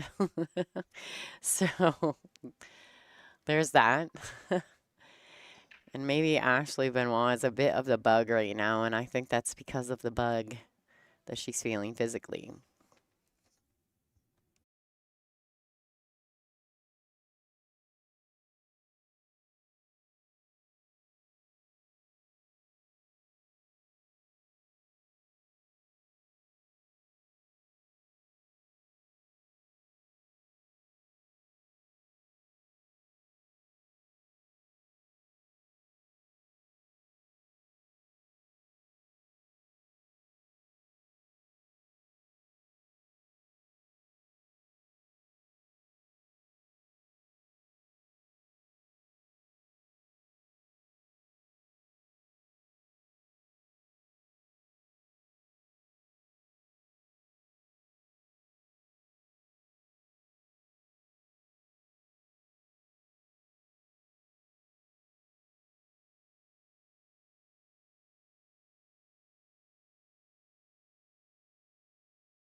All right, so I don't believe that's very safe.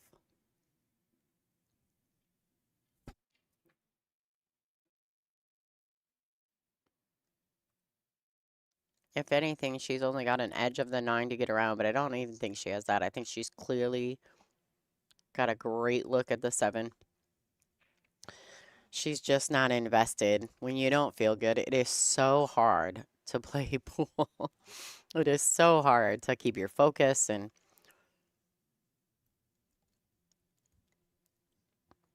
I think Benoit is in some small way just kind of conceding to the situation. And I don't blame her. I don't blame her even a little bit. I busted up my knuckle and my right knuckle doing some banners here at this event. It cut the top of my knuckle skin off, and you know when you get hit with something and it just really makes it like sensitive and sore. It's my right hand, and I couldn't grip my cue, so every time I had to draw the ball, it was just disastrous.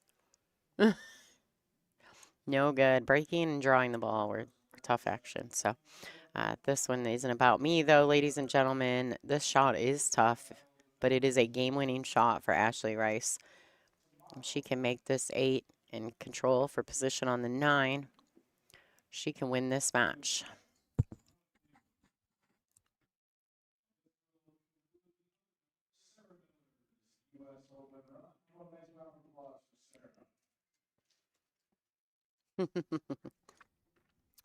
No, no one was injured in the climbing of the table, but that was a whole different thing. All right, so actually, this is not terrible. It's a very steep shot for Ashley Rice if she can pocket this 8.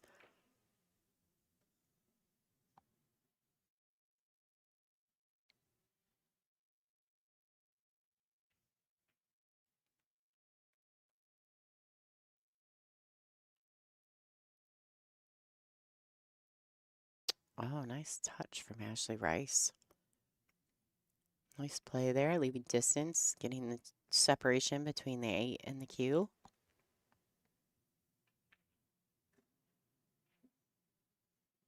Yeah, my thought process, guys, and I really apologize, but at least you have access to a second stream, which from my perspective is it's tough for me because I have a lot of things to do with these events on top of being a player myself. But you know, it's just not an easy fade for me. So I did set up a secondary table. I brought my personal stream setup and just threw my computer up there in a camera so you guys can watch a second stream table, a second feature table. So thank you guys, you know, for enjoying that stream. I would just say to maybe throw some music on. They are playing regular music in the room, and I absolutely cannot give you volume, so I apologize. Being that I would get copyright infringements on the WPBA's YouTube channel. Now, I will say that I do have the ability to put a secondary, like another headset on that stream. Oh, she's like, don't do it. All right, so a little bit of elbow bumps for Ashley Benoit and Ashley Rice. Of course, they're besties. They've been staying in the same hotel room. Ashley Benoit, she's so funny.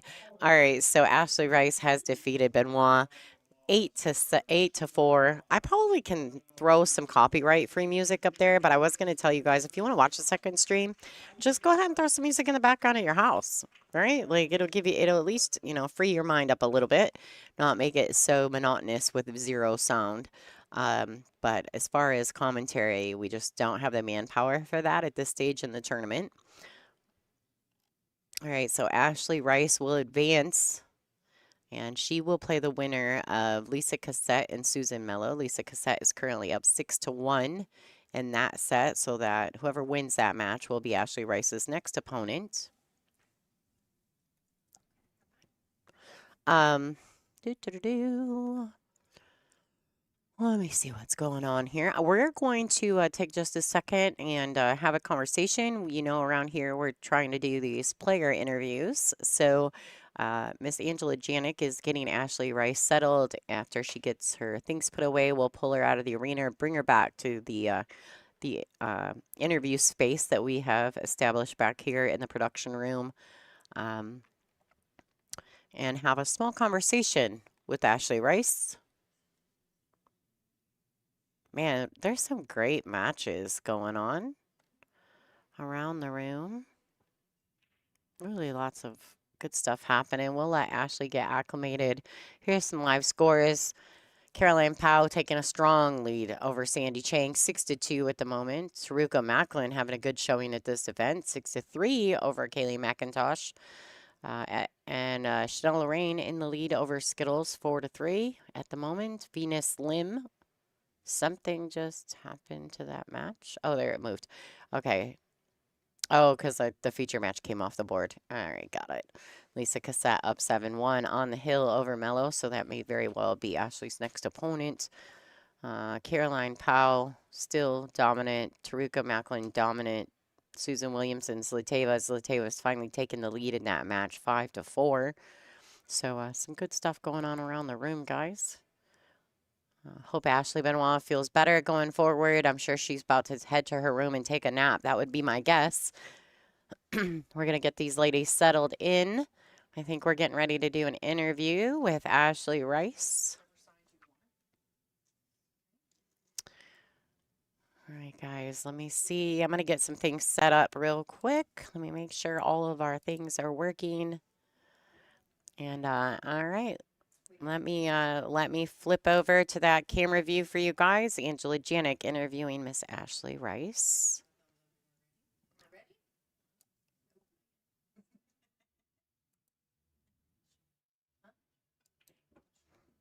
All right, and all right, Angela Janik, take it away. Hey everybody, I'm here with Ashley Rice from Atlanta, right? Yes. Just in case you didn't know, and she was just victorious on the stream table against Ashley Benoit. This is a tough kind of match to talk about, so we kind of lost her opponent for a bit. She had to come in the back, she got sick. She was sick from a previous event, so that's, Poor girl. That's tough to fade, It really though, was. right? Yes. So how did you get through that? I mean, you got to feel sorry for her, and I you still did got to feel get to the sorry table and for play, her. right? Yes, I just tried to focus on what I needed to do. It all seemed you to work can out. do. I noticed little errors between the two of you guys. It was Definitely. like you guys were almost there. I mean, Ashley obviously struggling a little bit. You She could was see struggling, it, I right? could tell. You know, it is what it is. So it looked like you were stroking the ball pretty good. I Your break was working out yes, pretty well. I finally got this break figured out. Yeah, guys. I know, right? It takes a little bit. So Been working on it. And this is even harder because this is, I know because I've roomed with you too, but this is your roommate for this event, right? I love her. Yeah. Yes, I do. So- It's always tough to play your friends. Yeah, It really it's is. when we do that a lot and sometimes here, but this one was especially I difficult. couldn't even so. hug it out after because she was like, no. So did you do a lot of preparation, get ready for this event? I You've did. been practicing a I've lot? been practicing constantly, and I've been practicing constantly since I got here too. I've been holed up in that practice room. Yeah, fabulous. So guys, congratulations to Ashley Rice. She's going to move on. This is now the B-side, right? So we're struggling through. So That's she's going to right. have to work hard for the rest of the day. Everybody follow along. Thanks, guys. Congratulations again to her. We'll see you later.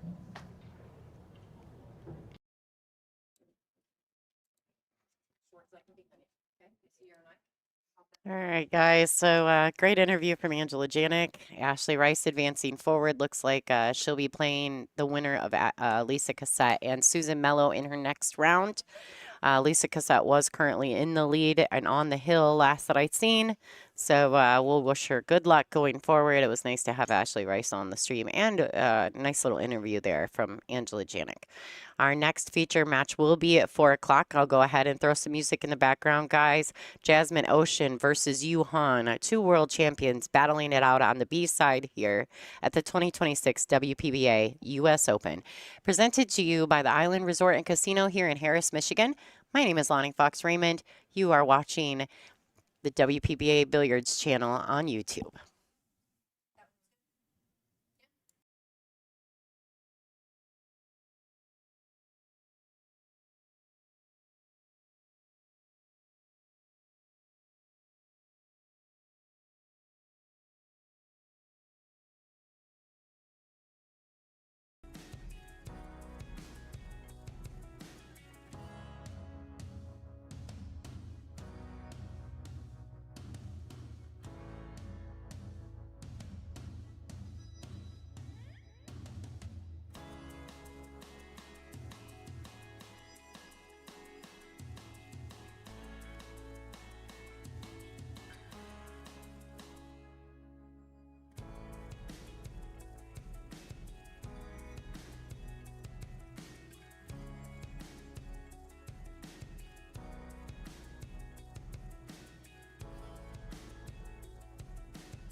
All right, welcome everyone. You are watching the 2026 WPBA US Open presented to you by Island Resort and Casino.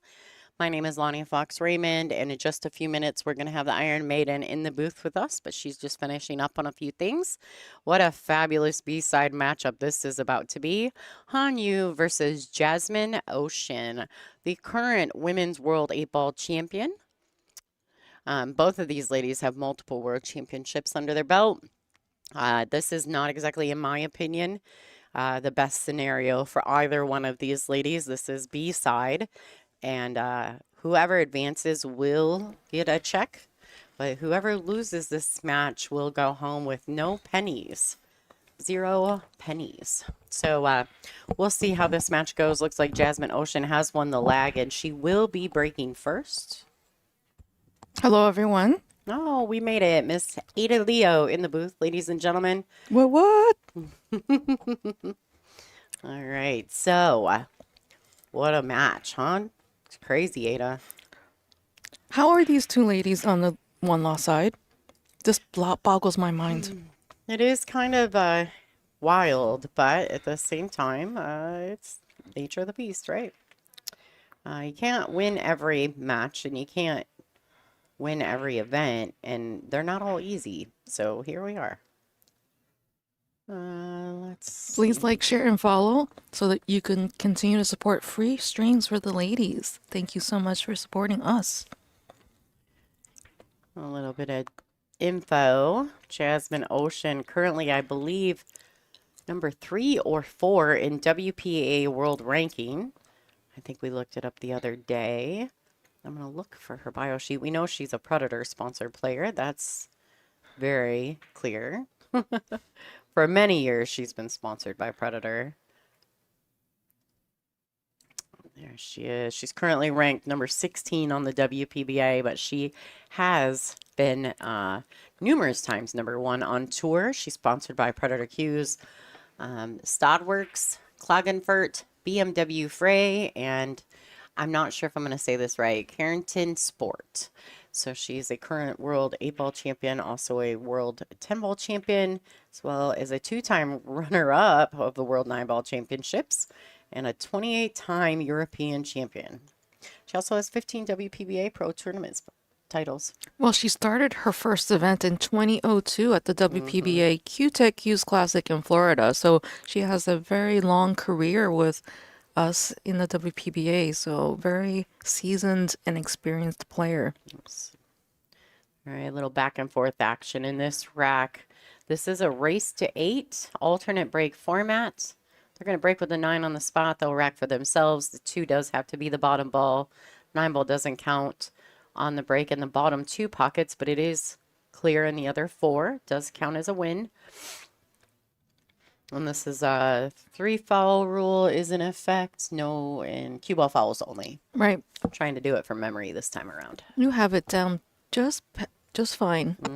And we are in Island Casino in Harris, Michigan for the women's US Open. Hasn't been an event for over 10 years, so I'm super excited to have the ladies here. The host location has been really so welcoming and rolled out like an entire red carpet for us pretty much. So they have such a big supporter of women's in sports. All right, so Han does kick at that shot. It was a good safety from Jasmine. Now, I had a conversation with Hanyu's, well, it's her sponsor from CPBA, I do believe. I asked them with her, you know, right there, because her English is minimal, how would she prefer to be called? You know, in America, he said, in America, your last name is said second. And in their country, it would be Han Yu. Yes. But here it would be Yu Han, right? And I said, well, I'm just going to keep calling her Han Yu because that's, you know what I mean? I think it just, for me, there's several ladies who are from Taiwan, who from China. It sounds weird to me since my family's from China to have the last name be second. So if I'm pronouncing a Chinese name, I think it makes sense to have. So you would be Leo Ada? No, that's my English name. I actually have a Chinese name that What is it? Dongying. Fun. Oh, that's pretty. Yeah, so I'll be in Mandarin, be Liao Dongying. That's pretty. All right, let's go. We got to get to this match because we'll go on about our business. But Hanyu is sponsored by CPBA, which I just spoke of, Universal, TP, Rason, and Tan Hisyu. How do I say that? Tan Xiaoyu. Chao Yu. Xiao Yu. Is that because of the X? Yes. Got it. XI is like a sh. Like Xiao Xing Yu. Shui? Xing Shui. Yeah. Mm-hmm. I love it when Ada talks. Xing in her- Shui. Yeah. I love it when she does all her languages. It's so fun. Well, Kelly Fisher pronounces that word perfectly. Xing Shui tables. Mm-hmm. All right, so a little bit back and forth action, and Jasmine doesn't quite get there. Hanyu's going to go ahead and get straight to work. Like I said, one of these ladies is going home without the check, and the other one's, got a little check and going to look for a bigger check. So very dangerous for either of these ladies to be on the B side of this event. For the rest of the field, I mean. All right. She grabbed her extension. This is good, and I do think basically it's a nice little stop shot to the 8. Well, 87 languages is quite an accomplishment. I'm at the moment up to 6. Would like to do 15 maybe in my lifetime. Let's see if that can be accomplished. But my main motivation is to eat the food and travel to all the places and meet the people. It's really about the food for Ada, so she's going to learn how to order all the food when she travels. That's really the motivation. So I think you can accomplish anything you want as long as you have the right motivation. That's right. Yes, my family is from Hong Kong or Guangdong province, so my family's language is Cantonese. So I might not pronounce Mandarin words with the right accent, so please forgive me, Mandarin speakers.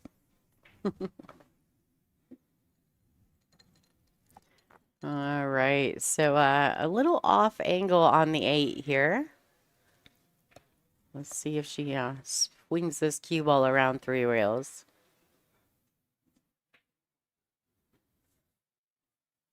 All right, she needs a little bit more pace.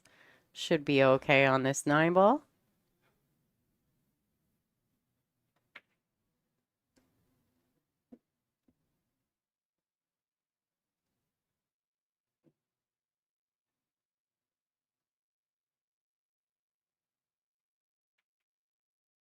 Ooh, all right, she gets it down, taking rack number 1, Hanyu over Jasmine Ocean, and breaking. Do you want to see who else is in this round? Sure, we can check out the live scores. Looks like Lisa Cassette and Susan Mello are grinding it out, as well as Chanel Lorene and Shanna Lewis. They call her Skittles. Lisa Cassette has been on the hill for a minute, so they must be really getting at it. Venus was in the lead last I checked that match. Looks like Sakura's fighting back. Yeah, absolutely. Kia Bennett up 1-0 over Chang. Lori Jonna Janitor just getting started. Rublin and Rachel Lang, we call her the Rhinestone. Straight to work. And Duddy and Olga getting started on the bonus coverage table. If you're interested in watching that match, you can swing over to the other feature table. There will be no audio because they do play music in the background here, and it's not copyright free music. All right, so Hanyu to break. She took rack 1, breaking rack 2. And we have a winner on table number 6. Congratulations to Lisa Cassette for closing out the good. Thank you for all your international folks correcting my pronunciation and appreciating my pronunciation. I really try to make sure that all the ladies are given the respect that they're due, coming over here and making sure that their names are pronounced correctly. It's her US Open run. Congratulations on getting here, Susan. Hey guys, so we do regulate our YouTube chat, so if you're not going to keep it clean and classy, you will be removed. I'm not currently adminning, but I promise you they're in the background and they will remove you. So let's keep it clean. These ladies deserve a lot of respect. Not only do they spend their time, but they spend their money traveling all over the world to compete in these events for you guys to sit at home and enjoy. So do just that. Sit at home and enjoy.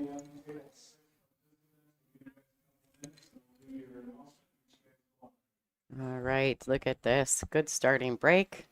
She's got a good look at the two, Ada. She does. It's a really nice break.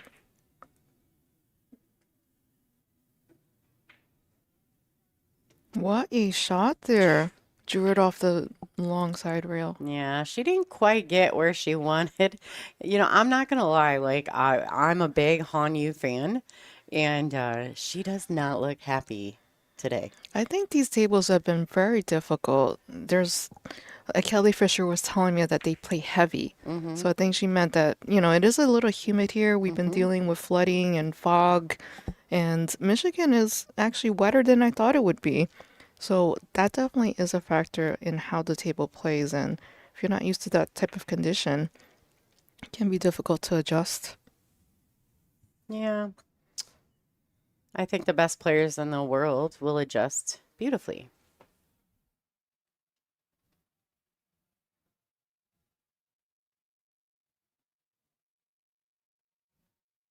Giovanna. I don't know if have I ever even had her on the stream? Well, she was at the Rax tournament last event. Oh, okay. So I think there were some of the our viewers are taking issue with making sure that Italian names are pronounced correctly. Sure. Look at this shot. Now she's gonna have to force Hanyu to use the jump cue. Air Hanyu or Air U or Air Han. I don't know. Or maybe she should just hyphenate the name Hanyu.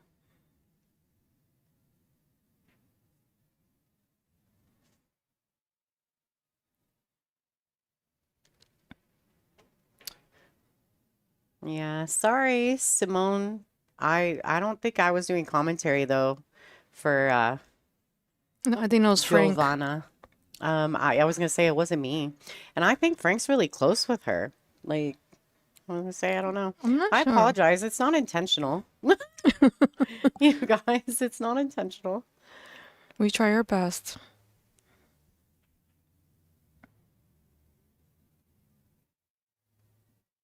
Well, these ladies are operating with 40-second shot clock. 60 seconds after the break and 1 extension per rack.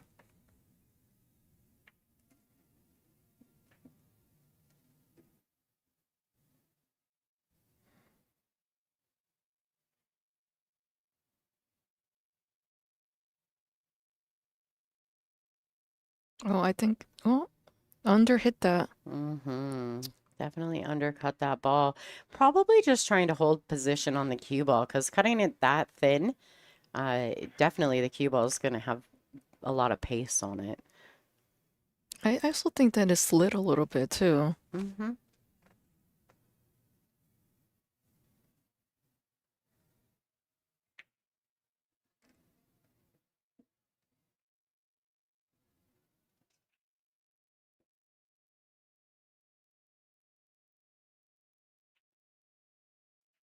Has Jasmine ever worn all black? I don't think I've seen her in this color.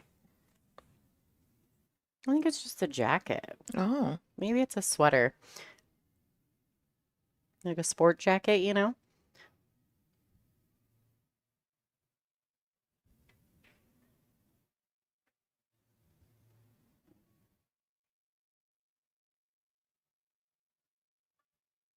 Oh, thanks, Frank. You're saving me. Getting chewed up over a name. My good Lord. All right.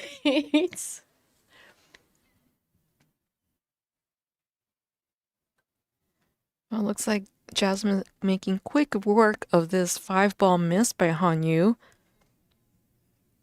She is hungry to get one on the board.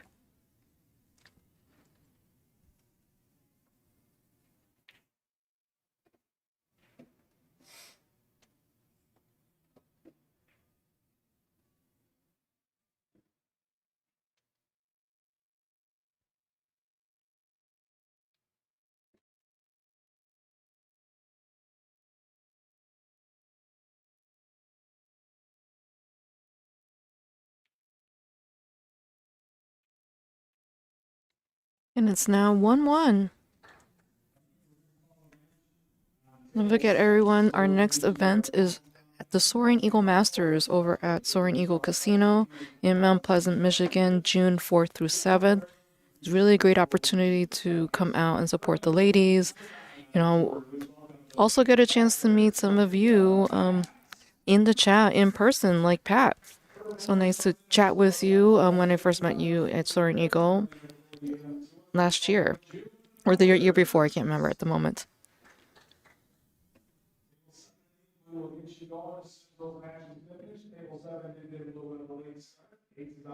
So, gonna be curious to see if Jasmine's gonna be shooting that one ball into the side pocket, because I feel like some of the players have been alternating between shooting the one into the side pocket or aiming to go below the side pocket.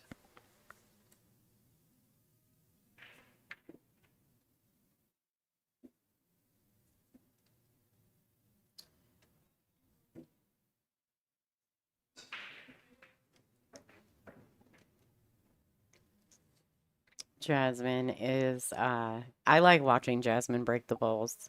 I really like Jasmine moving around the table. She's just dominant, fierce. You have to have confidence in this game. You can't be like really approaching the table like, I'm not sure about this shot. And this game is so brutal. Without confidence, you're not gonna make any balls in. Sorry. Yeah, she's just, she's so fierce. And I love that about her. I think that's what makes Jasmine unique. Inside a group of women who are all battling to be, you know, dominant, she just carries herself as a consummate professional at all times. And actually, she's one of the funnest people on tour, to be honest. You sit down and have a conversation with her. She's super laid back. She's very witty. But she's so focused when she comes in to play pool. It is all business. Got a lot of respect for that. Yeah, and if you're not familiar with her YouTube channel, she does give a lot of really great tips on pool and does it with a lot of humor. So you get to see some of her personality and how she makes it fun at the same time. But on the table, her demeanor is all business for sure. Absolutely. Tim, Crazy Man, how you doing? I actually don't know that there's any shortage of talent. We've got Savannah's not the only American that plays well. We've got Sophia Mast, Kaylee McIntosh. All of these ladies are super competitive. Brianna Miller. But let's be really clear too. The really big problem, and if we want to address the elephant in the room, is that American ladies, to be completely fair, most of them have to have real jobs. They're not supported by a federation. And so in America, this sport is considered a hobby. And so the ladies aren't really given the same opportunities that in European countries or even Asian countries that they are.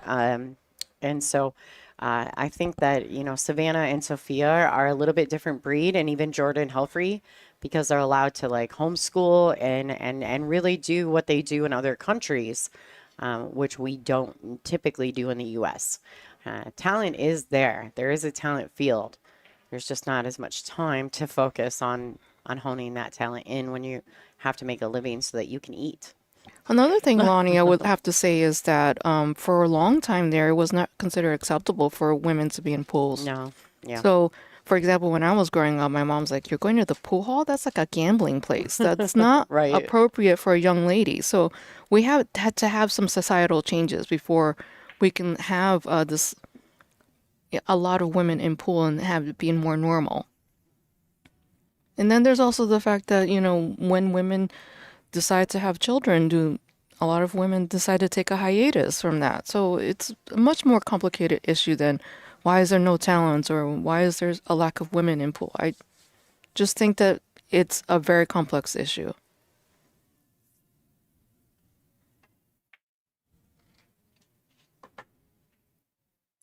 Looks like Hanyu's going to take advantage of that unfortunate miss by Jasmine hanging that 2-ball. So I've been seeing a lot of balls being hung in the pockets. I think it has to do with this humidity, this heavy table, the wetness of it, this deep shelf of the diamond table. We are playing on Blue Label diamonds, 9-foot tables, and unforgiving. You have to hit it very clean or with the right pace or just hangs. I actually think they're 4 1/4. They are 4 1/4. I do think so. Wow. Um, You have to be very smooth with your stroke. I think if you have any kind of unintentional English or you try to punch a shot, it's not going to accept it.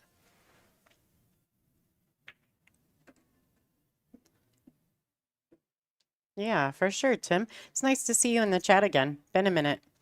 All right, so we're gonna get back to this match. I gotta take a break from the chat room. I'm getting all like hot and sweaty because I get angry.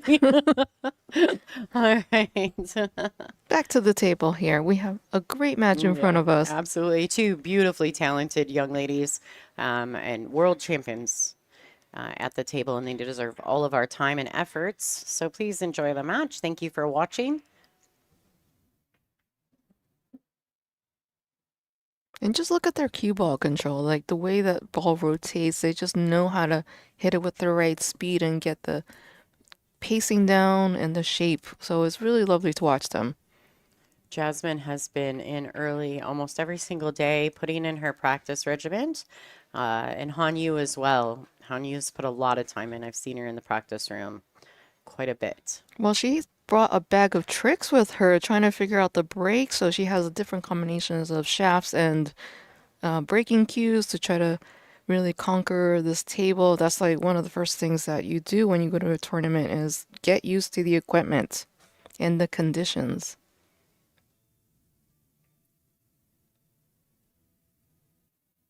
Oh no, Lonnie's getting sucked in.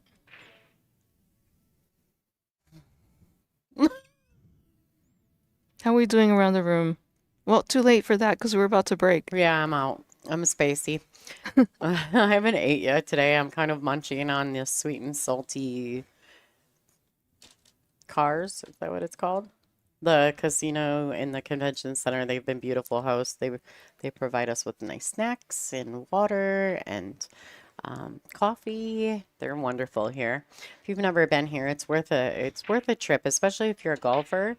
They have 3 championship golf courses here. And this arena is humongous. So if you're a spectator, it's really nice to have all that open space, be able to see all the matches all at once and not feel like you're on top of each other, and as well as the players too.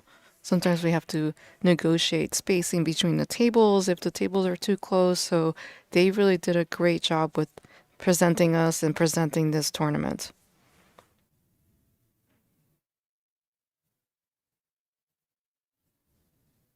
All right, so dry break from Hanyu. Jasmine's got to play safe. There's really no clear shot here in this one to pocket. She's got to think about it. The ladies, the lady sitting on the rail right there next to Hanyu. They are big fans of the WPBA, and we see them a lot of events in this part of the country. So I want to just give them a special shout out. Thanks for supporting us and coming to as many events as possible. And they're kind. They're also playing in the event across the hall. Yes, there's an amateur event happening alongside us. All right, nice. Oh, she knew right away. Did you see her? She came up off the ball quickly. She knew she was gonna bump the 2 ball, excuse me. Well, really, I think, where do you think is the key ball here in this layout?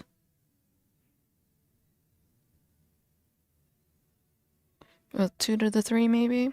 Or 3 to the 4? I think the 4 to the 5 is tough action. Yeah, The the 5 5's is tucked. it's a bit obscured. Yeah, she's cutting this ball really steeply into the top left corner. So I'm wondering if she can drag it around and shoot the 2 in the same pocket, or if she can hold it for the side. I think we're getting ready to find out. All right, so she threw it in with some spin. It just dramatically fell down. It was like, is it going to go or not?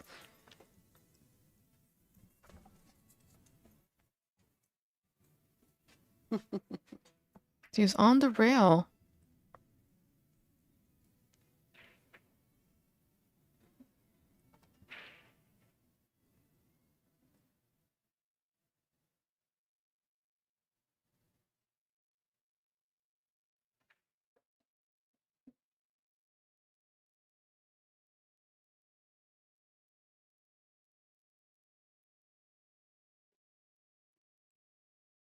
Oh, Kind of got on top of it a little bit. yeah, she did.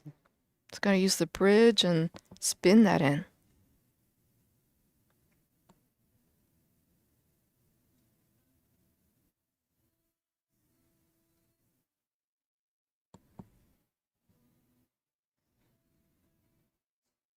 Man, this is tough. That's a tough shot. I think she's just going to spin it in and then set up for this 4 in the top right corner. Yeah, that's the one really good thing about this situation is that, with what she's got to use to pocket this ball, the cue ball is naturally going to track to the good side of the pink.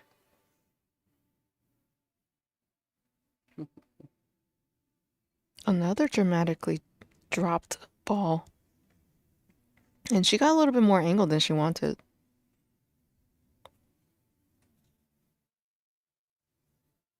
Now she's got some thinking to do. Does she try to avoid the 6, go around with outside, or what do you think is going to happen there, Lonnie? Wonder if she'll bring it around and come under it. Can she miss the 6? Come on short side? I don't know. Play the safety. Ada. Oh, no But it jail wasn't time. jail. No jail. No jail time. Jasmine can totally see this. But I don't think she has a clear shot unless she's feeling the banks are on. That's why I wondered, because I felt like it was a free two-way shot for her to cut the ball into the top right, bring the cue ball back down under this pack of balls, potentially leaving herself a shot on the 5, but also if she misses the 4, potentially having a safety as well. All right. Does she cross over it and get the cue down here using this wall of balls? And she is trying. That's a great save. Yeah, very successful.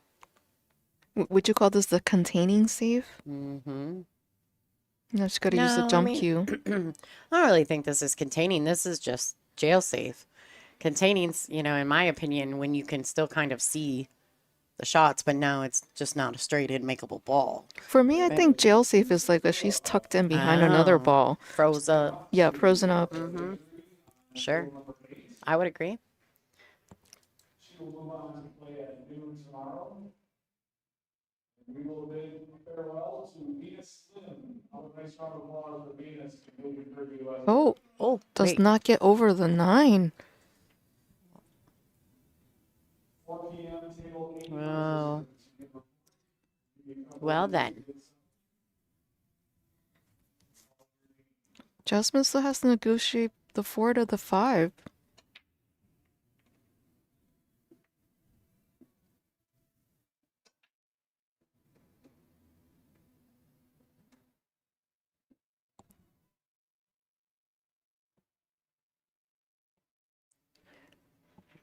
I mean, granted, who am I technically? Who am I to judge Jasmine Ocean? But do you go away from the shot just to go back at it? I mean, it's gonna work, but man, I think she didn't want to get stuck with the wrong angle for that 5 ball. sure.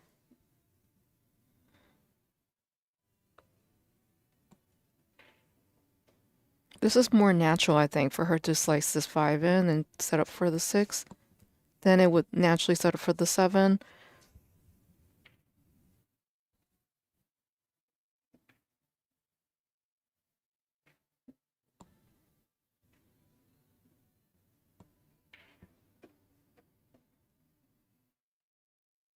Jasmine overran the position a little bit. Now she's got to decide, she go back and forth or she goes 3 rails. I think she's going to go back and forth and try to keep the cue on where she's pointing her stick right now. The cue ball where she's pointing her cue. They should really rename this cue ball, cue stick. Too much cue going on.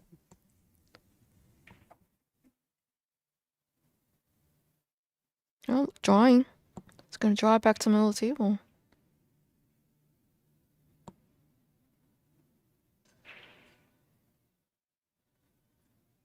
All right, so does she come 2 rails out, shooting 8 in the same pocket?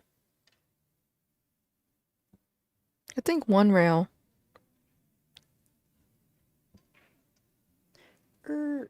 Yeah, good shot. Good call, Ada. One rail. Keep it simple. This is what I'm learning from these top ladies. Just keep it simple. I play too fancy. Too many rails around.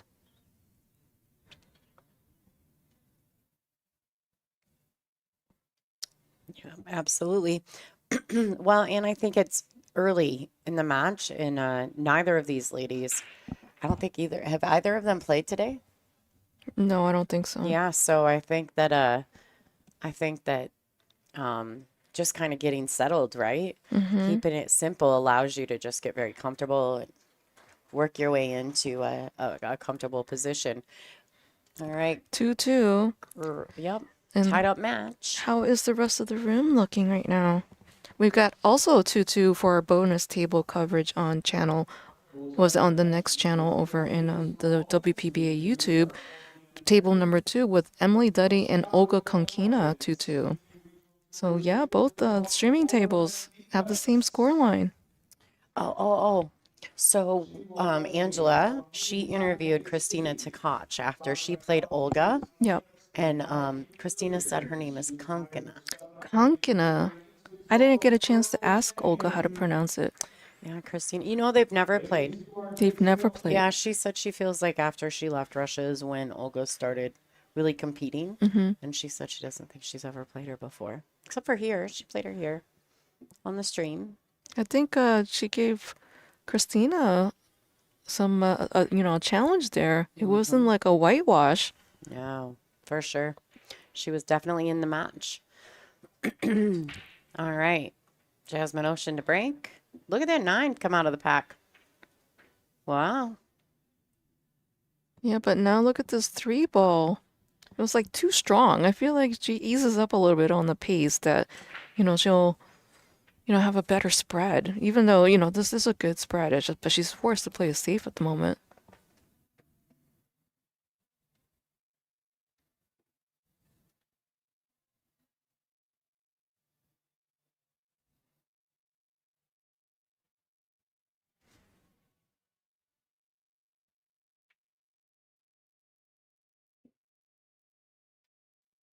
We got some spicy chat going on here. How you doing, Dustin Does Stuff? Thanks for tuning in. Been a minute. Got some familiar handles going on in the YouTube chat. For those of you who are watching and you're not super familiar with WPBA Billiards, we do have a fantastic chat room. I think we have some of the best fans in the business. And it's always good conversation in there. If you guys want to jump on over, you're welcome to do so. If you're not currently a subscriber, please take a second to do that. It's free, doesn't cost a penny.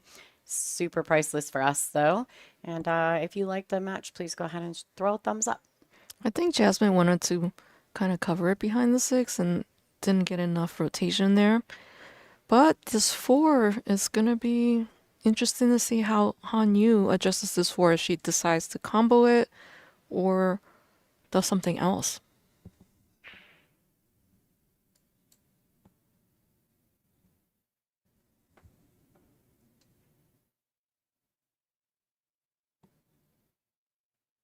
She's like, nope, I'm not even going to try to cut this. This is too difficult to try to get to. I'm going to play safe. All right, so I do like that safety right there. Well played by Han Yu.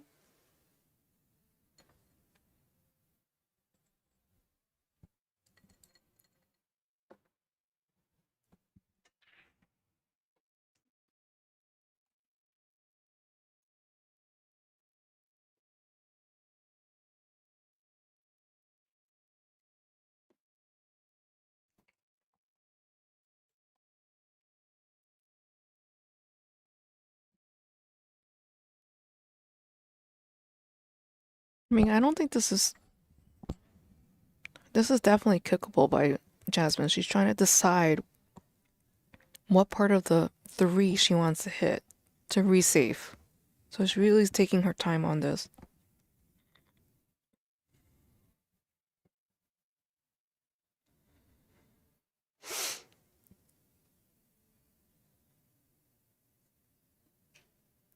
I like this. I think going 2 rails at it gives her the best chance of getting a potential hook on the shot. She may be able to kick it towards the side pocket. Oh boy. I don't know. Now it's right in front of the side pocket. I don't know if there was ever really a good opportunity. That was a great safety by Han Yu, and it forced and potentially a game-winning safety, to be fair. Mm-hmm.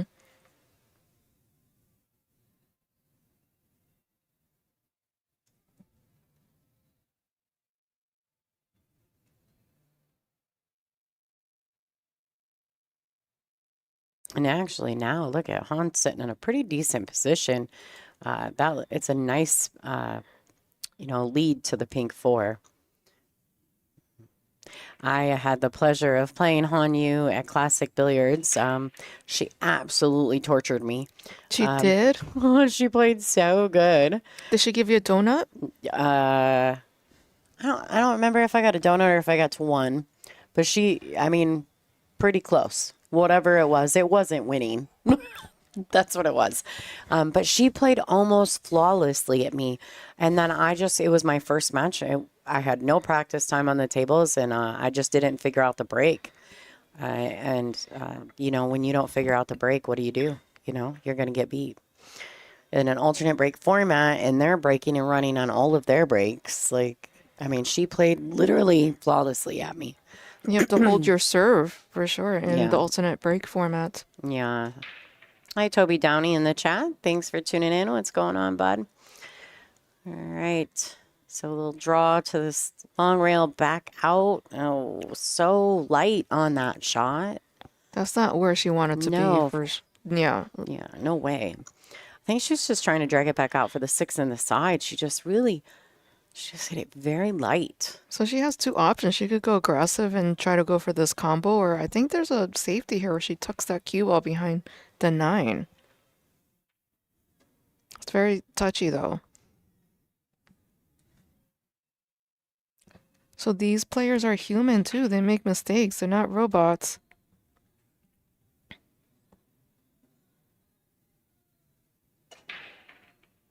But I think the mark of a champion is how do you recover?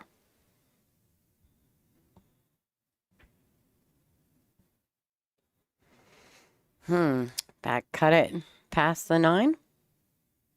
Oh, she may be tucking that 6 by the 9? Sure. That's always an option. Oh, I like that. She hit that so well. Now, is there a cross bank? It's definitely possible. Thank you, Jude, for your donation. It is snack time. I'm starving, actually. You shouldn't have sent me that. You should have DoorDashed me some food. I'm starving to death. We appreciate your donation. We did have a fun bidding war yesterday. Yeah, that was fun. Pat Hickok won that. That was pretty awesome. It was so much fun. Oh, so close. Well, she decided to take a flyer here, and she stuck her on the rail. I think a cue ball was always in play. I think that was really a smart shot by Jasmine. Mm-hmm. Now this is a tester. Does she like the rail or does she not like the rail? We don't have boot camp going on this tournament, correct? I have it. I just don't have it plugged in. We do have an interview cam. We do. For post-match discussion with the winner. We've learned some fun facts about the players.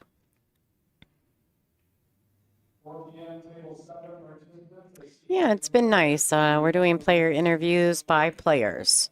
And I think that conversation is always just a little different when it's a player asking another player a question because, we all kind of live this life. So it does make a difference when you're being interviewed by someone that does not know anything about pool versus someone that has some knowledge.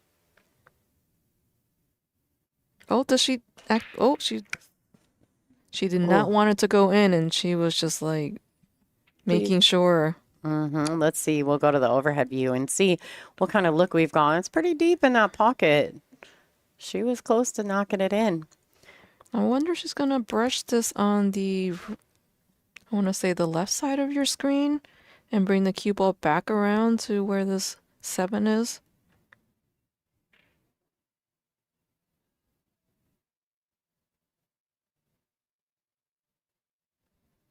This is some sophisticated thinking and safeties.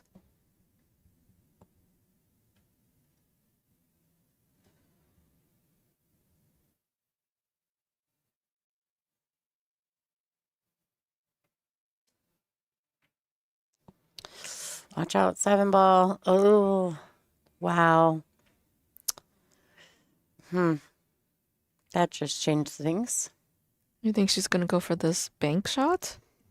I mean, is the safety harder than the bank? I know, when you think about it, I have teammates like, if you feel 70% that making this shot is better than making the save, then go for that.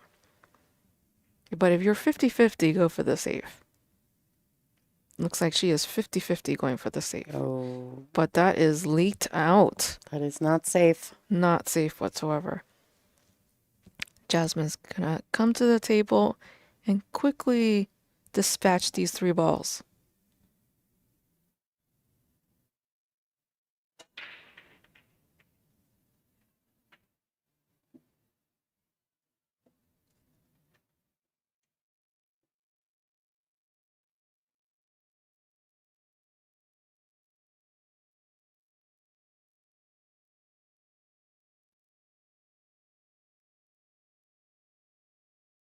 Yeah, I personally enjoy dragging this ball 2 rails around for the 9.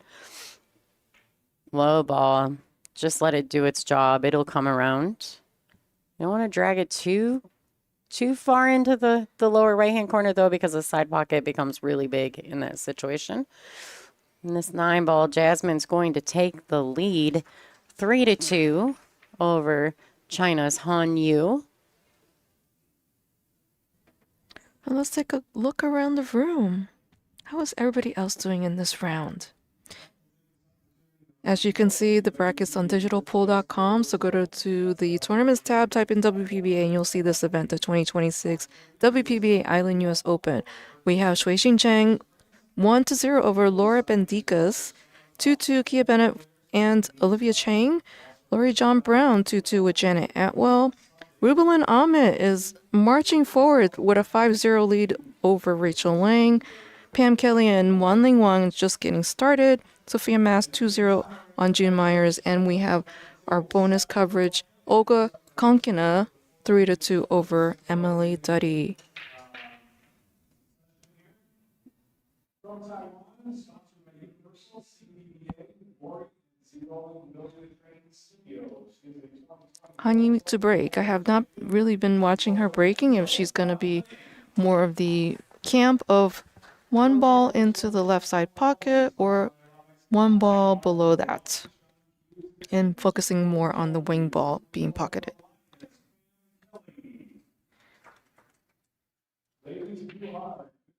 Looks like 1 in the side pocket camp of breaking here. She's got a really nice spread. Everything's wide open.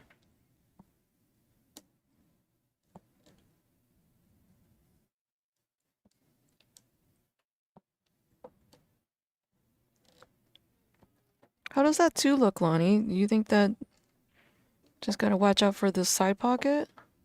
We may need to look at the overhead. Oh, I have an overhead. Which one is that?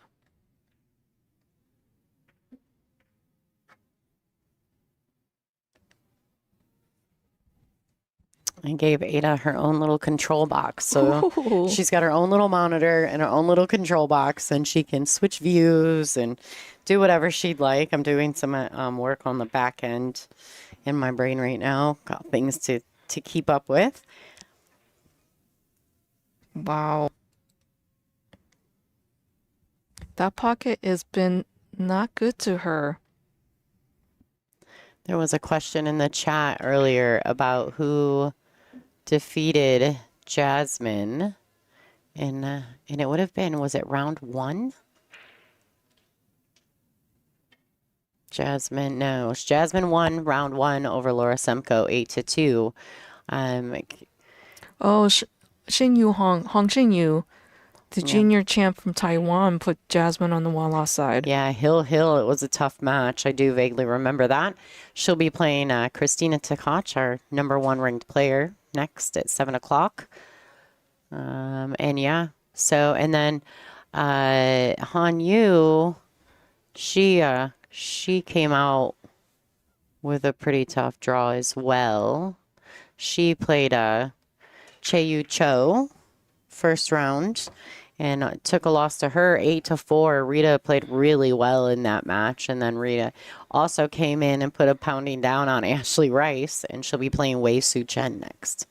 So some great players still in this event. And the B side is just treacherous, but the A side's not any easier. So lots of great matches to be had. And don't forget, our 7 o'clock match on the feature table will be the bombshell Brittany Bryant, the billiard bombshell, Against Savannah Easton.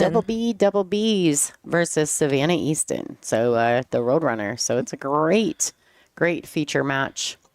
Well, the real tell is if she's going to be having the business bun. Because she means business when the bun is out. Absolutely. BB's business bun is no joke. Yeah, the A side is pretty sporty. Yeah, and so actually that match, Wei Wei and Cho will be playing on the secondary bonus coverage table at 7 o'clock. So if you guys are interested in watching that match, you can. No commentary, but definitely a great match to watch. You can put them on 2 different devices, and you can watch them both. So I'll be curious to see if Jasmine spins this around for the 7 ball, or it's just going to go 2 rails, like inside, or just punching at 2 rails to get shape. I'm going to guess that it has what type of angle, what's comfortable for Jazz. It's really going to make a difference on how she addresses the shot. 2 rails with the inside cue ball, inside English. That's what I thought she was going to do, just looking at it. But I feel like sometimes the players surprise me. Sure. It's just, one of the great things about this game is there's so many different styles, so many different decisions. There's no one way to play pool. No, absolutely not.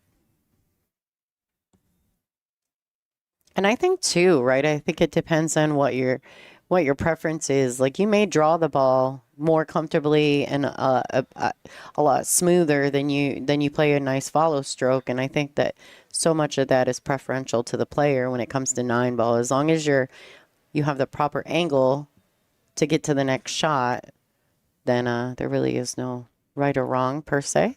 Yep, you got to play your percentages. What is high percentage for you? Jasmine looks steady Eddie at the table right now, staring down this 9 ball in the lower right-hand corner.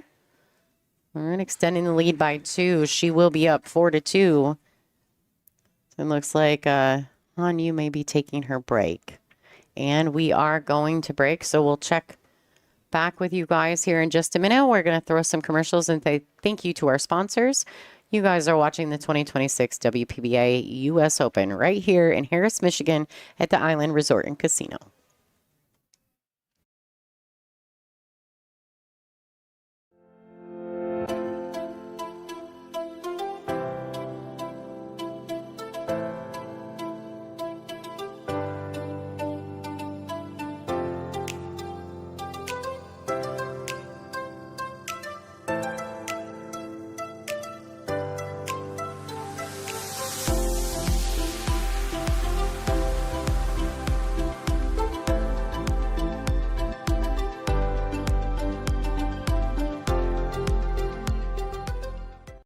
In real estate, just like in pool, the setup is everything.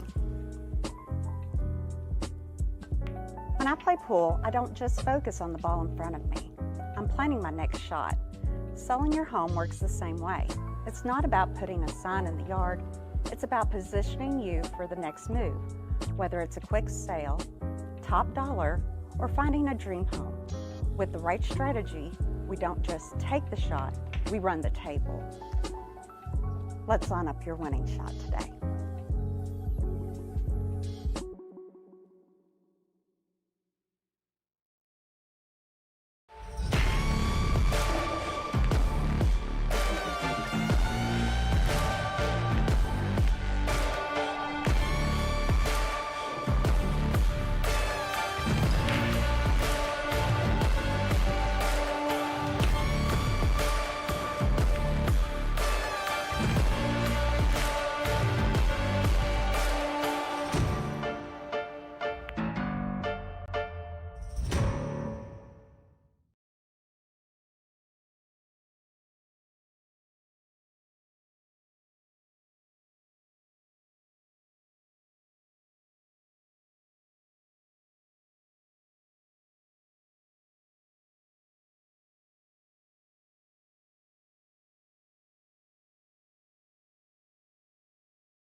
All right, so Jasmine is back at the table. We're just waiting for Han Yu to come back into the Schuler Bauer Arena.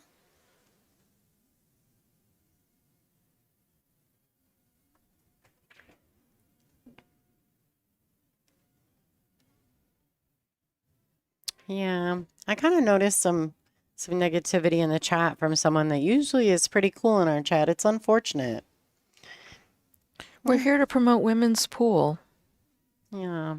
All right. Well, some of us are actually here competing and trying to do our best to enjoy and bring high-level pool back home to everyone.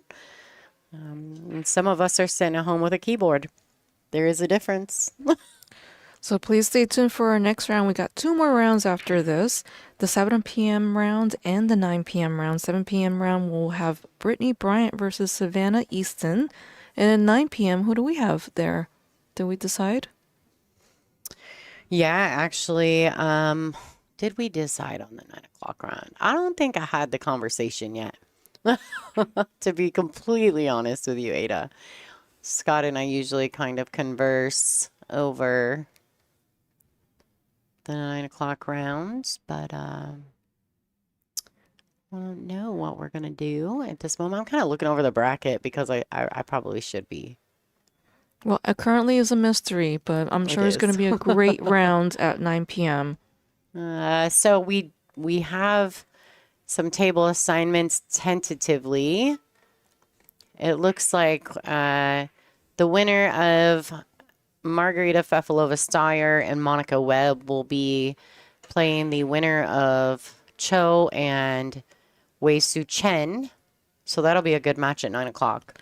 Wow. It doesn't even matter either way who wins or loses. It is a monster. Well, looks like the ladies are back. Jasmine to break. Score is 4-2 in her favor and breaking. So I favor Jasmine to work it out.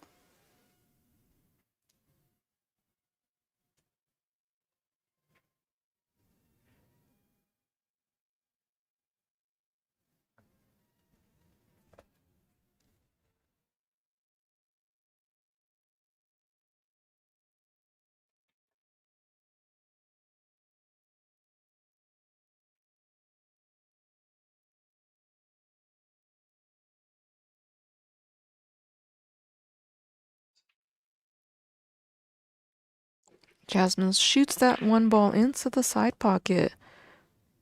What a break. She made 3 on the break? No, 2. 2 on the break. She does have a steep cut on this 2 ball. Look at the overhead. You just gotta navigate through some traffic there to get to this 3. She can elect to play safe.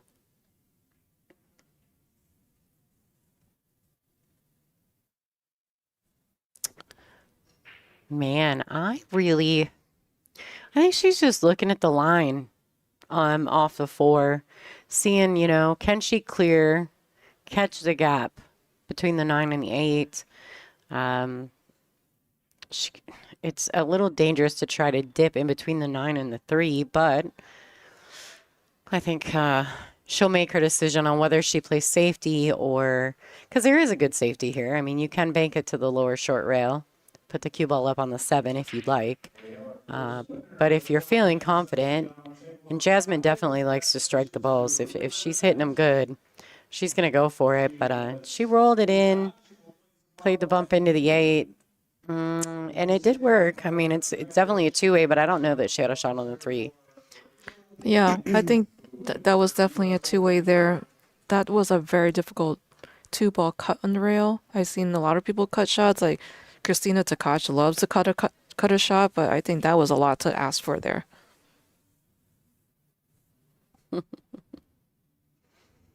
Yeah, it was a big ask for sure. Oh, let's see if something hits a rail. Oh boy, she needs it to go. That is a ball in hand foul, ladies and gentlemen. Jasmine Ocean is going to be very okay with this ball in hand. Everything's broke up. It's much simpler pattern now. Looks like she could probably just play a stop shot to the 3. She doesn't really have to get too crazy.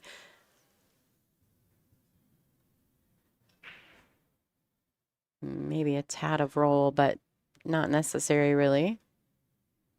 She's looking like she's drawing it. Oh no, just Yeah, just to replace the ball, kind of a stun shot. yeah. Sure, great shot.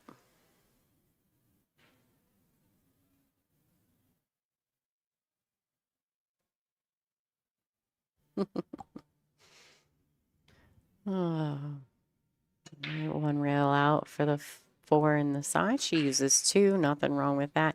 Although it kind of did get a little steep on this.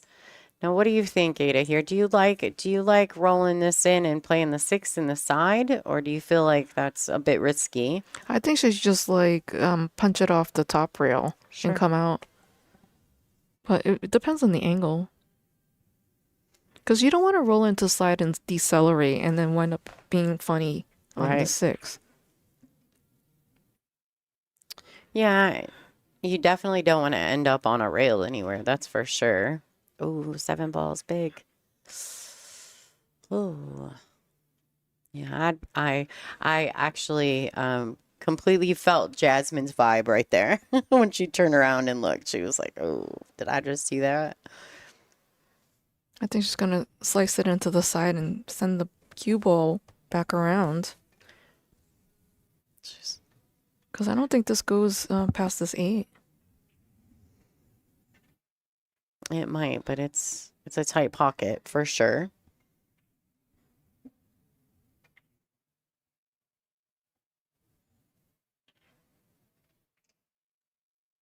Yeah, great shot. That was a nice shot there. On the rail, she had to control it. So controlled. I mean, she's a world champion. She Isn't definitely Hanyu knows. world champion too? Absolutely. These are both no slouches here. Mm-mm. Yeah.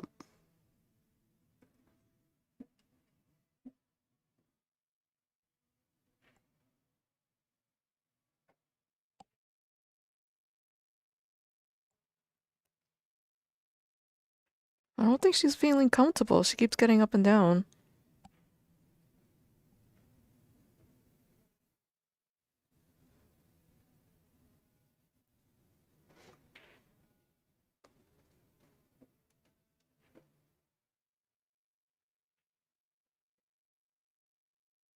Back to the middle of the table.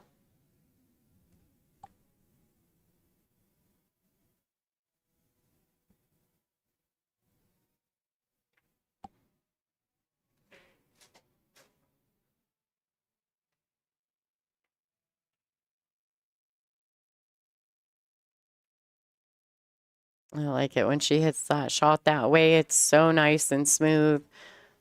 2 rails out. Well played. Technically 3, right? Technically. 3. All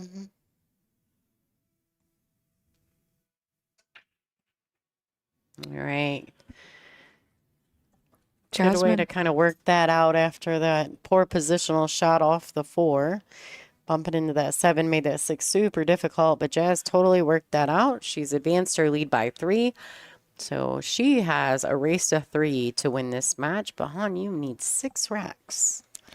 And it's alternate break format. That can be very difficult. But we both know that this is kind of the point in the match where we see those momentum shifts, right? So if it's going to happen, it's possible that it could. But Jazz has definitely given herself a little bit of room to be comfortable. And, I mean, not comfortable, but comfortable. As long as she holds her serve, she should be just fine in this matchup. But Hanyu is looking to stomp that train. Let's go. She's going to break from the right side. Thank you for joining us. Please like, share, and follow. You are witnessing the 2026 WPBA Women's US Open in Island Casino in Harris, Michigan. We have Lonnie Fox-Raymond, the voice of the stream, in the booth, and I'm Ada Leo.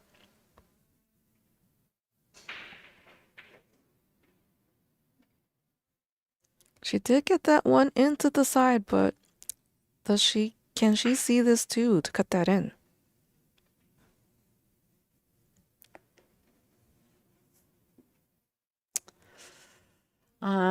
It's possible. That's for sure.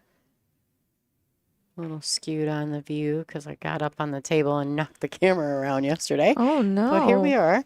But I think it's makeable. I do think she has enough room. She might run into this 7. Yeah, and not for position, but making the ball. Definitely. I think she might opt to play as safety, but so far her safeties have been a little bit not safe. Yeah, and I just think it's the speed of the table. I think that's what she seems to be struggling the most with. Her speed is off. A couple of her safeties have been very weak compared to what we've typically seen out of Hanyu. But that's all right. Still really fun to watch. These ladies are on a 40-second shot clock with 1 extension per rack. And 60 seconds after the break, wow, she made it through clean. What a great shot. It was like a protractor. Yeah, she hit it really well. Unfortunately, I'm not exactly sure what she's got available to her for the 4 ball. Maybe a half a pocket in the one corner. I don't think she has any pocket in the other. Tough action.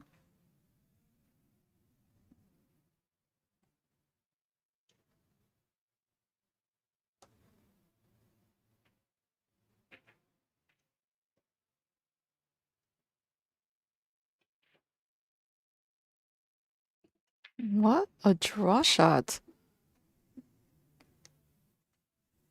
She swished it, that's for sure.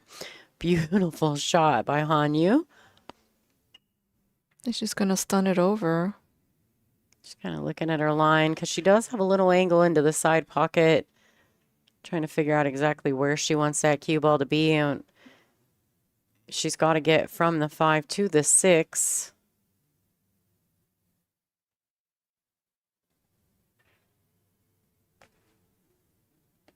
Does she make it past? I don't know.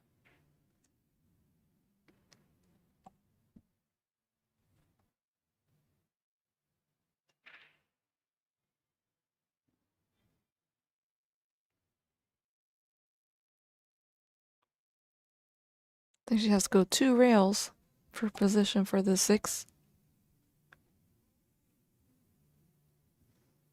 All right, so she's going to grab her extension.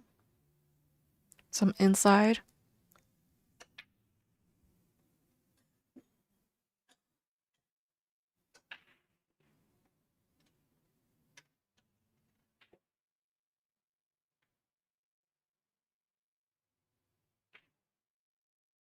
Oh, watch out.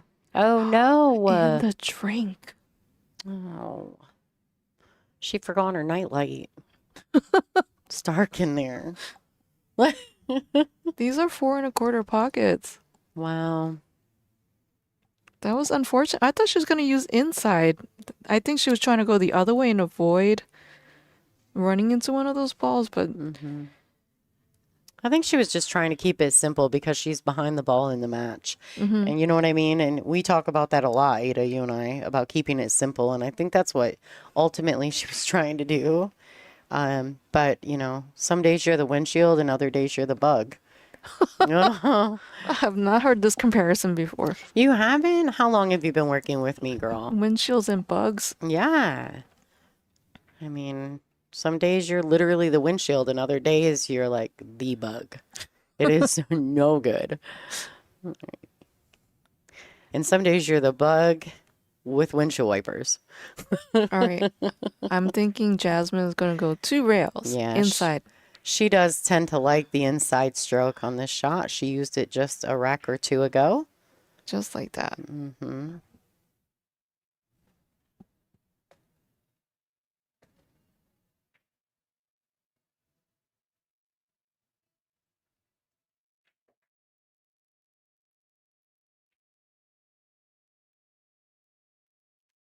Jasmine is really taking advantage of all the mistakes.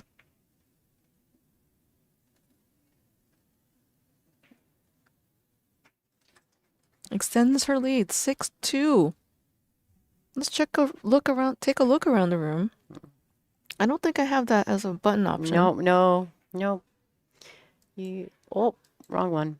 I have all the buttons. I need to eat, y'all. Okay, so it looks like Pearl Chang is up 4-0 over Laura Bendikas.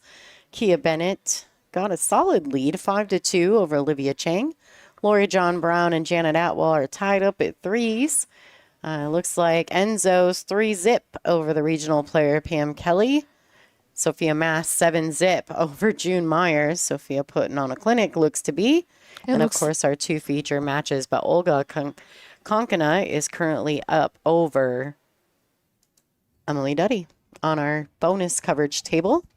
Wow, looks like Sophia Mass is going to be serving up some Dunkin' Donuts. She's trying. That young lady, just so impressive. She's really grown in her game in the past 2 years, I would say. It's such a pleasure to watch her. I know her last event was the Super Billiards Expo in Oaks, Pennsylvania, near King of Prussia, and she was the final lady in the top 64. Final and only lady. So that's pretty impressive, because there was 176 players there.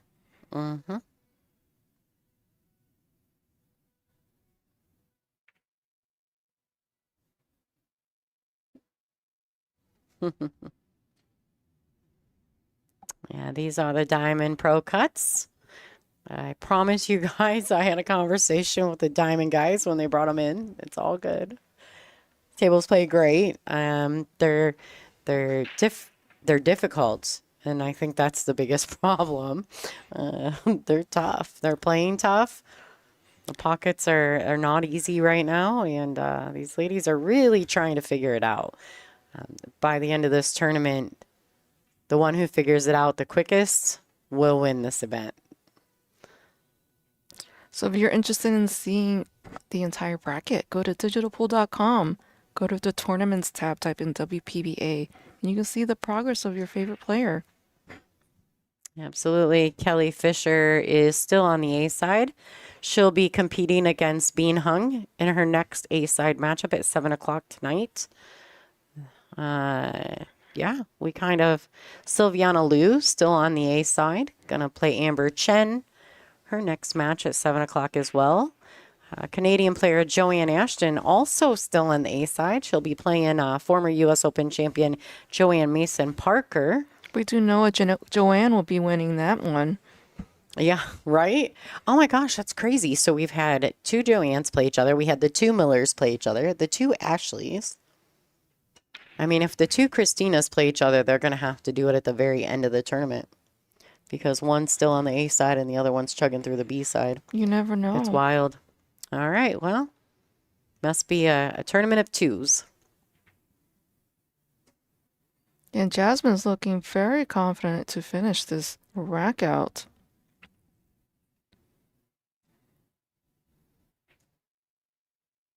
Gonna keep it simple and set up for the 5 in the side pocket.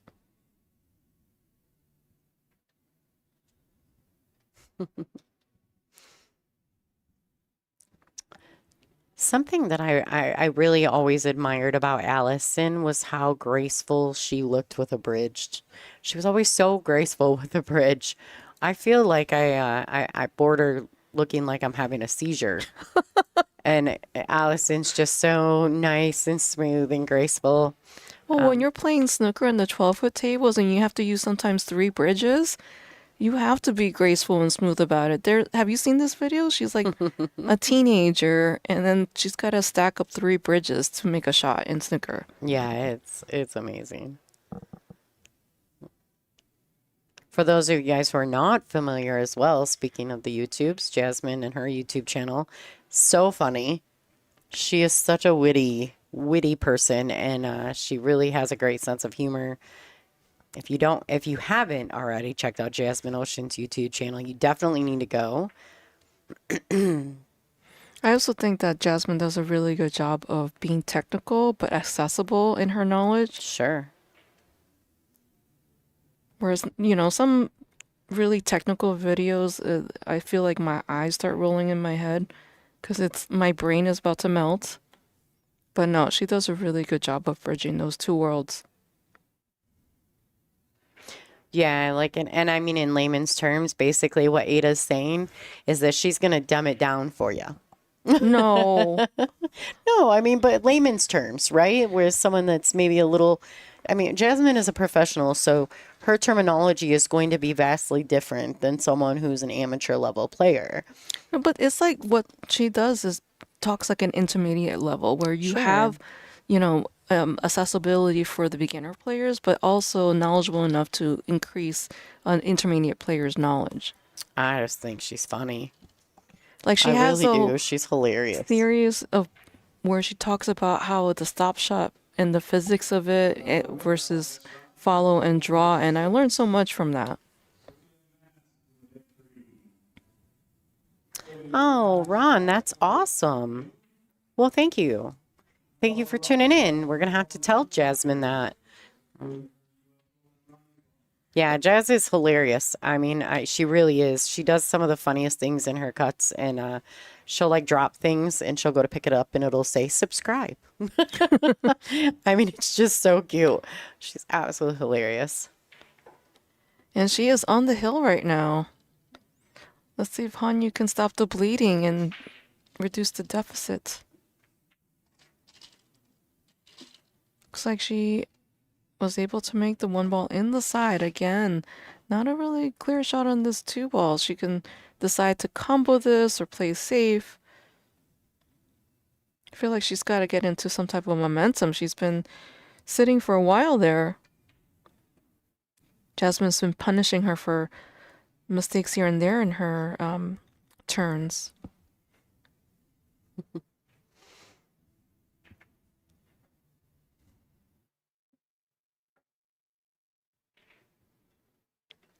Decides to go for the combo. Yeah, she really, this is tough action for Hanyu. But I will say that if she's going to get something going, it's about time to get it started. This is tough. Can she slide draw this ball out past the 3 without bumping it? I think she's just gonna drag draw it a little bit? Right. Okay, well played. Oh. Exactly. What'd you call this? Drag spin it? Yeah, I just call it drag draw. It drags it past that. You just got to be so mindful not to bump the 3. She hit it really well. Such a good shot. A lot of players don't even see that shot. She's going to roll it to the hole. Really controlling the cue ball. She really, we haven't seen much of her at the table. Jasmine's really been quite dominant in this match. Mm-hmm.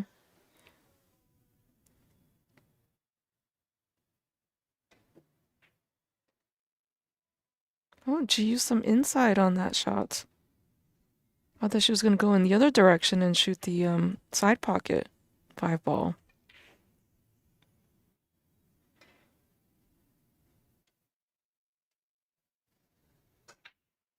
All right. She's like, I'm done playing around. It's so wild to me, though. I will tell you this, and I think you might agree with me, Ada. You may not. A lot of times, once a player gets on the hill, it's wild. All of a sudden, you'll be like, oh, I can run out. I have nothing to lose. Yeah, like it's so crazy how it happens, and it happens so many times, where someone, you just play the whole match, really not yourself, and then boom, the other player gets on the hill, and all of a sudden you run a wreck or two. And then it's over. Usually they close it out on you. But it is wild how it does happen. That's the best rack that Hanyu's played up to this point in this match. Very well done. That was very controlled and very intentional. All right, so taking another rack. The Jasmine Ocean will be breaking. Score is 7-3 in her favor. She's sitting on the hill trying to close out this match and advance another round. Like I said, whoever wins this match is in the money end of the event, but whoever doesn't is going home with no pennies.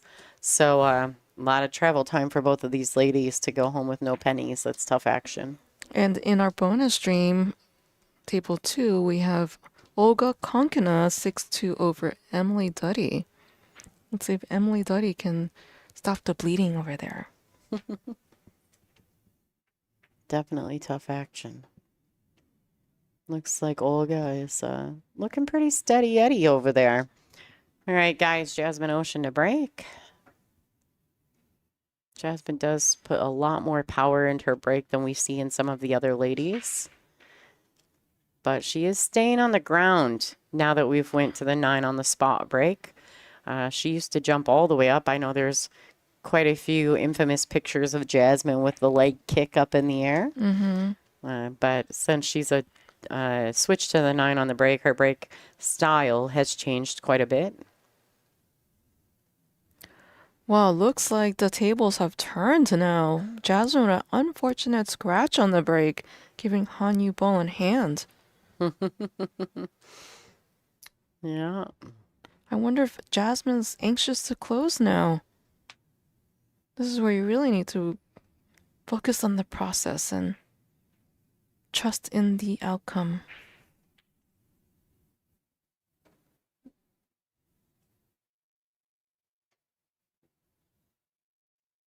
And she wants this ball to come off the rail.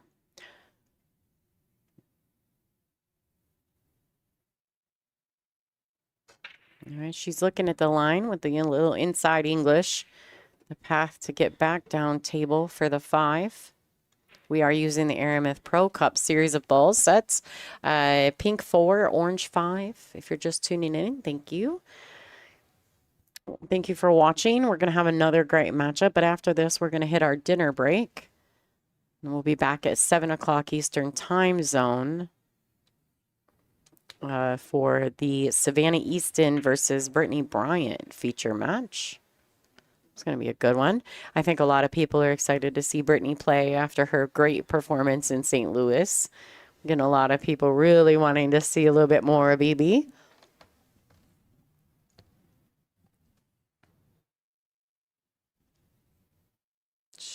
This is going to be tough. That ball is not frozen to the short rail. So the cue ball is going to arc a little, as you've seen it do. Oh my. Yeah. I think she's got stuck there. This will absolutely take a good stroke. And she put probably about as good a stroke on that shot as she could. Unfortunately, it really bent towards that right long rail.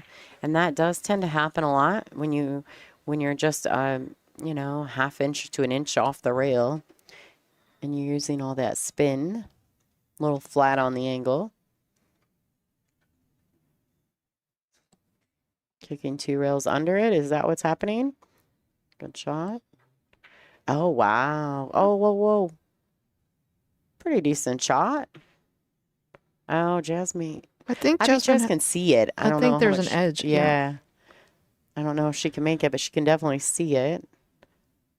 And the edge is all she really needs to play a solid safety here. She can also opt to go 2 rail, kick it out of there, and use those 3 balls as a coverage. Yeah, I think though, sitting on the hill, she's not going to risk taking any kind of chance at a foul. Kicking when you can see a ball is quite dangerous. All right, well, Oh. she didn't get the cover. And you can definitely see this 5 ball.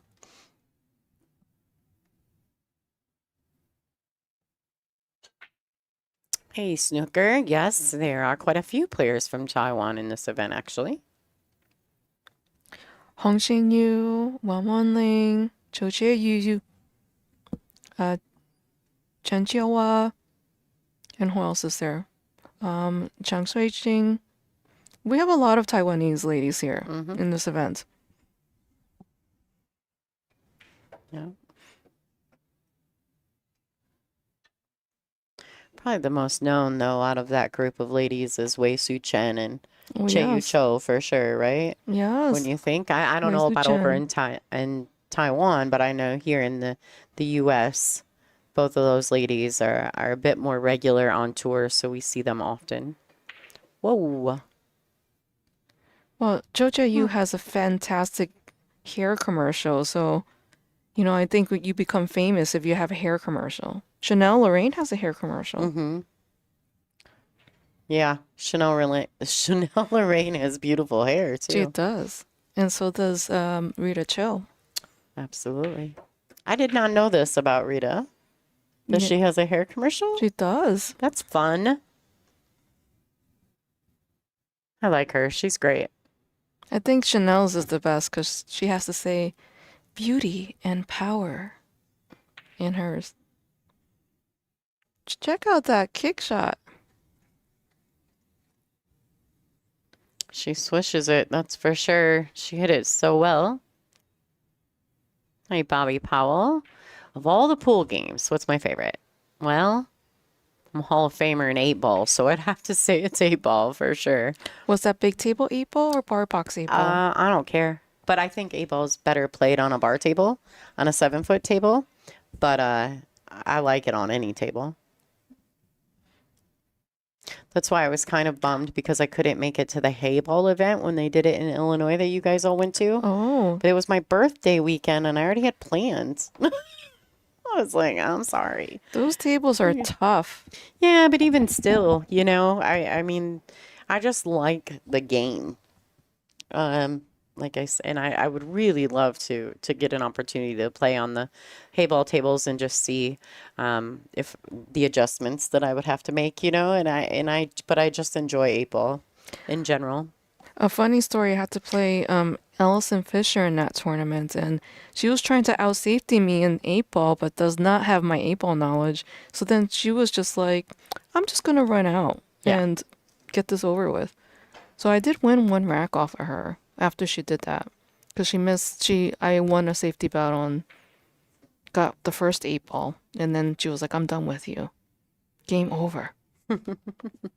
She doesn't really know a lot about 8-ball, but all right. Look at Han Yu getting another rack back. Good The work. tables have turned. And breaking. There was some comments about 8-ball being boring. 8-ball is not boring if you're the one playing it.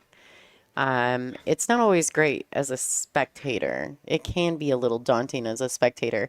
If someone slow plays or you get into these safety battles, like sometimes that can be a little bit boring. But I mean, come on, y'all. One pocket's like a huge game. And to be fair, all it is safeties. Like, do you know what I mean? There's moves and what have you, but the same thing happens in 8-ball. It's just a different style because you can use all 6 pockets. All right, so back to the action in the match. Sorry, guys, in the chat, we're going to get back into this. Han Yu is breaking. She's down 3 racks to Jasmine Ocean. She's making a comeback. She's definitely pushing. If Jasmine keeps breaking her serve, she's going to be in trouble.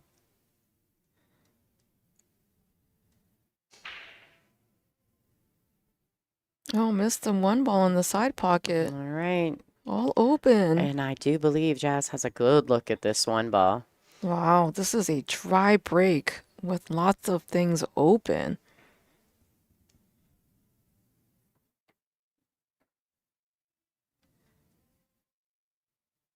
So I'll be curious to see what will be the key ball.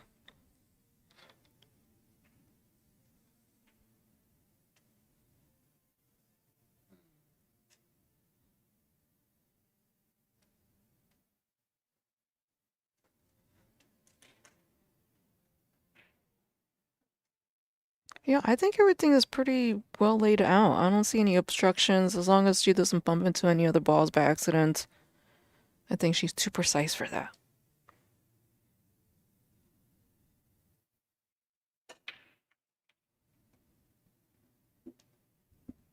All right, so she's elevating.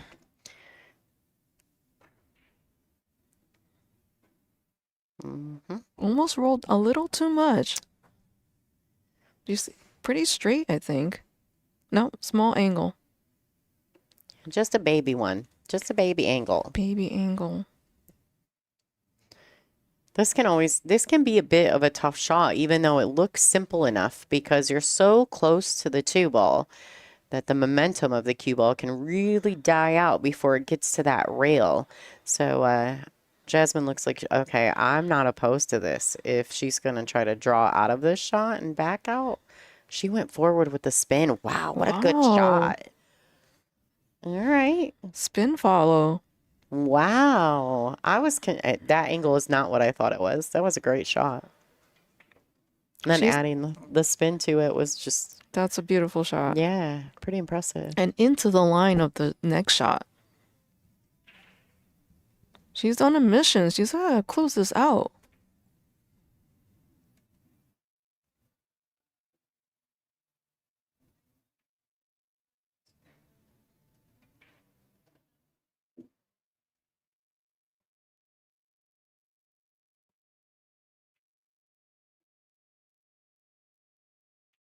Wow, that was really nice. Good control.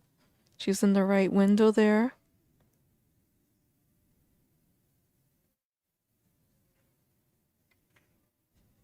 You think she's going to be one rail and then back to where the cue ball is now and then cutting in that 5? We're going over to the left side. She's keeping it simple. I think she really wants to just close this match out. She looks very determined. Yeah, she's got the Jasmine face on right now. Yes. Yeah, that face is business. It's almost like T-1000 Terminator look.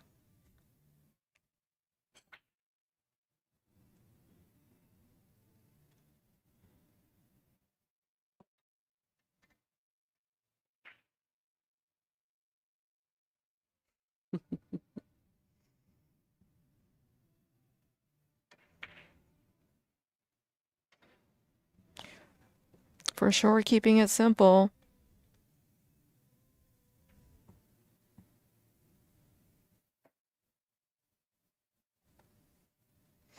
Maybe you can do a simple stop shot. Maybe a slight draw, how she feels. Yeah, I mean, I think she'll draw back just to be a bit closer to the shot, but I mean, she doesn't have to, but I do believe Jazz will try to get a little closer to the shot. Yeah, just keeping it simple. You see, and I like this because just drawing it back just to be a tad closer. She didn't want to lose the angle on the 7, though. The 7's super natural. Coming out 1 or 2 rails for the 8 in the same pocket. It was all about keeping the natural angles. Sure. And in 9-ball, giving yourself an angle. It's really rare you see the players shoot a straight-in shot. I mean, that it happens, but they're not setting up for it, right? Usually using the angles, the rails, all the things. She's a little flat on the shot. I mean, she'll be fine, but she is a little flat on this ball. She may use her extension.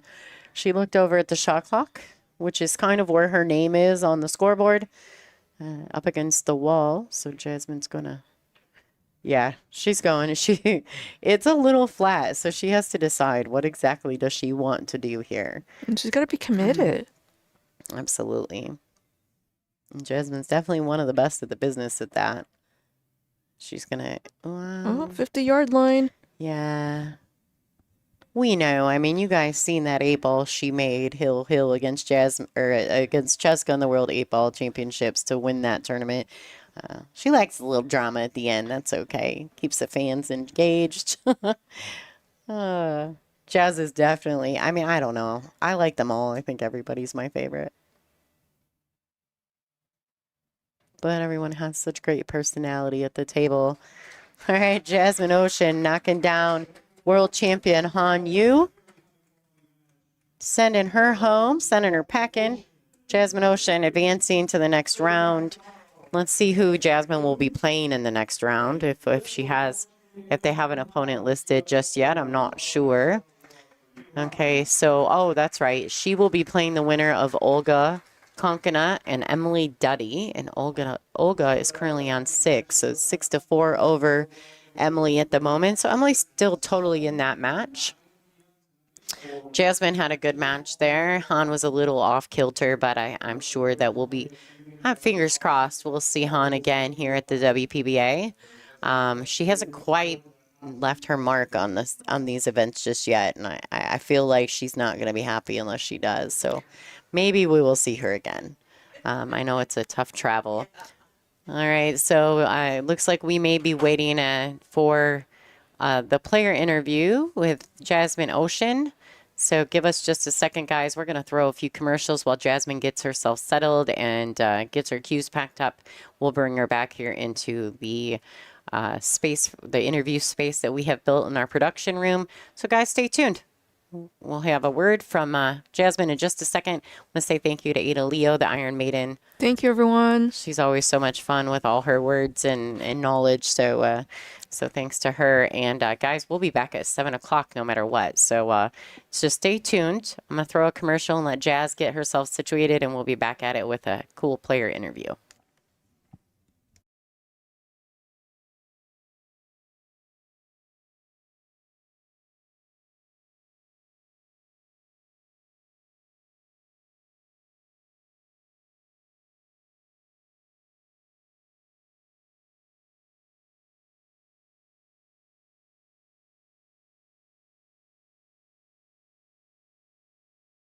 Midwest's premier resort destination. Call today to start planning your event. The Island Convention Center, the perfect mix of business and pleasure. In real estate, just like in pool, the setup is everything. When I play pool, I don't just focus on the ball in front of me. I'm planning my next shot. Selling your home works the same way. It's not about putting a sign in the yard. It's about positioning you for the next move, whether it's a quick sale, top dollar, or finding a dream home. With the right strategy, we don't just take the shot, we run the table. Let's line up your winning shot today.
All right, ladies and gentlemen, we're going to bring you a fantastic interview with our winner from the feature match, 4 o'clock round, Miss Jasmine Ocean.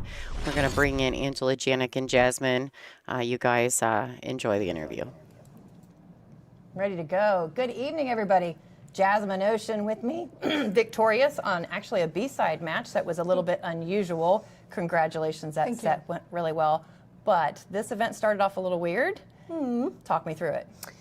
Yeah, I mean, well, first round match was fine, but then I immediately had a Taiwanese player, right, that I had to play, and I was not feeling comfortable. I was making a lot of mistakes, and that put me in a loser's round, right? But there is more to this because, you know, between us players, we always say there's this billiard curse. So when you win a big tournament, which I did just last week in St. Louis, after that, you cannot expect much because it's just the pool gods are against you.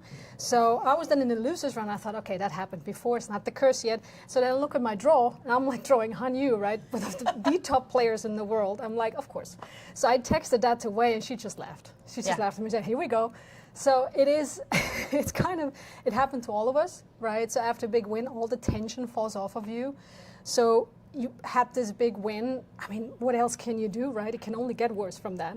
And then you lose all the tension and maybe a bit the focus too, maybe be a bit more or too relaxed. And yeah, so that's it. I mean, so far it was good. This match was quite well, so I'm happy about that, but we'll see what happens tomorrow. So I love it that you stopped, took her a few minutes to get here because she's one of our fan favorites. And so there's a line of people that are waiting for autographs and pictures and things with you before you come back here. But we have to talk about this win you had last week. That was the first one for you for that particular series that you've got. Can you just tell me how that felt? Yeah, I mean, the Pro Billiard Series has been out there for a couple of years. One of the first ones was actually held in Klagenfurt, Austria, my hometown. So it is a world ranking event, right? It's one of the biggest events next to World Championships. So, of course, I always wanted to win one. And then I came close a couple of times, you know, losing in the semis, losing a couple of times in the quarters. So at some point I thought, you know what, this is just jinx, this is not going to happen. So I went to St. Louis and I thought, you know what, I'm just going to, you know, take it step by step, see what happens. And I wasn't playing all that flawless. I had to grind in a couple of matches, but not because the other player was just outplaying me. It was simply because I was making so many errors on my side without any reason. So I made it just tough for myself, but obviously I like the drama. Always good for extra views, so I'm always going to make it exciting. But yeah, in the end, I was able to pull this one off, and I was so happy. It's such a relief because you've been, you know, when you work so hard for so long, you come close so many times, the pressure rises. So that I was able, even though it was not flawless, but I was able to keep it up, grind, really fight through it, means a lot to me. And obviously that win is pretty special. Yeah, well, we were all watching, and actually I was there, so it was a pretty good moment to see you smile. Actually, I almost saw you cry. Oh, I did. So we can call Wei and say, hey, the curse is broken, and you can just go through the B-side and win. So that'd be fine, right? We'll see about that. I'm still in losers round, so we'll see. She's got some work to do. Yeah, she's definitely got some work to do, but everybody, big congratulations to Jasmine Ocean on a great win. Thank you so and much. you're going to be back tomorrow for more. Yes, everybody definitely. have a good night. Thank you, guys.